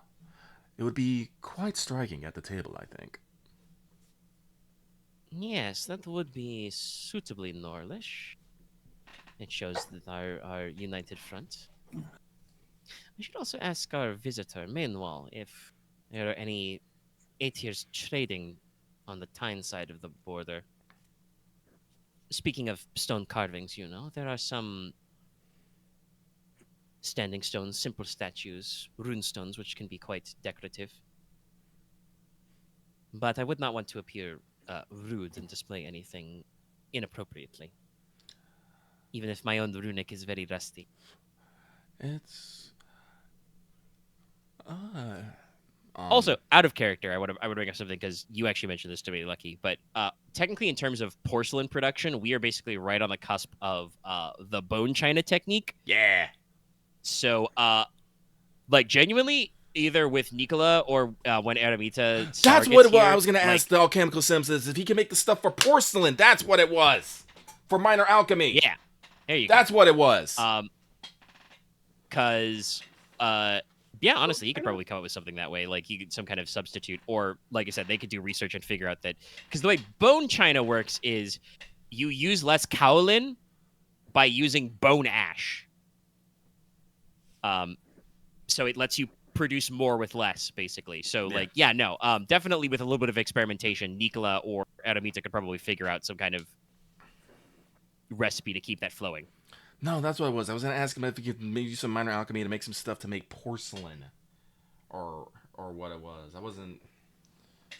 Yeah, you could do some replication. As just an aside, Maja will then bring up, kind of like, then we should probably not worry about importing lacquerware then. The lacquer trees grow in Lagartia.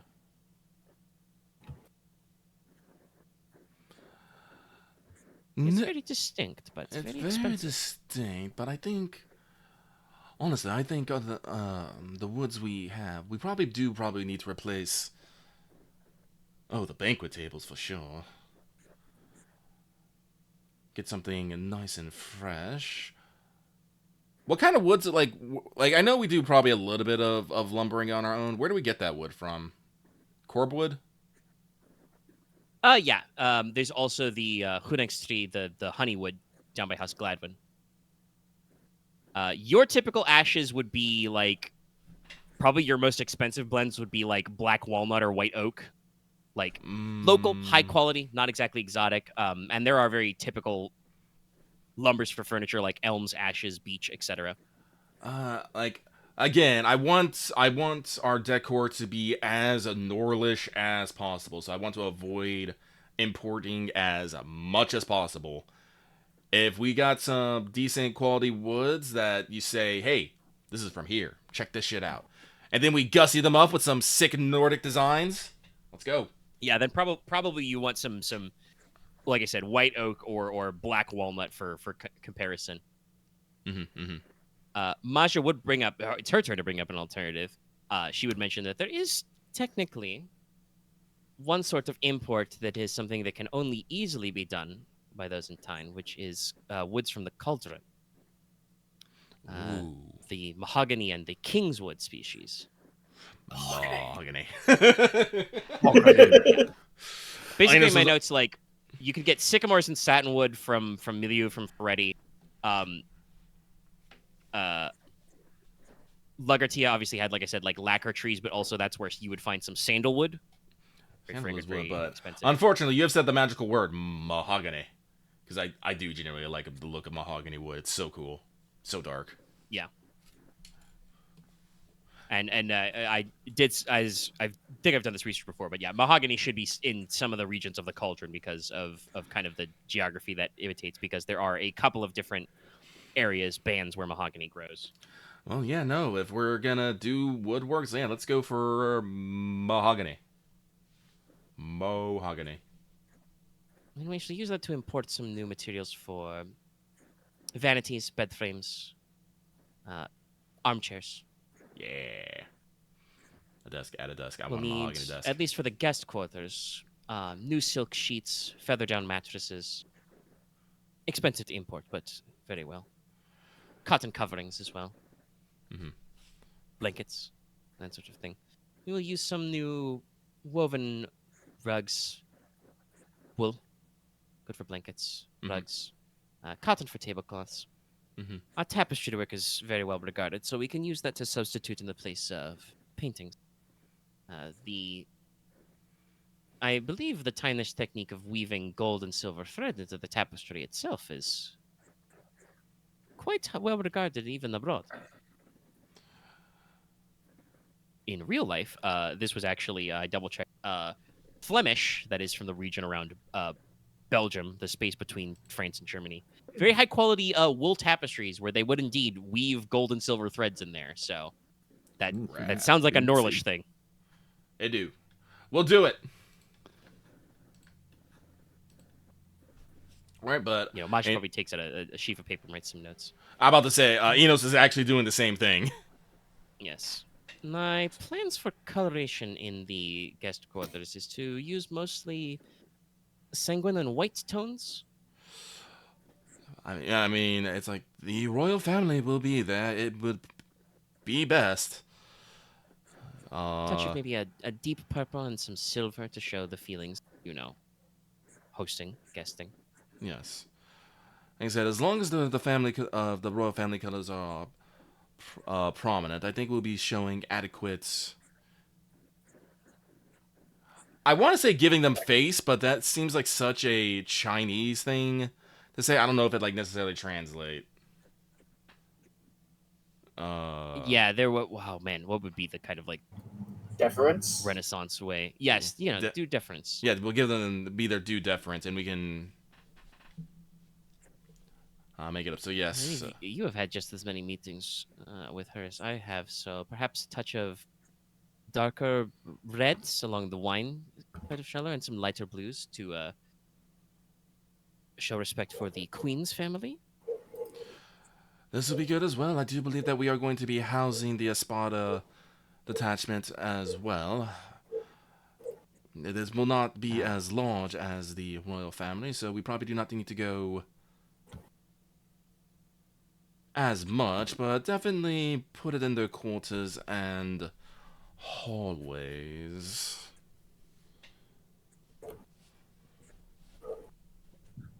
Kind of nods along and says, "Yes, I see. Yes. No, this is a good path." As I was thinking, it was the question which you yourself brought up. Do we maintain our image as the largest house of Norlon, remaining rugged, practical, or show off the increased budget, as you phrased it, with flashy and expensive imports? But no, we are trying to present we are Norlon. And yeah, and Enos just nods along with that. We are no longer. And we'll pick some new crystal chandeliers and some gemstones where accessible. It's like Red Enos rubies. will put forth. Would you like me to work on the gemstones personally? I think she kind of like, not quite, you know, giggles, but lets out a little bit of a chuckle and like, I do not know if you'll have the time to work on everything yourself, but yes, the Goldsmiths Guild and some high quality goldsmiths, of which you are a master. You know, she nods her head in acknowledgement. Mhm. Wouldn't go remiss for a few art pieces. emphasis on the vanities. Oh, and we will need some new mirrors, I think, for large vanities for the guest quarters. The thin silver plates, I think, would be best. Well, I guess, we've only recently opened up the mine, but I am fairly confident they will hit the vein sooner rather than later. Once we get the raw ore up, I do plan on leading, well, for lack of a better word, leading the attack on putting out several high-quality silver goods. I'll make sure to earmark. I'll make sure to put in any necessarily silverwares you may require at the top. I will handle that part personally. If you haven't, Just as I say, we will need to sit for portraits. I will probably recommend to everyone they purchase at least one new set of fine clothes for court, and as the Marquess does have an ambitious plan for events, perhaps everyone will want several new outfits for different uses. Inos nods along with that. Oh, a couple of feasts, a social event.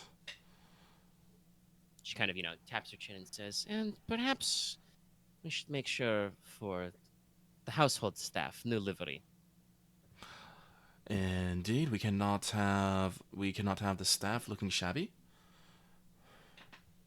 Sure, everyone's uniforms are up to date. Well, that gives me a good reason to bring in a small army of tailors and clothiers.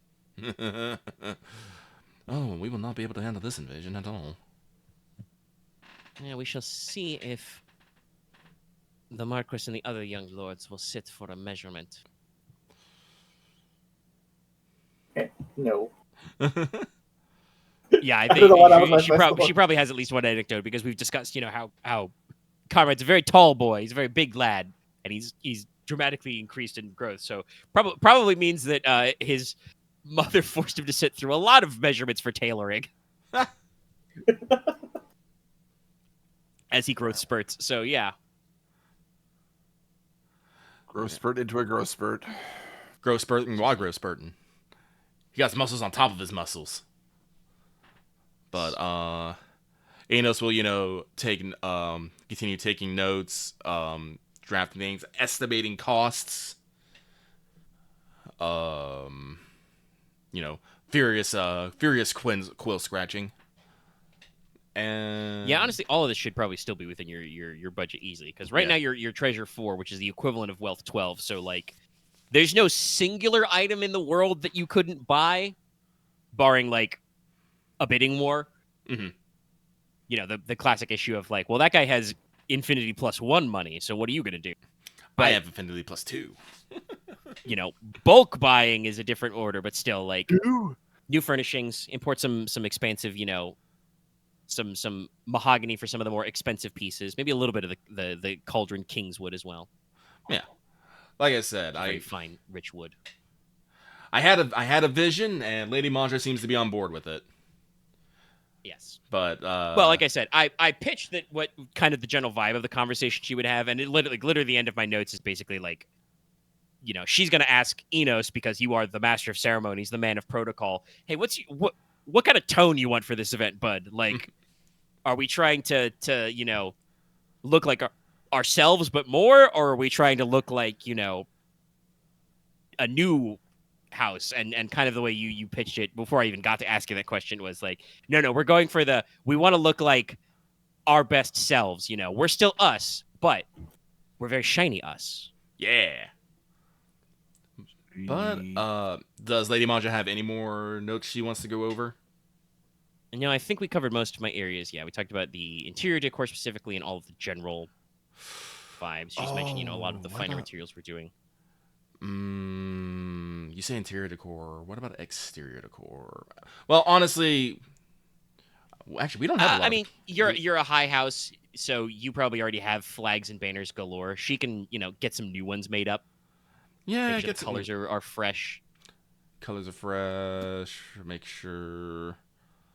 Well, that is There done. is only so much we can do with the gardening. It is spring and will be summer, so it is not like we will have all sorts of flowers.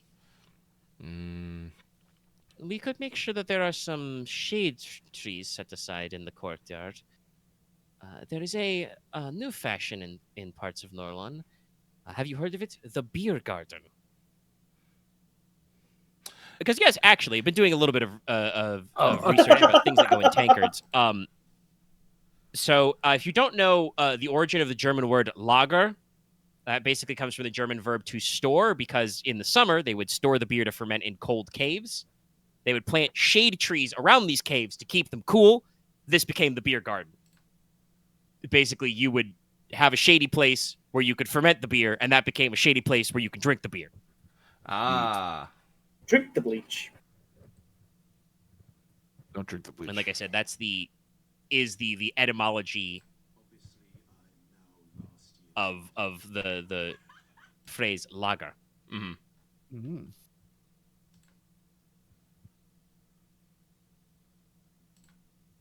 Interesting. But yes, like I said, she probably does not have a lot of extra thought about the exterior decor. There's only so much you can do. We can, Yeah. you can paint and plaster walls, that kind of thing. Yeah, we'll do some general gardening done. maintenance. We don't have to get too crazy for it. I was wondering if we wanted to do anything new and fancy, but we don't have time to build any like new constructions. I think probably. Yeah, Okay. sadly, this is like, we're pre-industrial, so it's not like you can just be like, oh, we want some new trees. Let me order some new trees. It's not like they can throw them on a truck. You want some new trees, you got to plan that shit 20 years ago. Yeah. Go to the tree aisle at the You tree want that shit, store. you gotta plant it before you walk in the room. I guess we start planting some trees now I see nothing but soup. for my kids. I think you can do some. Technically, you might be able to do some magic, get trees to grow a little faster. But yeah, generally, it's like you gotta pre-plan that stuff. And Maja specifically will say that she's not working on the menu yet because you are months out, and there's no point in like ordering all your food yet. That'll be a thing to do in summertime to like lock in the menu and start ordering the right foods. Yeah. All right, yes, that's what she's got. Speaking All of right. Food. So if Inos doesn't have anything else to mention to her, we've been going for 4.5 hours. Yeah, I think that's I good. need to go. Dallas might be The last dead. bit at the end there went longer than I thought it would. I'm not dead yet. Yet. He is alive. Yeah. Oh no, it's because like I know Inos had been planning on talking to Lady. He decided to hit her with the truth nuke. I did hit it I with the truth nuke. feel happy. So that's definitely like that's kind of lighting a fire under her, like a cold icy fire. Everybody think about if there's anything else you guys want to be doing before you guys head out to the Silver Tower. Otherwise, we'll do full exposition times. I still have 7 items on my list. Oh no, I have to go. Never mind. I I was gonna say I want to fake an illness so I don't have Most to of them go. are pretty quick though. You're the physician. Yeah, which means Heal I'm thyself. really good at faking an illness. If you're the doctor, then who's going to doctor the doctor? Well, I mean, literally, we call that's the turn of phrase. Physician heal Who thyself. doctors I the guess doctor? I'll learn the spell to run see if you're phrase. actually. I guess I'll learn the spell to assess what sick you are. So wait, it's not detecting anything. Hey, guess what? Actually, I have a fun fact about this family. Lady Cressida has sense the miasma on her spell list. None of you get to fake shit. Yeah, no. She has the magic to detect if you're ill, at least with an infectious disease. Oh, Yeah. So See, so- that's the thing. That's why Nicola is the only one that can get away with it, because I know all the non-infectious diseases. So I know how to Give fake yourself things fake that food can't poisoning. detect. God. Anyway, good yeah. sesh. Good session. Anything to say before we wind it in? Nay. Let's Rock and stone. rock and Lucky stone. you hold All this. right. You hold this kingdom together. What? Oh. Nah. All right, okay. EXP, everybody's here and was in character. You get +1. Woo. Yay for being the only one in this party without mother issues. Oi. Well, yet we haven't met your mother on screen. I don't know. No, yes, we have. Bagel. Dallas, That's true. I think she's been on screen slightly. We can't really meet my mother. She's dead. I mean, that doesn't mean my you mom's don't up have a mother mountain. issues. I forgot. Me and Enos. I have more. Anyway. I feel like I have lesser mother issues now. Yeah, I don't know if you have Anyway. issues so much as just you and your Well, mother are survivors of a family tragedy. You didn't anyway, list your mother as your problem. Yeah. yeah, No. Aren and Enos definitely get their problems queued. I know that NPC that did proc on Wholesome didn't last very much longer beyond that, but I felt that it was like very appropriate to be like, no, he doesn't like you. I don't like you. I'm sorry. I know this is mean, but you're welcome, Aren. Taking the L. Take your XP, Did you'll like anybody it. accomplish a mission? Nay. I investigated. I did. think I quite got to mine. I investigated the mystery of Harfield Manor. Oh yeah. All right, yes. You lucked I out. also Now you get a new mission. the other mystery of Harfield Manor we all forgot about. Devil mission. There was a ghost and a treasure. I got the ghost. Yeah. I have not got a new mission, so You that's should blank. think about that one. Yeah, I know. Honestly, Alright, you it get being time. blank fits you right now. It's true. Logesh needs to. I know you're like, right. He's searching for himself. My No. brain immediately wants to fight back, but no, you're right. Oh, you have to fight back of actually having a goal. Shut up, X. You can't go a single conversation while 404ing. No, that's fair. He's working. He's working. I'm just saying. You're all working. I can at least think long-term things. You know what? Anyway, he said that's one fair. of you needs a new mission, and one of you needs a new mission. That's all locked in. So we've got, and some of you had your problems actually come up. I probably should have had Nicola reroll one of his successes to jinx him because it would have been funnier. But he's not. I feel like Nicola wasn't really committed to some of these roles, so I'll save No. it for when it matters. But you guys are going to set up for the Silver Tower where we do all that, and we'll probably be soon rolling into the new month. Yeah. Shit. There was one thing I was going to say, but I forgot it. It's okay. It doesn't matter. It doesn't have to be on air. Anyway, thank you for tuning in. Don't forget to like, comment, subscribe. We'll see you back for more rain. Same rain time, same rain channel. It'll be raining. Yeah.